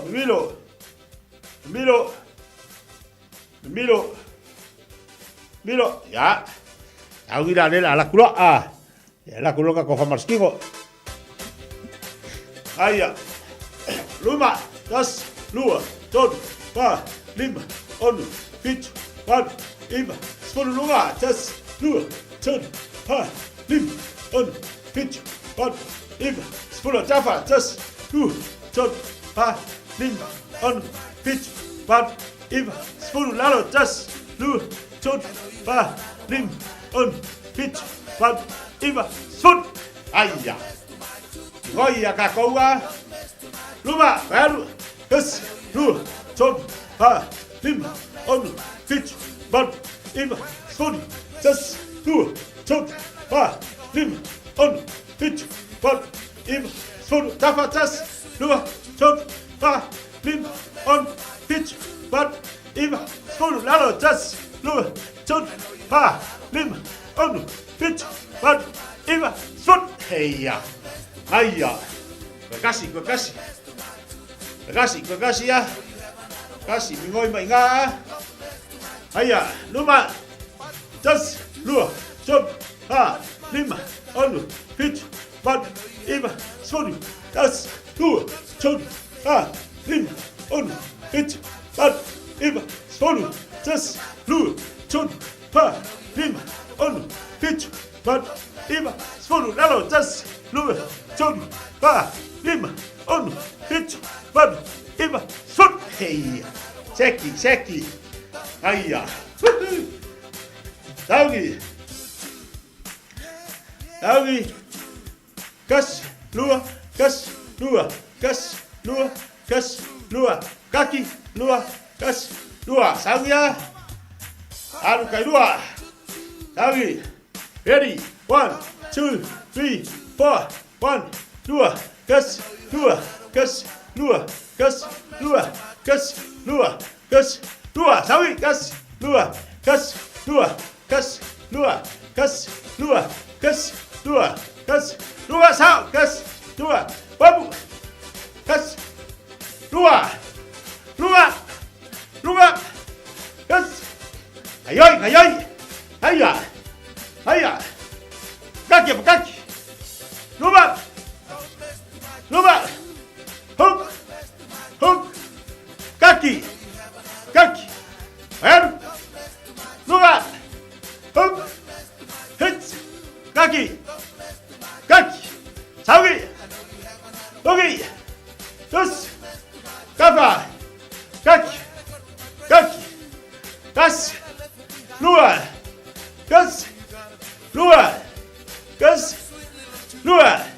haya, ya, sekia, haya, mangaya, lunga, ayo cawau, kas, lua, babu, kas, lunga, kas, lua, kas, lua, kas, lua, hop, lunga, kas, lua, kas, lua, kas, lua, kas, lua, babu, lua, haya, wow, pilih gua, kas, lua, tolu, pa, lima, kas, lua, tolu, pa, lima, milo, kas, milo, ya, sabi dapat mengapa? Ingin siapa? Lalu, kafa, kas, beya, lua, tolu, pa, lima, ono, pitu, balu, iba, sepuluh, tas, lua, tolu, pa, lima, ono, pitu, balu, iba, sepuluh, tas, lua, tolu, pa, lima, ono, pitu, balu, iba, sepuluh. Ready, kas, lua, tolu, pa, lima, ono, pitu, balu, iba, sepuluh. Kas, tas, lua, tolu, pa, lima, iba, sepuluh. Tas, lua, tolu, pa, lima, ono, pitu, balu, iba, sepuluh. Tas, lua, tolu, pa, lima, ono, pitu, balu, iba, sepuluh. Haya. Lumul baik,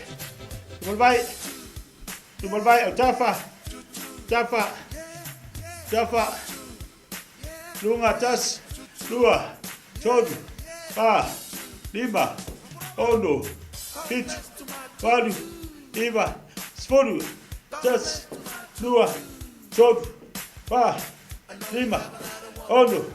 6, 7, 8, Aia.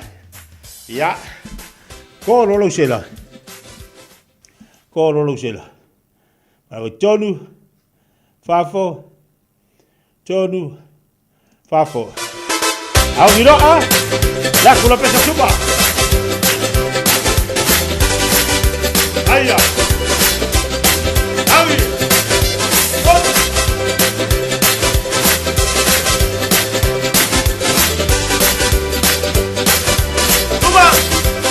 Don't mess to my tattoo. Don't mess to my tattoo. I know you have another one man. Don't mess to my tattoo. Don't mess to my tattoo. Don't mess to my tattoo. I know you have another one man. Don't mess to my tattoo. When I got on my place, when I left it behind, if you gonna keep the pressure, your sweet little tune. Don't mess to my tutu. Don't mess to my tutu. I know you have another one man. Don't mess to my tutu. Don't mess to my tutu. Don't mess to my tutu.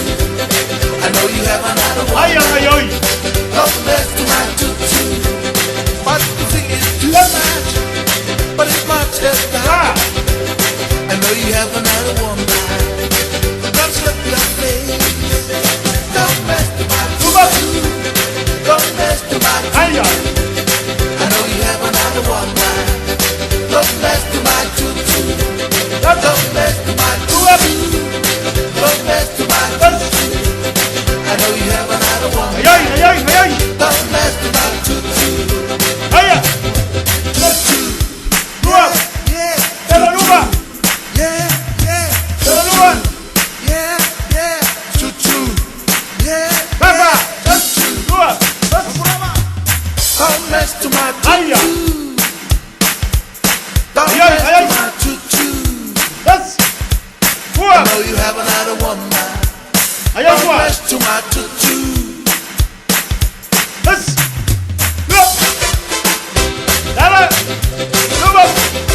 mess to my tutu.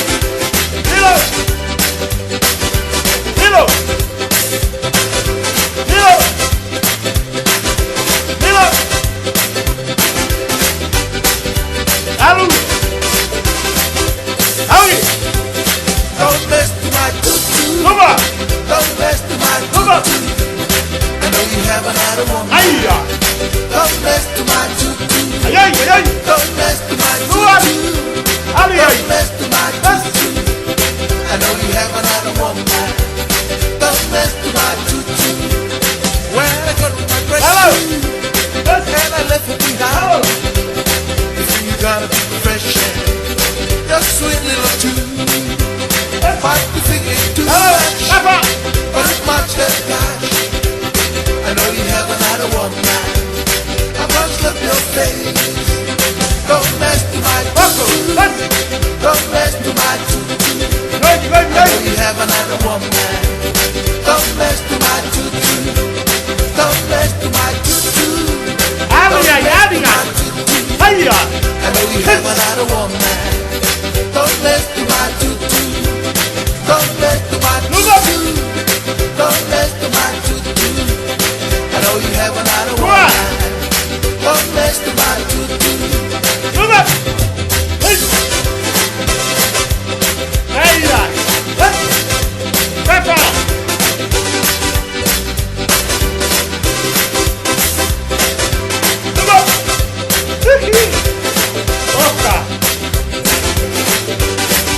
Aia.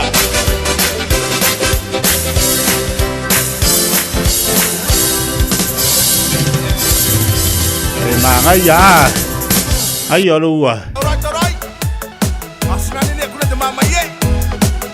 Kama yeah. Si. Bibi.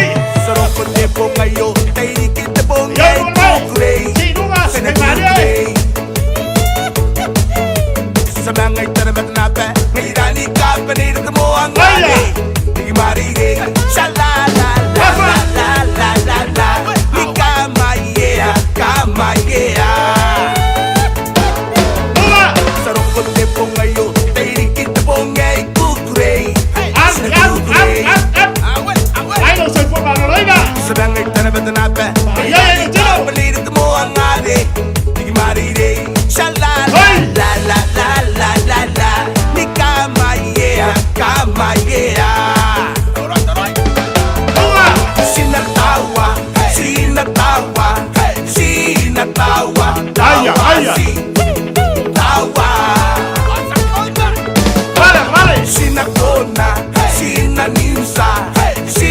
Sina kona nim sasi tawa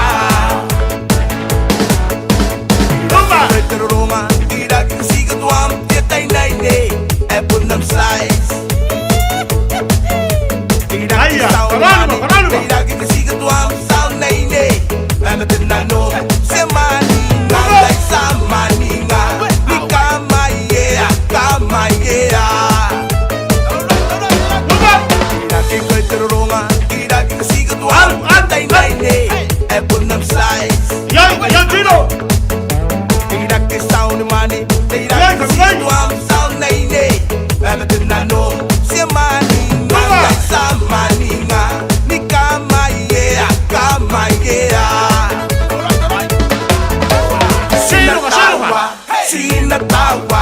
Sina tawa, tawa si, tawa.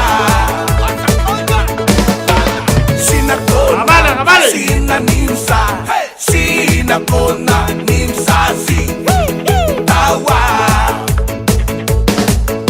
Taraya, siroya, noa, soa, yoya, nakunano, nakuheta, heta, ne.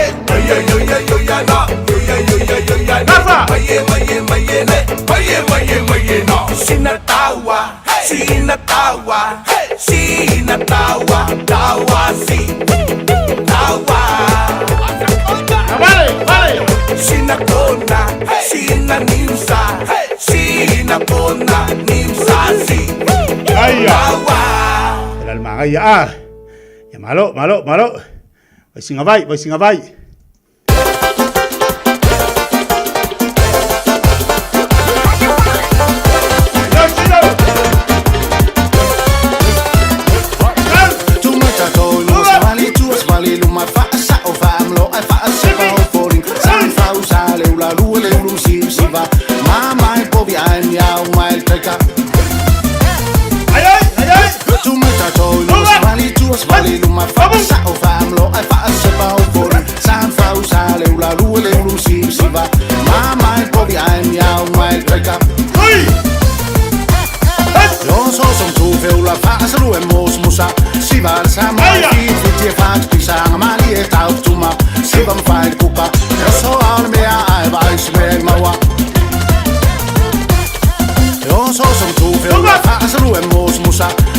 Samoa feet with your fat Pusang mali tau tuma Sibam fai kuka So all me I vai smell mawa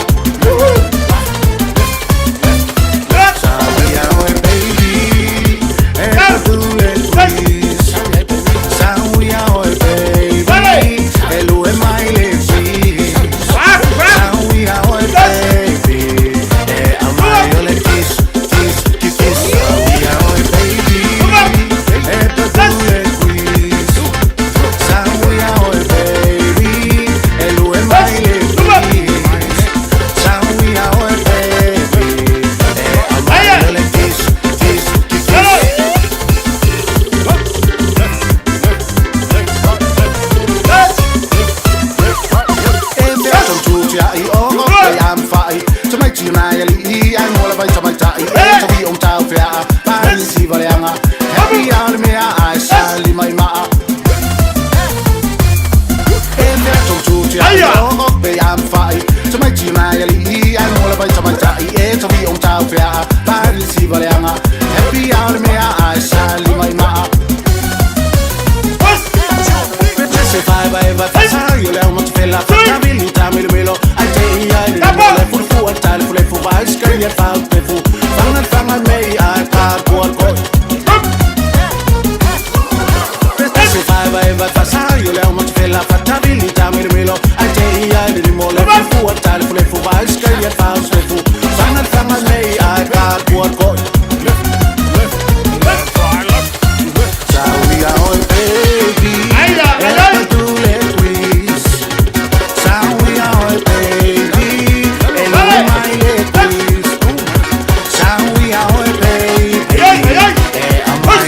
Kiss, kiss, kiss, kiss,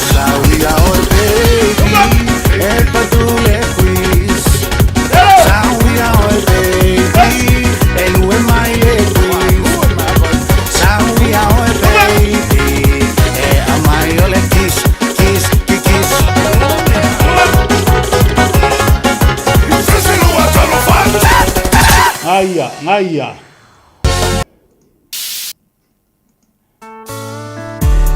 Ya. Lo basta tino La upele. Kau yang le masangi. Kas. Fai ngocho le sama fusa. Tolu. Balotas. Dua. Tolu. Tas. Oche checho. Dua. Tolu. Tas. Seli sama-sama yo tas. Dua. Tolu. Balotas. Ifaile maba. Tolu. Tas. Olha lo. Tolu luma. Afai. Dua. Tolu. Dua. Lene yola. Tas. Ya elo. Ono. Banganga. Luma. Luma tas. Lua. Tolu. Lua tas. Lua. Tolu. Oche chucha selili sama-sama Dua. yom. Tolu. Tas. Dua. Tolu. Tas. Dua. Tolu. Tas. Dua. Tolu. Aya. Nama calon na bunga. Dua. Lena. Singa mau eia Taeao so uma e foi uma leo mai Aya. Afai la foi ele Taeao I ave olela Nama calalo na funga Kasi au lele o kako famastino le Taeao. Ya, malo. Io taulongolongo ai al pokalame al fifia mai mo tātou. Mau ai ole fifia me pitsili nama taua. Ole wingala utala fo ile al teibil nei wo to tele lantou. Ia ole wa. Ia mavave malolo. Wingala utala fo ile vave malolo wo vave ona maliliu. Lalu ngala utara. Langa ita tubo tatu taltonunga mai lai mola tu malos. Ai se le tau war fai lo fa marstino. Tau lo soi fu malolo ine tasi ale lo tangata. Ai au fo ite so ona nau tele. Yo fu fuanga o man fata oto. Ai tau na sema se temi. E te ale fai lo fa marstino. Mama we ole fiafia. Vai la ausilio le tau war soi fu tangata le fiafia. Fiafia. Fa fiafia le mafau. Taimi ne wo tele yo me luanga I mai. Fai o fa la lave. O me fai ainga so se mea. Tele pili tutongi. Sau ai mangaluenga ma mafau ngaluenga. O whainga tau na tango fe tutu na ilu mafau fau. A oile ki, o oi. O oile ki le nao mea uma. E loa na whaasoa le lei I au me whai le aso ma le aso. Ia ma whai lau whaamarstino me pito sili na matau.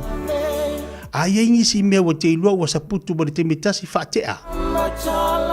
Aua le avea ma mea ma mawhai lau mawhau whau. Aua fo ina I e pisi saputu ni mea se tele le te metasi. Aua nei au maia le telo pe whaapelo winga le tau. Wa wha pe lima ni melo mawhau sau le te metasi. Wa ele lo wha soa. O tau au na le lo lau mawhau whaatonu ni mea la wha. Tua lalo po kalame, ia I loa e ona focus le lo mawhau lo ainga. Tau la ilau wa ailo oi malu ainga. Ma lou se fua maloloina, ma le saunga le mo tau on e iai. Awan e nau tele. Awa te nau tele. Ia wha peolo se fua nei fato a lima se fulu. Fato a whaiva, lima tasi on se fulu. Tēnei tai. Ai a tātou wa vave vala au iai le li. Wa vave mahali liu. Ona ole le lua tau si le soifua maloloina. Ala tu alala na po kalame mo tatou fa table tatou sumpal nei Taeao. Ma tongo fil tatou fa Palestino le mafto mai le tatou wantunu. Fa te yetu nei tamam tina matua. Ia ai mai se foi la finga luenga le tu mo telo tatou. O lo fa tau ni nei po kalame al tau longo na. Ma tu alala po kalame titia Fiafia mai ia e Fiafia ile aso ma le aso. Awani avea se me mafa ilo mafa fau. Ma me le a avea ma me te le sa oloto ai. E la ele sa oloto ai afa perenga ruenga na mafa ilo mafa fau fai si fainga. A fa pe fai mai le pule wato e le te mau umal to nga ruenga au te popole. A fa pe fai mai le to pule yant oe. Sa yesi swinga au te popole. Ia afa pe fo wa fa mesi au fa na. Ia familia tu o tamare ni multinal ni tu sang. Ia o te sanga fo da isi swing. Ia afa pe fa te ia o do man tu se swing ala o tamai. Ia te o fo ia o na tamai ti o ai tu man. O te popole. Ta u ala tu talo ile li. Ia ole ato mo datu fa mastino lango te lo las fala ile. Las fala ile le isi tatu sumpa wale aso malolo tatu te tali mo de songa fua e o swa kako fai al tatu famastin le mari o winga tatu al fai so savali fai de savali fai o sumpa ata u lo se fu maloloina al tina fa pe al matoso atu tamala tu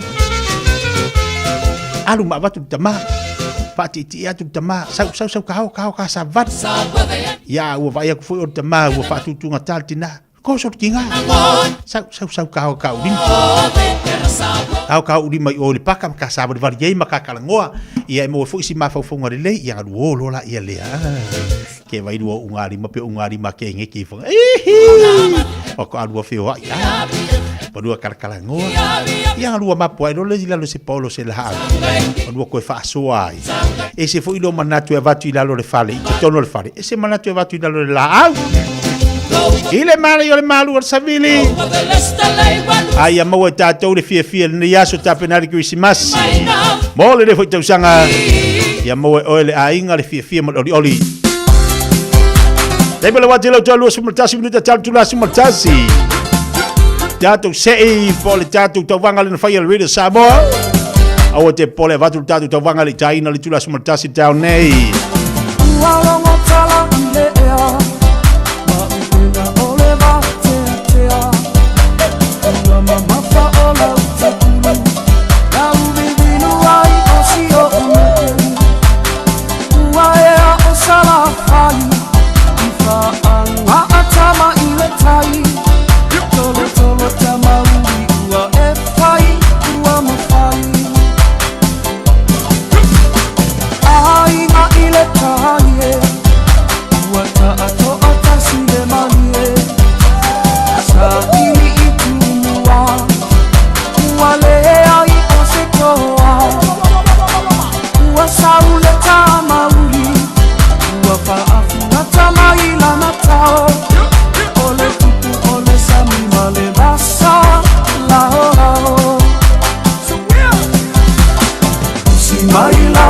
Sila sala faila tapua ina o te whaatoe toea ina ia o ngā ua mata mata ita o mai pea o le whala paula mai le mulila se ila beta mauli le malino male a aha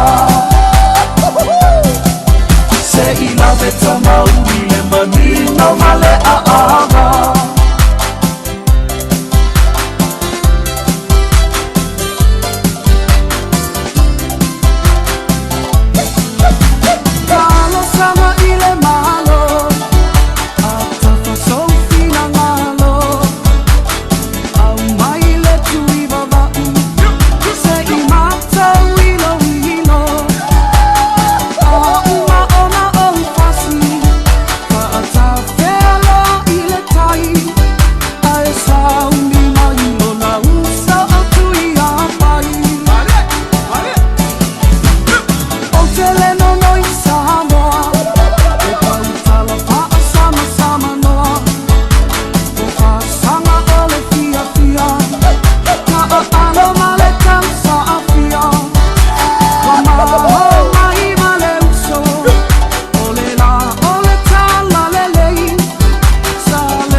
malia la usila sila Samoa isa utau mawhainga O te whaatoe toea ina Kainga tāla uta ua ina O te alo male ono sai E ui ina lama tia i ita Ae mala mala ma Samoa Ia uinga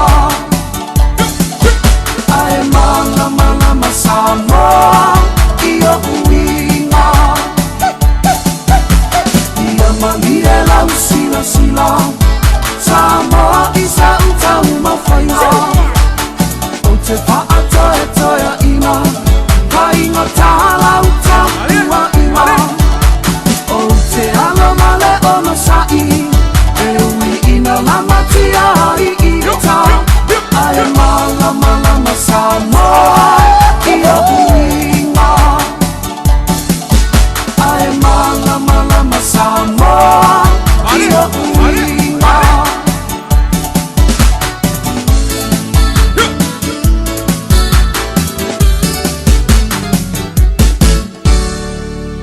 24 hours a day, 7 days a week. Radio Samoa streaming live on www.radiosamoa.co.nz.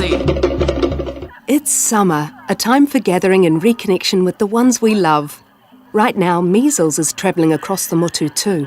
It spreads easily and can cause serious illness. Before you visit whānau, make sure you've had 2 doses of the measles vaccine. It's the most effective way to keep the ones we care about safe from measles, especially if they are too young to get immunised. It's free for most people, so contact your healthcare provider or visit bookmyvaccine.nz before you settle into summer.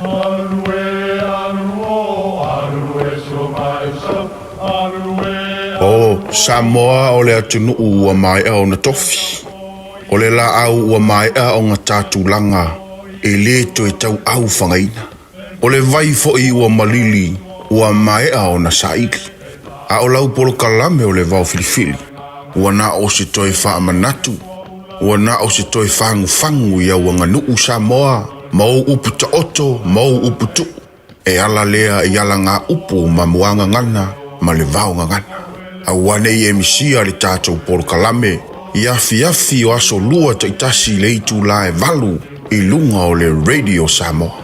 Ia manu ia tele, lau mai moanga, ma lau whaasaunga Samoa. O e mo mia se whai mo limo ngā wenga o lau mauta, pisinisi po malu tāpua. Mana tua lola matavanu electrical o te vanga Filipo a kau o silia ma le lus tausanga o tautua i ngā luenga wha e le tise i Samoa ma di usila nei. Wala au lola matavanu electrical i le olua tasi lua tolu, iwa wha. Olua tasi lua tolu, iwa wha. Moni quotes pe filo i fo i whatalano ngā luenga o loo fuafua mo le wha i unga o le ring tausanga ai mai se le tausanga fau. E mawhai foiona e emaili i le info@matavanuelectrical.co.nz mo di si Talanga. Beta Drive Doctors i le taulanga whaatau i maangele, whaapea manrua. O le vaenga o sosingasangase pe amana o mia. E whaatino e fo i matuipui o le whanau witi, o tuipui la COVID sfuluiva, mo i lātou e sfuluan tausanga malunga atu. Whaapea matuipui o le flu. Wala au telefoni, 255 iwa valu. Mo sauwa no e whaatino ai nei au nanga. O fisa whama i maangele i taftafane o le McDonald. Amanrewa e taftafane o le Faletusi po le Public Library. Beta Drive Doctors Clinics. Ua na o le Radio Samoa se furulima iwa toru a mo e tautuaina o e ilaungangana fitu aso le vai aso.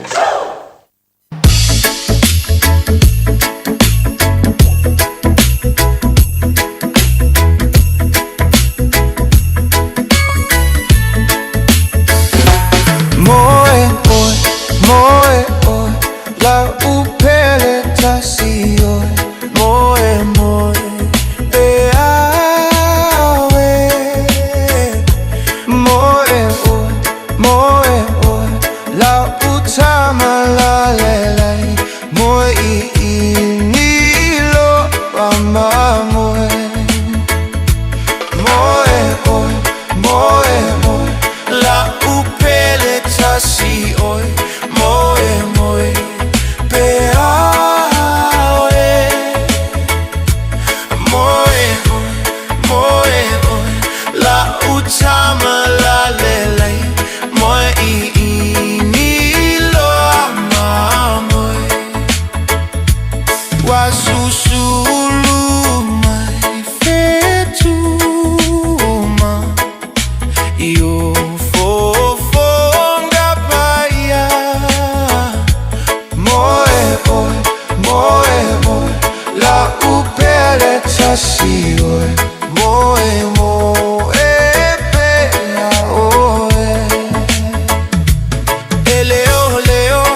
Samoa.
Niso tatu Fiafia va fonga tatu wa tinu lo toe.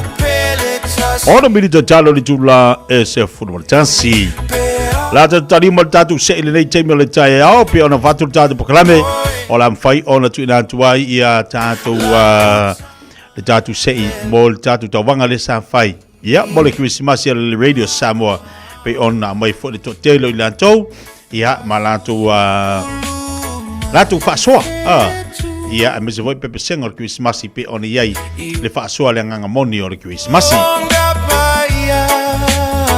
Tolu la tatu failonga. Tolu tatu failonga. Wa wa ia tu faisito telu la tau o lena wa ngai mai lunga lena ngai mai lunga tatu pokalame. Ia mo le nei vayaso. Ia po le la foi vayaso. Ia alom foi fatu wina tatu se ile so. Mo le tole nga fatu tele lava diso tatu company lango ina tatu fa moe ai mo sel tatu kalame fa mana tuina o Christmas mo le tau sanga ia mo tau vanga fa ready samo pe ona yai le ala wo tau le atau di maina wa sila mai le wo ya tia u ya le tatu wa ipulea ia o le afel tatu se o sua fa ma ilanto o sua fa ma ilanto lenda bala au mai le wo tono tatu Kamalea le ala wa le tapuni le leia le fai le leia tatu se mo ila to tolu le la to tolu la to le wa au mai ia tatu to vanga lo no winga wa ia ila to la se ia tu le so manu malo ia ole a ma wala tu fai longa ile fai longa mua longa lo no lua ma le fai longa lo tolu mua lua tolu. Sa mai as uwa vai atu le Pretoria.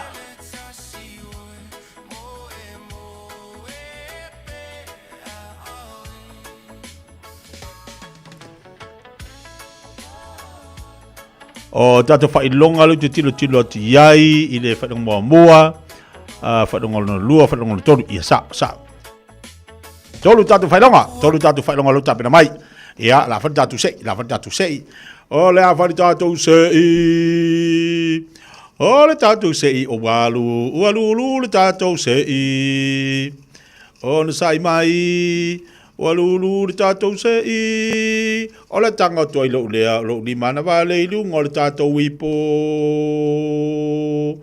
ai sei mai ai molingo tasi woyo o le tatou tulanga mamua le tatou sei ua maua lea ele suafa o fealo fani nake toa tama. Fealo fani nake toa tama. Tau sila mai le suafaria. Fealo fani. Ile tatu whailonga mua. Ea, toi sau tatu wipo. Toi lulu tatu wipo. Suafa umai lantu olo i tutonu. Alu tatu wipo. Alu tatu wipo. Ona utango e foi le tonu. Ona se mai le stansi. Sau de swafa. Ia ole swafa wa yai. Ole swafa lu te tilo tuai. O Selina Malili.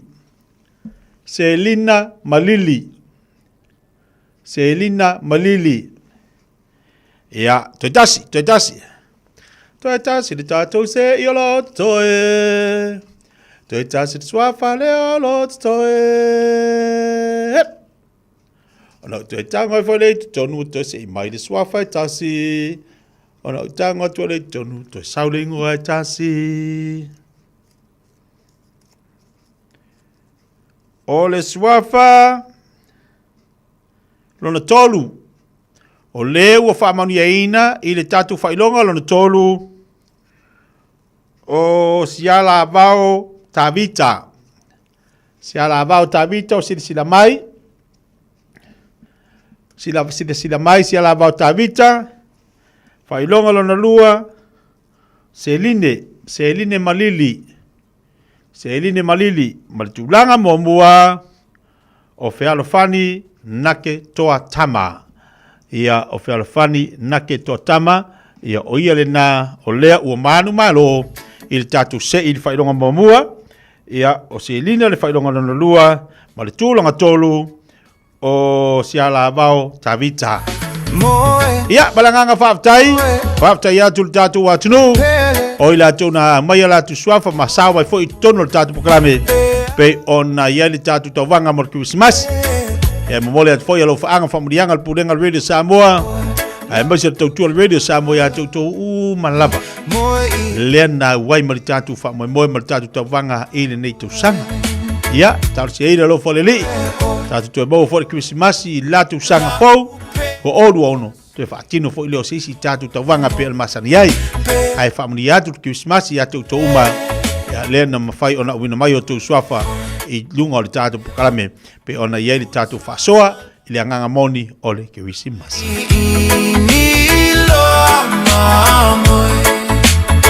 Tule pata pala wati le wa tātou lava le tula sumaltasi la tātou tari watu la watu tātou telefone ngala Britania i le tautua pala uranga le siufonga le radio Samoa tasilima iwa tolu ahamo.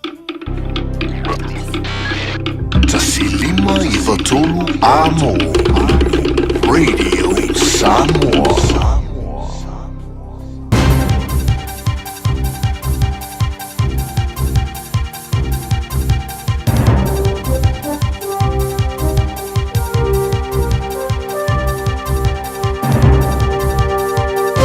In In this update, the gunman charged with killing 15 people and wounding dozens in a terror attack at Sydney's Bondi Beach is heading to court this morning. Naveed Akram and his father, who was shot dead by police, are accused of opening fire at Hanukkah celebrations last Sunday. Sky News' Janie Seal says the 24-year-old's charged with 59 offences. Corrective sources say if found guilty, he will be classified as an extreme high-risk restricted prisoner or as a national security interest detainee. Discussions around future ownership of state-owned farms. Pamu, formerly Landcorp, is predicting a higher net profit to June 2026 than initial estimates, reaching $80 to $90 million. The agency manages about 360,000 hectares of farmland. Chief Executive Mark Leslie says how to manage the business from here on is front of mind, but there are complexities. The last thing we also want to leave is a business that has sold some assets and is now unable to fund itself. Rising numbers of obese people in rural communities has GPs calling for a system refresh. The World Obesity Observatory projects the health issue will cost New Zealand $46.3 billion by 2060. Emily Ansell reports. Telehealth company Moshi's Dr. Kieran Dang says issues such as poor transport, limited gym access and fast food chain dominance aren't being recognised at a policy level. He says rural areas need a new culturally appropriate and digital healthcare model. A popular Marlborough campsite is opening just in time for Christmas after closing due to storm damage in July. Pukatia Whites Bay is known for its family-friendly swimming, kayaking and mountain biking. It's had significant repairs led by the Department of Conservation. I'm Kay Gregory and that is news. In sport, all three results remain possible as play gets underway on the final day of the third cricket test between New Zealand and the West Indies in Mount Maunganui. The West Indies resumed a few moments ago on 43 without loss, chasing a target of 462 to win.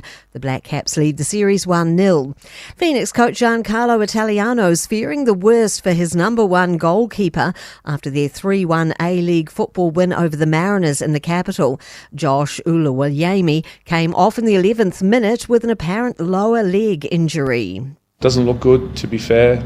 He's in the boot, so we'll have to reassess and see where he's at. And 10 straight wins for the Aston Villa Football Club after a 2-1 home victory over the Manchester United helped them consolidate third in the Premier League. That's sport. Nalova Samoa, waulene yo kasfutialu, awal suya ngila wale kio. Eva mai ina se fudu lima iva kolu. Amo, Radio Samoa, Vivela a.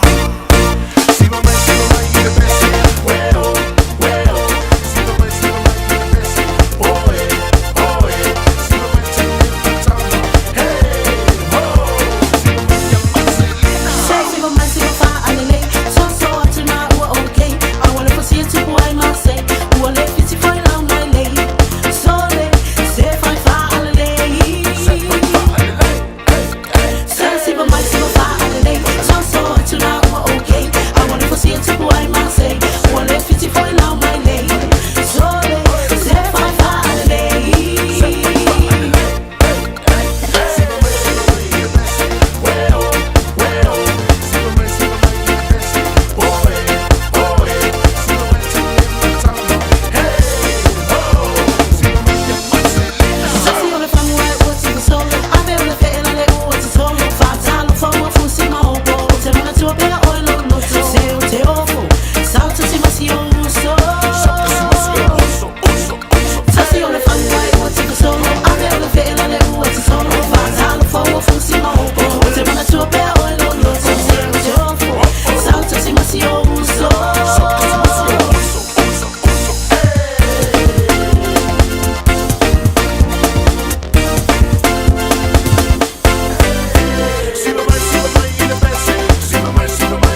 Fiafia nga se filoi mo tato le nei Taeao no tali mo te mo le wati.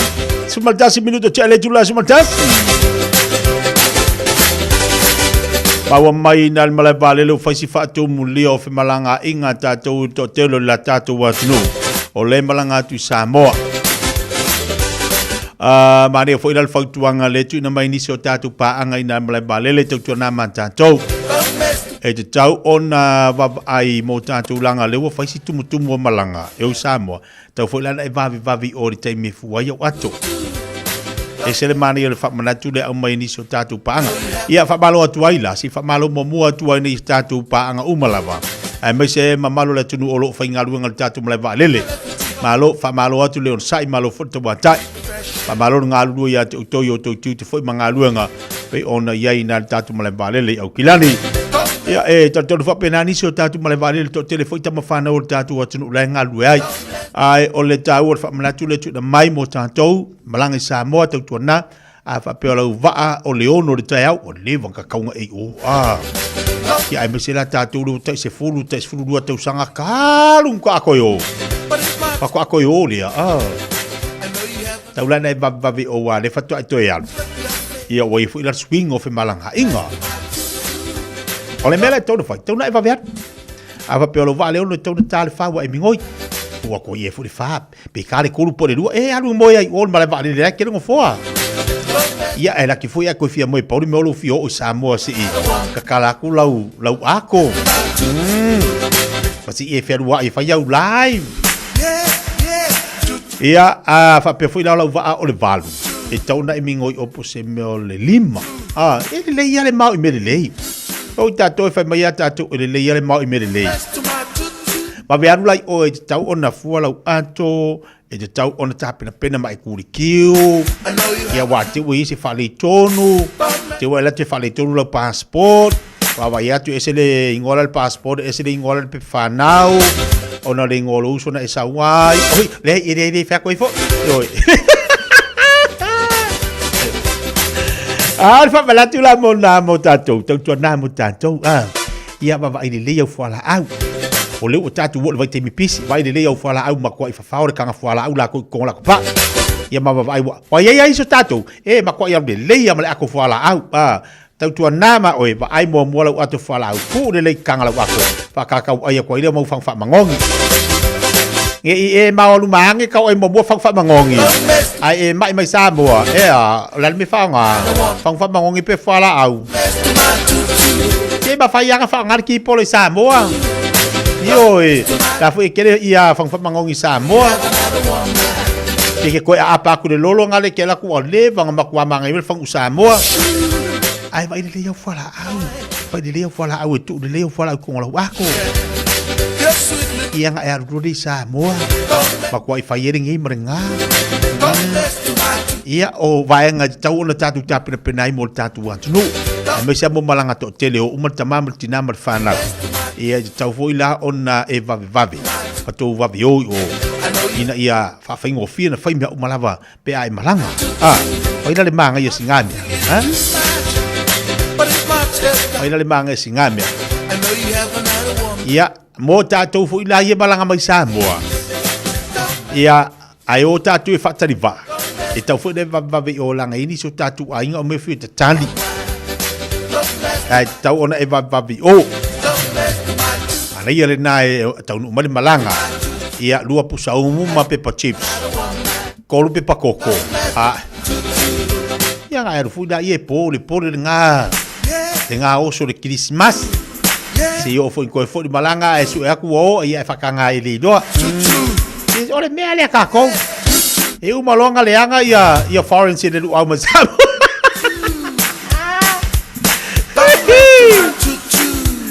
E uma lo foi nga vali o la ku le au mazam lo.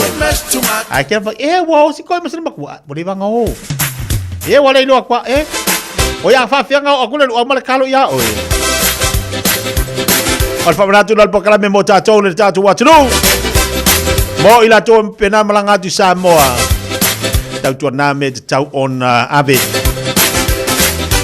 Ave le yo fala au matau tu na tau afa pena ngase vai foma. Afa pe kisuka ko mo lunga ale fairo sia ke tiri al Samoa.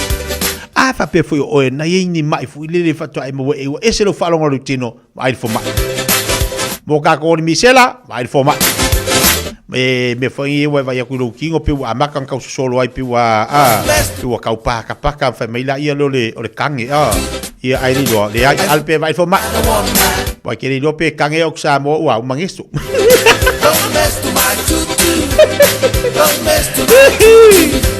Padalo pa tu so ya sefo le angal ka magi ki au le ka magi lo sefo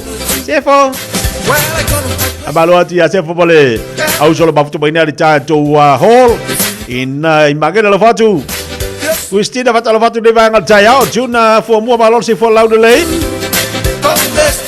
fata lo fatu se usia tim 7 para lo fatu bodi ngal vangal Taeao wa Leslie James fata lo fatu proclame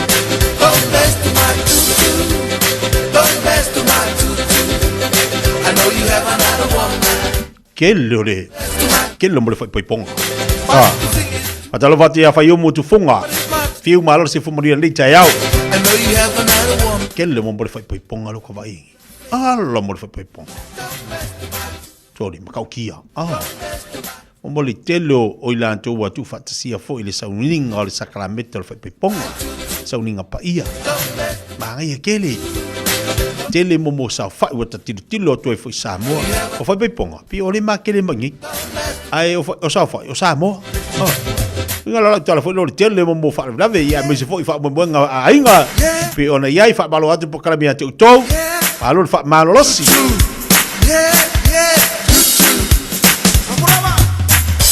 mess to my tutu. Alofa, kalama se ozo.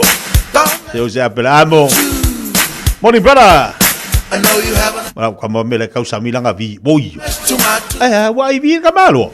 Hey. Kamalo pole ko kangon McDonald kangon sa ore vi. Alofa tuzo. Amal tau na Samoa. Alofa tia te unu mata ele. Se football valu bilito tele tula suma das.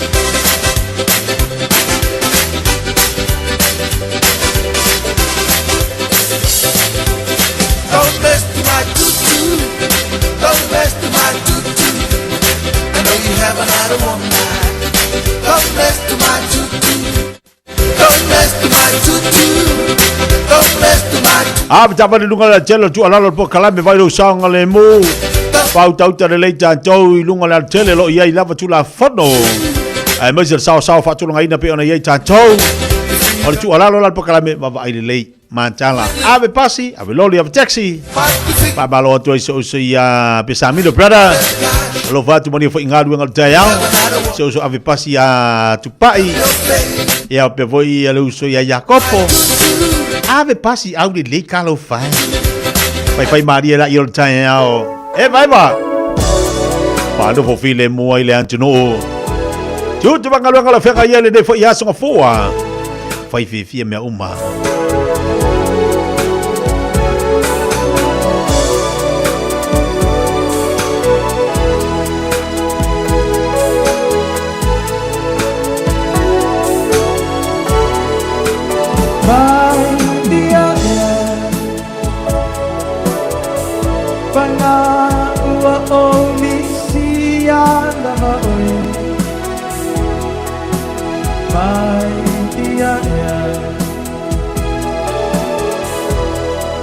Betele o asere mafaina ngaloe Wana olo watane amate mafuta Mateta o oto ilo umaruma Maleta potumoe uotumu yo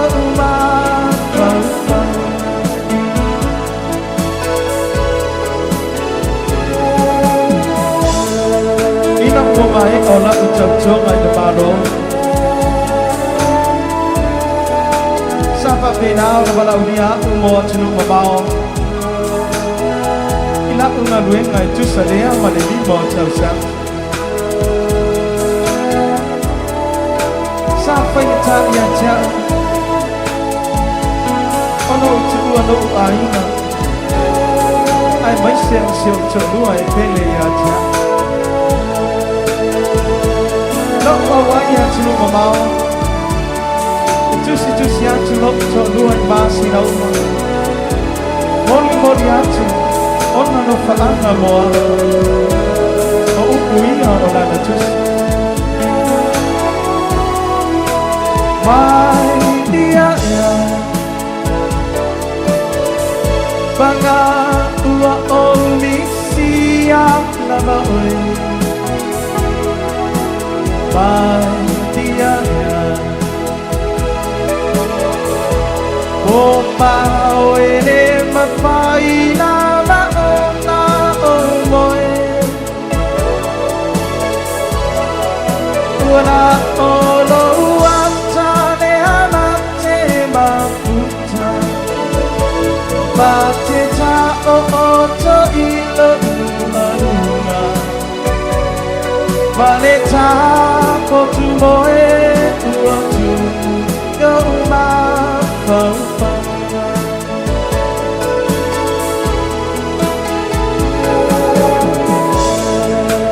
Somebody a name but a foul to some Tanto no to siamo la luenga ya tino ma Ole na te yuni O te neki te mawaina se tusi mai ya no to lua ya tia Ai le te tau sanga la utou tua ai fa'afua se'i aloa ona outou e mauaina le tusi oi se mea i ngā whaimatā o le mea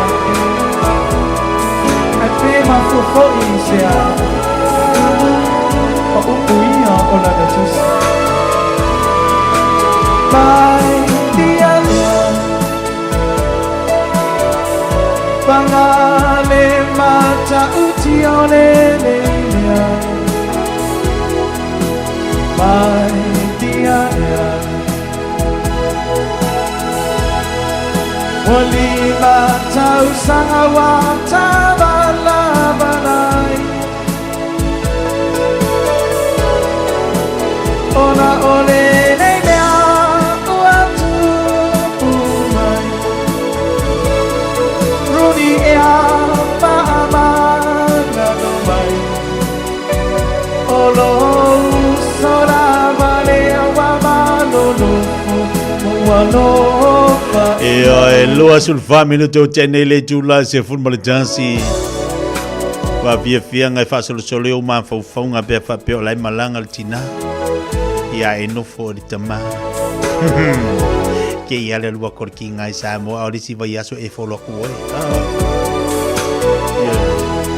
O pole pese mai dia ea Wa lua vai aso tano le na la tu Samoa Ale lava tele ividi mai asi mai lo to lua Mai dia ea se me wa tupu Wa lele e sa no for ki wisi masi a pe lava wa tau vale alo Tele o asere mapaina no Mai dia ea O e manatu mai ea ia te hao Tane hama te mafuta Olo ma fau ea o hau ea o se atingi whangu Mareta moe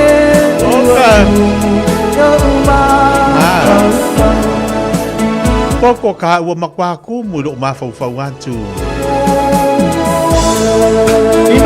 O le alava ili abese atu ai malo ia Sapa pena o wala unia O te fia moe le moe o mata Ila una luenga e tusa Talu ai lo walofa tele i anto oe O le ai o lo tu maupea i lo wanganga Au Sapa ina E unga alu le si kai au sa moe kuri ko o lua Tua no aina Ai mai se tonua e pele ia Iu ka mai ke whawhanga A le kingo i o aluakua O ala faui o makwa o omo A o sisi umaka i o mangu mingu Ona no whaanga moa Whai de kangi kui Ai se a Karunga alu le kauko ngai ri vidi mai Ia ea onga sa i lo loko Pai whanele iau whala au ma folo lo i pukoko Luas football fitu minuto tai le jula suma tasi Pa malo atu tatu atu malo level tau atai Malo ngalu malo fa manulos Yongo sa iyo hau Kapal ngeso i fuanga lo tatu iai Au ale mea ia e Fiafia Ia fa pia fu ngai ke mafakia nge vai kaimi Ia vai kaimi ke ngofu a ke wa Pisi me fu ile wa ia tangata fa pia Ia tangata fa pia pe wa Pe mo misia le ai tu Ya mesi ai la tu wa fa ilangi fo la ngar tonga to inga te mi fa pene te no foi ma fo pe fa per ti mi mo lu vala i ma la tonga e te no foi ma fo fa le niklisi masi por ale me we misi ia ma per ti mi mo lea ia dai ma fo le winga o amionga o ana winga fa tino le vai te me la ki si masi o ana me fai o amionga e fai ile taimi e ore ki masi pisi e fa pera fa tengo tina ia e ore ki masi pisi tina me alo fa tamaiti ia wa misia na e ore tama wa no fo ni ma fa fa o wa emisia wa le si a me tapisa o le si e fa manatu o leisi si e peko ana i lea mea, whai ane lea mea. O e misi ere kiwisi masi. Ia po whapea fo ila o ta maru whai langi re fo launga. Ai, o misi o tina, o hangi winga o ta mai te misi ai. A o a fo ini ana whi au po ni a ngaruenga e vai teimur kiwisi masi. Te misi ai ia. E te misi ai ia. Nga lau kakala fo ilea wa e ngofo ngimba e to e mawhauwhau. Ma e mawhauwhau. E se long misi o si au aitu. Wa e misi anga ia. Kalo whai. Olo sora vale awa malono wano whai. Ia, ole ngā. Io e whaso so leo mawhauwhau ngi yaso. Awa e lo whakere inga e la ala ale i o ngoki. Nai la ala ale i o i lona tunga mau ma e tangi ai. Ia ma e nofo ma e whai ai e. Wakamisia oe. Ia lai ke ngofu le ma whaso so leo mawhauwhaunga. Pai e wakamisia oe. Kai mi fui whapenge wa lewa fui o ngai whai pia meu ke aru e so uofu lo o kirisi masi. Ma vari lo oru ma whai o kingi vai. Vai e lo misia o koru. E au desi e laku mai e waka misia oe. Whapenge fui la ke onga hasoro e kere i o kua malo kokongi ni kausa.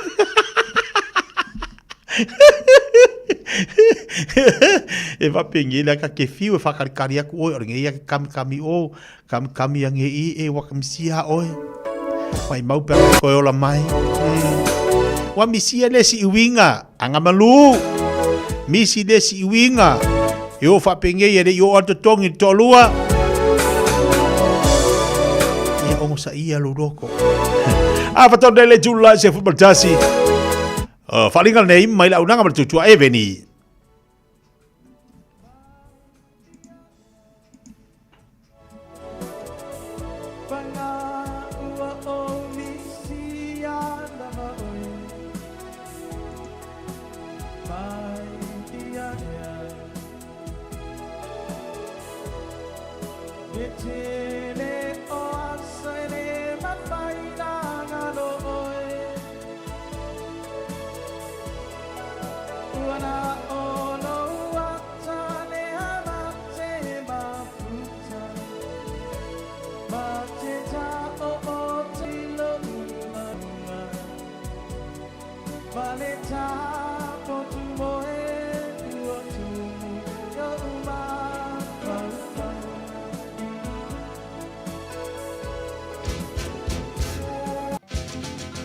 Ersa wadayani kida kau, ersa wadayani kida kau, koira keda nangon, koira keda nangon, ersa wade, ersa wade, ersa wadayani kida kau. Sangai di tuna mati, ersa wale kiabi, ersa wale kiabi, sangai di tuna mati. Towa de lesta lei wanu satau bi mai nau, satau bi mai. Radio Samoa nei foi temo le Taeao, tu sa watu tatu fasalonga i nei la unanga mal tautua le tatu falalo al tatu e veni Pacific pe ona yela na unanga mal tautua nei i Mangele. Malo se fo manuia, malo fo langi mama, ta fai fia la langi lo e mau mai le tautua mal unanga nei e veni. Mai se la to umalava lea o lo au mau tona o te roa nei. A o leo tatu tulata ile kirisi masi mal tau sanga fau. A o leo maaleia o tele fo inisi o tatu la ei o lava. O fau tu tono tatu e veni pe ona iai i al neva i teimi al kirisi masi. A le tahua lea mo o Samoa le atu no pele. Wai teimi o whainga me alofa. A o se la ei maanaia lea. E mawhai ei ona whaisau me alofa se tasi alo ainga. Ai maisi o tono tatu whalwhinga luenga. O le la se atu tatu tau tuama unanga luida Samoa i le nei Taeao. Ia e nisi ne o tatu la e i to tono tatu e veni pe ona iai la e a tamaitai o whaingoina o le Coco Pacific. Io, le la e mase o wore. Le mwhai ona la e atu. A la tatu se atu le tūlea, o la mwhai ona whailo ati ati oi. Nisi ne o tatu la valava po la e mo tamaitai. Ia, Nala, o nisi nao tātou la e mo o tauta mai tai, pe ona e sila mai ei ma e mai mua mai, ia i le waiwa i le whainga o lima, o nisi nao tātou la e, ia whitau i le lei, toi me mei, ngai o le me mei, o te popole, pole hali to inga la po anai te iai, ai maualo saisi nei, vai, whelanu lanu ai, la e mo o tautina, tamai tai, mau o mai nei a e veni, o le skeri fōlea, lena o whaila te ate oi, whaingoinga o le Koko Pacific. Ia, o nisi nao tātou la ei. Whaasolo mai tātou tua i, lea olo e mai mua mai iai, sila mai Koko Pacific, wawai, e mo me pe laui. E o la ei e mea tautina, tamai tai, lea, maua ofu, mo dresi mo o tautina, ia, le tūpā tamai tai, wawai. So se ko inga su inga, so se ko inga si kaili. Le te moa, ma so se ko inga langu. Nea la, fa solo mai ia la e mo tātou tina mto mai tai. Awale misia, a e afea e veni, sau saoa i le tu olo i e tātou la e mo mai tai. Koko Pacific. Ia, tātou fa solo mai la ia le tu i e whaitanga, pēna whai atu a lii, tama, tupulanga talavou a lii, lea, so sto inga i whaitanga, pe ia, kasi lea me alofa silo na tau mo tātou Christmas. Te whai me alofa i vai taimi o whai ngā me alofa. E se le maanga ia. Mo ki sila mai whai ngole la eilia. Maua o le ia pako. Kamara le ia pako. Pai. Leisi lea hai tū le lei o le vaenga o lo i tātou i e. Whai le kanga. Whai le lei ale tanga. E sui le tanga pitu i lalo. Ia skeri fau le rewa selva kemingi. Au ke papole. Maua sesto i ngā rangu ia whai tanga mo tātou ali. Lewa o mai tau ma whanwhana. Maua le whai tanga le leia mo tātou. O le alito i ngā skeri te mara mia. Te maua ngā o e vengi i nei mangele o lo mawai. O ia e o whai tātou whanau laiti. E maua tātou ia whai tanga mo whanau laiti. Pe ona sila mai ai. O leo lo tele tātou e whai tanga te mai moa mai ai. E ke saua o e piki ale i e ke loa. E ke whaumu ai.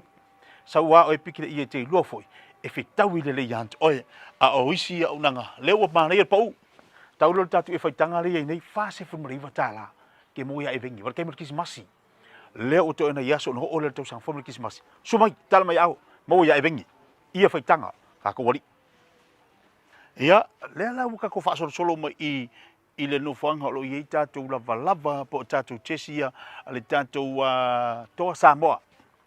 Toa Samoa le tātou manu Samoa manu tua leo lo ma tātou ta alonga fo tau sanga fo ale leia ona vai fa tau so la ai awale tapo inga i le tātou au Toa Samoa ma le tātou manu Samoa leo lo maua ona la ai nei i ia e veni sila mo yeli tātou wa tunu tau ngo fie taimi nei o le pau taimi fo nei o le tāu o le mo tātou e se le mana i o tau langa e veni so se ku inga la ai e mai se tulanga o lo ia tātou ofu i le Toa Samoa ma le tātou manu Samoa awala topo inga awala ke misia awangi e misia pa ufa tomo tātou neva te Christmas vai mangu Samoa Toa Samoa huhu ya isia tātou la e pe ona yel tātou Toa Samoa lo topo inga mai mai pe ona fai atu timo sola e vengi ke mo wai felanu wai so sko inga si kailia vai mai Toa Samoa ono var lima te moia e veni i ngei mangele su mai mitala mai au o isa me alo for Christmas ki wangale te oi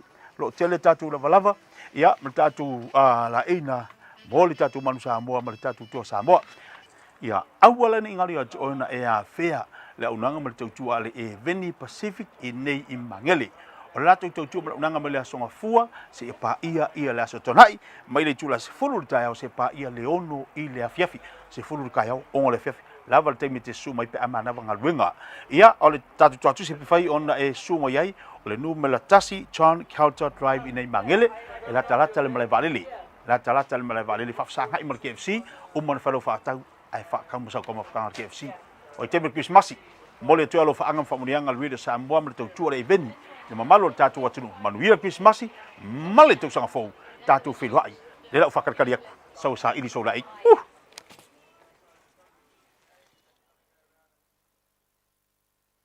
Leaving in sin. Where are we going again? The beach. Obviously. Which beach? One that's close and not full of poo. Ooh, I just found our matching hats. Nope. Okay, Safe Swim's got a green pin for Takapuna. Yup. Tide's good, lifeguards are on duty, and there's no wind. Let's go. Water quality, tides, lifeguards, weather. All pretty good reasons to check SafeSwim. Visit safeswim.org.nz or download the app today. Thanks to Auckland Council. It's summer, a time for gathering and reconnection with the ones we love. Right now, measles is travelling across the motu too. It spreads easily and can cause serious illness. Before you visit whānau, make sure you've had 2 doses of the measles vaccine. It's the most effective way to keep the ones we care about safe from measles, especially if they are too young to get immunised. It's free for most people, so contact your healthcare provider or visit bookmyvaccine.nz before you settle into summer. Matau te whaia ni fo aroi le aso lava e te whio mai ai I le Shine Dental. Ai inga whaapitoa. Matau te salia le Afterpay, Zip, Q Cards, whaapea Wins Quotes I le Shine Dental. E whaia fua whaatalanoanga ma le ACC I le Shine Dental. Le aise tongi mo whanau I le bao le se furulua I le se furuwalu tusanga I le Shine Dental. Talano mai le tongi ino le whainga o nifo e whaunga ai le Zip. Smile now, pay later. Le aise tului I le Shine Dental. A fio mai le 555 Great South Road, Manukau pe wala au le 255 255 mo le Shine Dental. Sunga o whenga whakao elo ka wale fo maunga Max Ila. Senga o ka amilo I o kilangi. Mo koe foi mai lava I o tara I le Taeao World and Auto Limited. Le ai mau ai so skoi ngā meg ma pau ka wala. A ole me Pico City. E ngā le lua lima ka lalwa ia so le kokongi. Le Taeao World and Auto Limited e te maua I ta wale ma pau tau ngō fia ia New Zealand antoa. Mo fo I se ti mag wheels mo so se tu ai ngā ta wale ma le telo isi au unanga. Warren Up Fitness I le na ole se fulu tala pia I wha I lo ieina e wha afafonga le Radio Samoa I nei wha abitoa. Talia Wins Quotes, Q Cards, maisi. Walau lo le Taeao World and Auto Limited I le lua fitu tasi tolu o mo pau ta vale. Po le lua fitu wha tolu lua o mo le whale inisinia. Talofa, we're the Katinas, and you're listening to Radio Samoa on 1593 AM.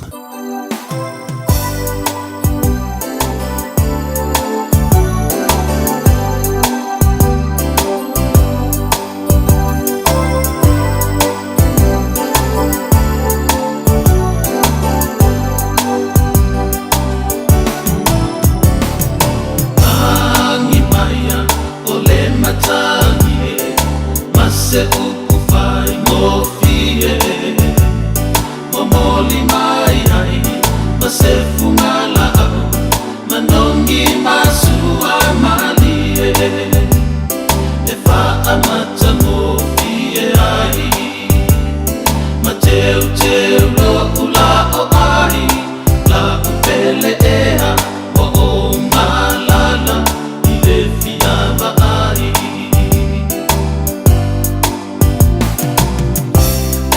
Loto le moana e a fatia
ele ea wa o malala i le fia paai.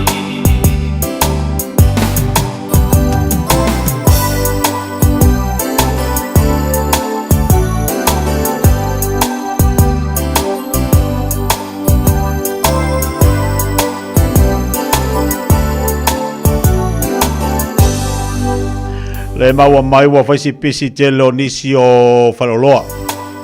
Ea whamaloa tua le tātu pokala me nei taimi o le Taeao. Ea le lava e watu whamanatu mo tātou.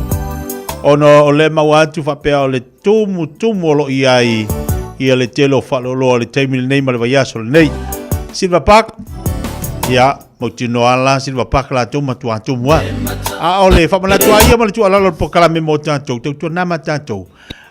Telo temi tatu te manau tatu te oma ave tatu whanau fo I whata whau o no le vaiaso le Christmas ai manau lai avelu iana tautua nale maoi tautua nama tatu matua ai mese fo I tatu matua whanau matua wa ai tamaiti pese pel po kalame mo tātou e le lei al tatu mo se Christmas I Fiafia a o lai manuia mea uma le lofo le lima ato o toa le whainu mewa le ainga ai le anga le tatu walo atu Christmas ai te utu tupu maini pe fea ma le loloa ta maiti pe au o le mea tumutumu wai ai mei se no whanga whaitele le alai whamanatu atuari po kalame mo tātou nei vai asolo na songa fuole nei Taeao la solua asolo o le ale taimi tau te o le whaloloa tautua nā ma tātou ta mātua o le tu alalo po kalame e nei mawhai o na wawa aile leina I whanau po nei tamaiti I mea tātou te o iai au fo ini I au atu tātou tātou I whanau matua au whani anu tātou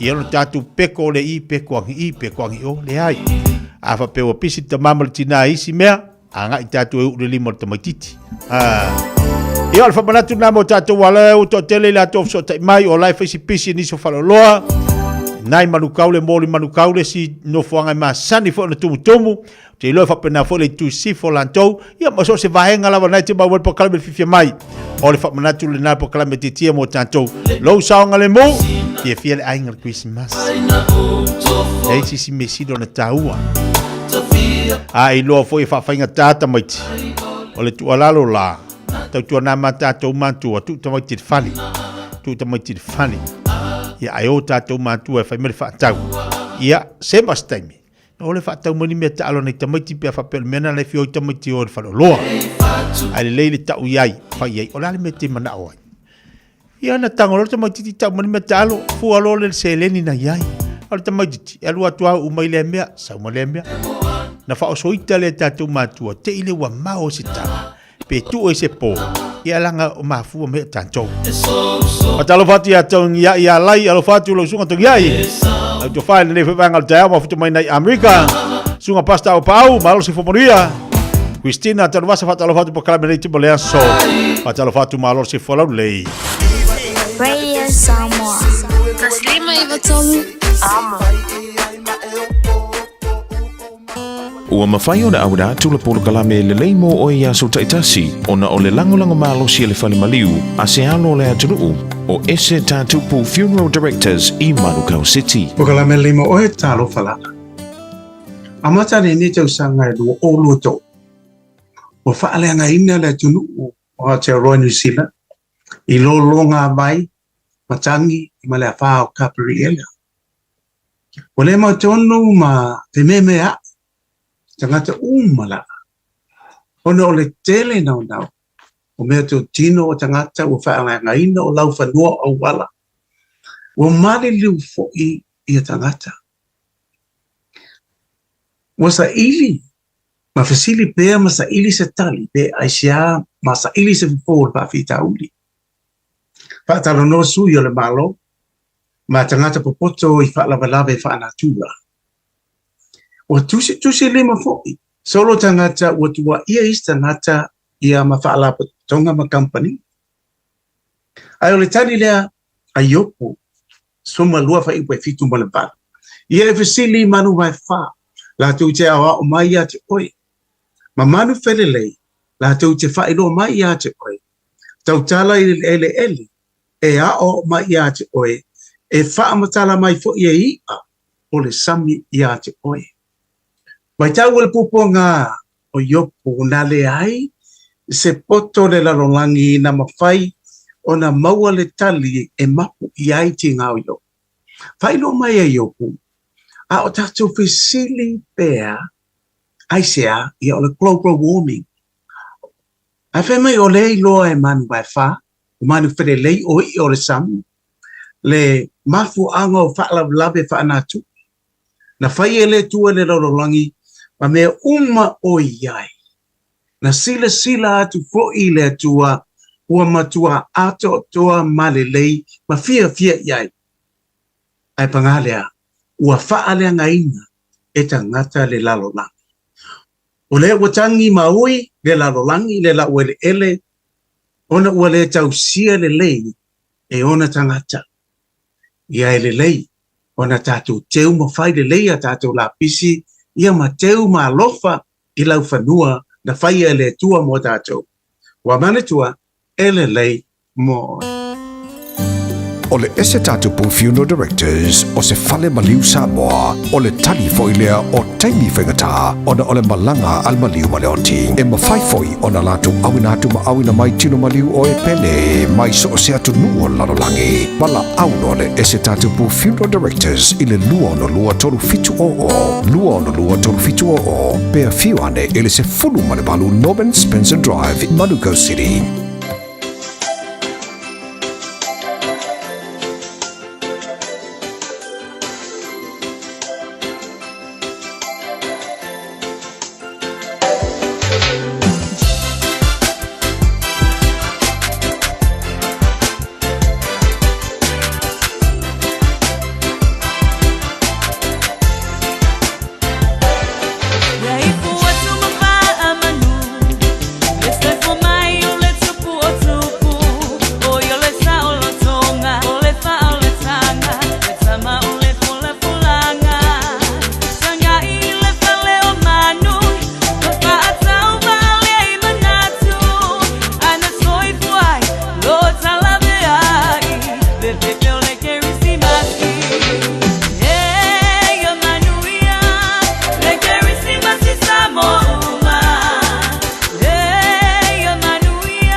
summer, a time for gathering and reconnection with the ones we love. Right now, measles is travelling across the motu too. It spreads easily and can cause serious illness. Before you visit whānau, make sure you've had 2 doses of the measles vaccine. It's the most effective way to keep the ones we care about safe from measles, especially if they are too young to get immunised. It's free for most people, so contact your healthcare provider or visit bookmyvaccine.nz before you settle into summer. O le lava vai le whanau no whawhale le taimi o tuwa. Mana mia se no fuanga I Fiafia I le ainga ato.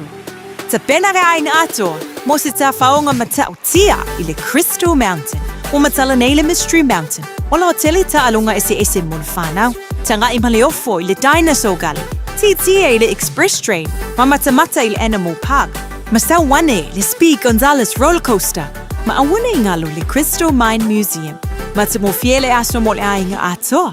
Le Crystal Mountain, Valus Fulu, Candia Road, Swanson, Okilani. Peasiasi I le crystalmountain.co.nz. A whai te lei whaongaina le au nanga le Samoa Market. O nisi nei o mafua anga e te tauai. O e au Maui New Zealand ai olo e fia fisoswani ai ngai Samoa. E mawhai o le tutongi lau whaataunga I lunga o le penga te whailangi a le Samoa Market. Ai piki I Samoa. Whawhai ngō fia sa o ngō so se whaalabilabi. Tutongi le pili o mōli, pili o le vai, mea whauwhale po o se tau mafutanga mō lau ainga. Tō mai lau whaatuatuanga I le Samoa Market. Mō so se whaamoemoe mō ai ngai Samoa. www.samoamarket.com.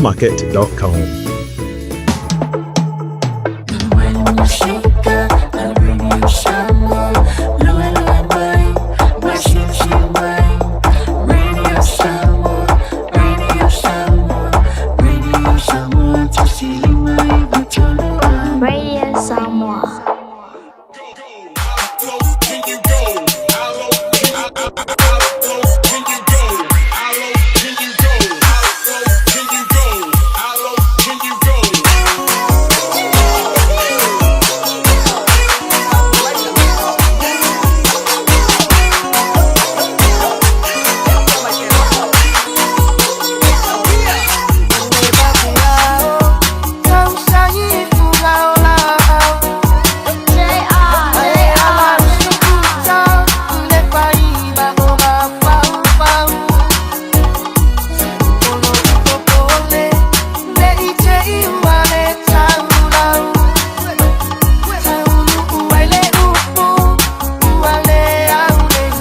Ya le mana ia Fiafia nga musika se fe lo ia le rida Samoa mo tanto wa tunu le Taeao no se balte balwati to jolu bilite tale o le July se fu mo le lua ya wa fa butale fo sita tu sa nga titi le fo taimi o le Taeao ta pe mai to fa fonga mo se mon Francisiane pe mai fo tanto tala I Samoa no to fa salawina o le tu a mlaudanga a le rida Samoa se pe fo taimi o le Fiafia na nei ya do fe le sa Taeao le lo fo mo le nga le o tanto mo te si langi ia manuia lava fe au mangalu ngol fe ngai mal tatu wa tunu amse fo tapo inga ne tatu tamam tira matu mo to malawa au fe ngalu ngol tu iso se fata faita ulanga amse fo wo mpanga u malava to fa malawa to proclame ante u to tatu fe lo ia sa Taeao manuia tele ngalu ngol ne ia se fo mo ia manuia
whaiuna awina tu telefon mai Samoa. Ona o le lango mai ale ofisa malanga o le ADES Travel. Telefoni o iwa, tolu iwa, lua o, faselau. Tolu iwa, lua o, faselau.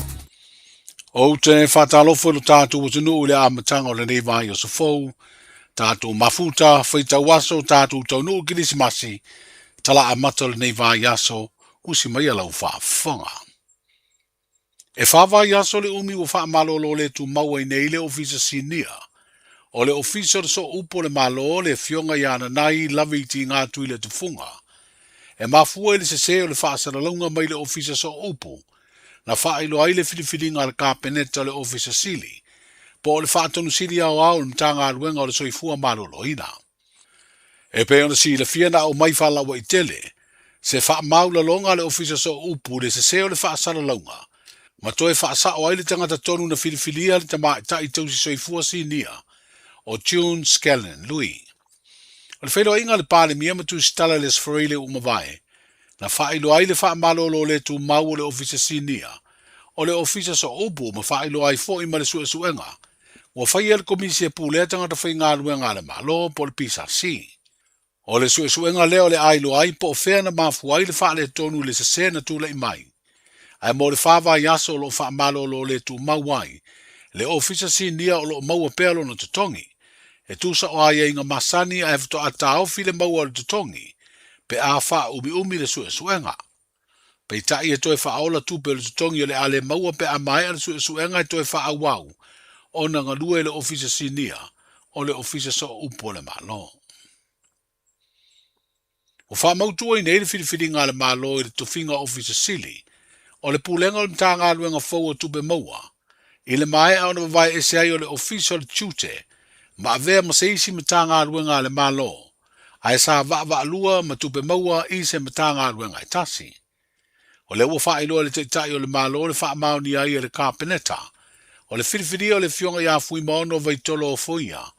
E avea ma ofisa sili mua le mtanga aluenga o tupe maua. O se tamali o lo umia ni wha ilonga maurulunga. I to mai ngā luenga tau tupe mai tō fia nei. O lo wha aururu iai le wha malu o le wha laptonga tu maotia Samoa le sanko. Ia mao se tamali. Na tau wā mo le no fōle tu malo wa au fono ti. I lalo le fu ale vanga wha upufai o le wha atua i le atua Samoa utasi. I le palo ta tele ia au kuso. Mo le si le fia o tau sanga i tele utua nai. Sa ia i lava le mtanga luenga o tupe maua. Sa wha ingoa le Samoa Inland Revenue. Ai o fitu na inga o nisi o nanga le malo ni tau sanga umawai. Na tu whaata si ai ma le official, tute. O leo wa toi tu ese ia au nanga le malo. Wa whaidoi le pāle mia le sunga la aulia le mali atoa leo wa tea polata i wao fosi. I lana whilo inga masani matu stala. Le wha mautu wai o le whiriwhiringa o le tolus furu iwa o tei fono. O fono wha vai. Au talia le whae unga mo tei fono o fono wha vai se furu mare lua. E ato ai le limas futasi o fono wha vai. O le toi whaatulunga ino whinga wha vai mo le poloketi o le miliona tā la. I le mai o le palo ta tele ma toi whiriwhiria le whinga malo. A le vaenga wha upufai o le whaatua i le atua Samoa utasi. Wa whaatarano ai sui na tau vai le palo ta tele. Ma sui whaipule na manu malo e sa ili ai tei fono. Mo komiti o fono wha vai.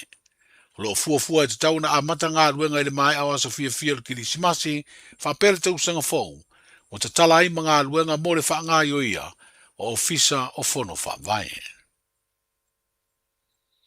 I whale tonu na fia ile maota Samoa tali malo, o le fionga le sao whapito, le fionga fia me Naomi mata afa, i lona ainga malona nuu o loto whanga, o le mai au ngā ruenga na toi fausi ai whale tonu o le maota i murifusi, na whauru whale ai lea so tō nai na te nei. O se sauninga na āwai tau ainga o le sao whapito malona nuu, ai na whaatupe lava le fionga fia me Naomi na ngā luenga, e peo na whaero mai e se tasi o na tau ainga. O le tūlanga mauta lava e tasi sa iei le mauta Samoa tuai, lewa iei le mauta Samoa ua umusa. Wa lata i le whase furu tau sanga, o se ei le fionga fia me Naomi mata afa, i le tofi whaipule o loto whanga, ai sa vea masui pāle mia ma pāle mia o le tātou malo tuto tasi o Samoa. O ngā ruenga wha awau o le laulau o le komiti wha foio le asosio tu stala, Ma lau whaasalalau Samoa mo le isi se fulua masina, e amata ia ia anuari o le tausanga whaurua o luono. Wa whiriwhiri ai nisi o tamali e to lua i le laulau. E sui tūlanga i nisi o sui e to lua o le komiti whaafoe ua whaamawhae. O le whono wha le tausanga le asosi le asfraid na tenei, na tofi ai le to whaamaulolo o Wellington e Malifa, ma le fionga i a lepa i le tai tosi mai a tupua, e a toa i ai le to fitu o sui o le komiti whaafoe, o lo taita i ai le to maita i Palestine i a langi kere soma. O le whono wha le tausanga le talanoa ma pasi ai tala o le tupe, o le lipoti a le suetusi, whapea le lipoti a le Palestine. O le tausanga whaulea ua taatia i ai le whaelunga ina, o le 5 tausanga talu na whaavae le asosi, ma o le masina o me o lo fuafua e whaatino ai lea whaamoe moe. O tala amatai o le nei vai o se fau, Sa lofa lava, o le siu fofonga le nei o Samoa, le Radio Samoa. O e mo mia se fai mo limo ngā luenga o lau mauta pisinisi po malu tāpua. Mana tua lole matavanu electrical o te vanga Filipo a kau o silia ma le lusful tausanga o tautua i ngā luenga wha e le tise i Samoa ma ni usila nei. Vala au lole matavanu electrical i le olua tasi lua tolu, iwa wha. Olua tasi lua tolu, iwa wha. Moni quotes pe filo i fo i whatala no ngā luenga o loo fuafua mo le wha i unga o le ring tausanga ai maise le tausanga fau. E mawhai fo iona e emaili i le info@matavanuelectrical.co.nz moni si whaamtalanga. Beta Drive Doctors i le taulanga whaatau i maangele, whaapea manrua, mo le vaenga o sosangasangase pe amana o mia, e whaatino e fo i matuipui o le whanau witi, o tuipui la COVID sfuriva, mo i lātou e sfuluan tausanga malunga atu, whaapea matuipui o le flu, wala au telefoni, 255-25 mo sauva noe whaatino ai nei au nanga, o fisa foma i maangele i taftafane o le McDonald. Amanrewa e taftafane o le whaletusi po le Public Library. Beta Drive Doctors Clinics. O esi la fia e iwa te si male tolu wha miliona tala le se leni ale UTOS ua toi whaasafua atu i ona sui whai unite i le lua o lua wha. Whai sau teo ngā tupe e teo whaafainga luenga ai lau se leni ina ia vave whaatau nuu se whaamoe tā ua a lau ainga whaape e ka le sia. Whao ngā au nanga le ANZ po le talofa voucher, le M tala, male my cash e ala i le Click X. Whaafsota i mai le ono valulima lua ono iwa whaiva, le www.utos.ws, po le emaili o le info@utos.ws, po le Facebook, le UTOS, le whaaputu ngā tupe teo whaafainga luenga o le mawainga tausia Samoa, teo whaafainga luenga e mātou lau seleni, ai sele e oe le manuia. O e sauni malanga i Samoa, mana tua lola mona rentals o loo whanga solona na whaapitoa e 2% pe a wha so pe siliatu e te whaonga i nai. So se ta vale mai le aso 2 Januari i le aso 2 Februari o le tausanga fau. E mawhaiona piki le ta vale mai le maleva le fale olo po o whangalii. Whapelo tātou ofisa au tu i ala fua pe momoli e tofo i le whale tali malo o loo e wha mautu ai. Ai ngā whaapitoa. O le ia tātou insurance cover e te fili bai. Ina le tupu se whalavelave ai o loo iai le wha mama a venga. Maratua o lo iai le tātou account i New Zealand pe lafo sa fo i le Moana Rentals e whaonga ai le Pacific Easy pe whaonga fo i lau credit card e whaatino ai le tongi ina o lo sa. Morisi whaamtalanga wala au le Pacific Easy i le oval se lau o tasi ono po le numera masani au kilani o le lua fitu ono fitu iwa fitu wha po le lua fitu ono fitu iwa valu wha. Matalo sanga e transfer o i le Moana pe asesiane i le Facebook o le Moana Rentals po le tātou upenga tawha ilangi o le moanarentals.com. Moana Rentals o laupaanga e taitoloina o iau malanga asiasi i Samoa.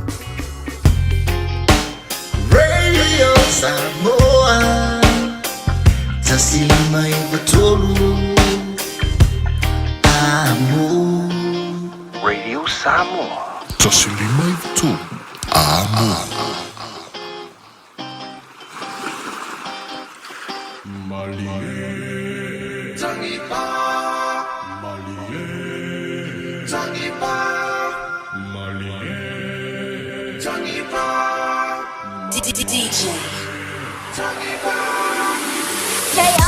Taeao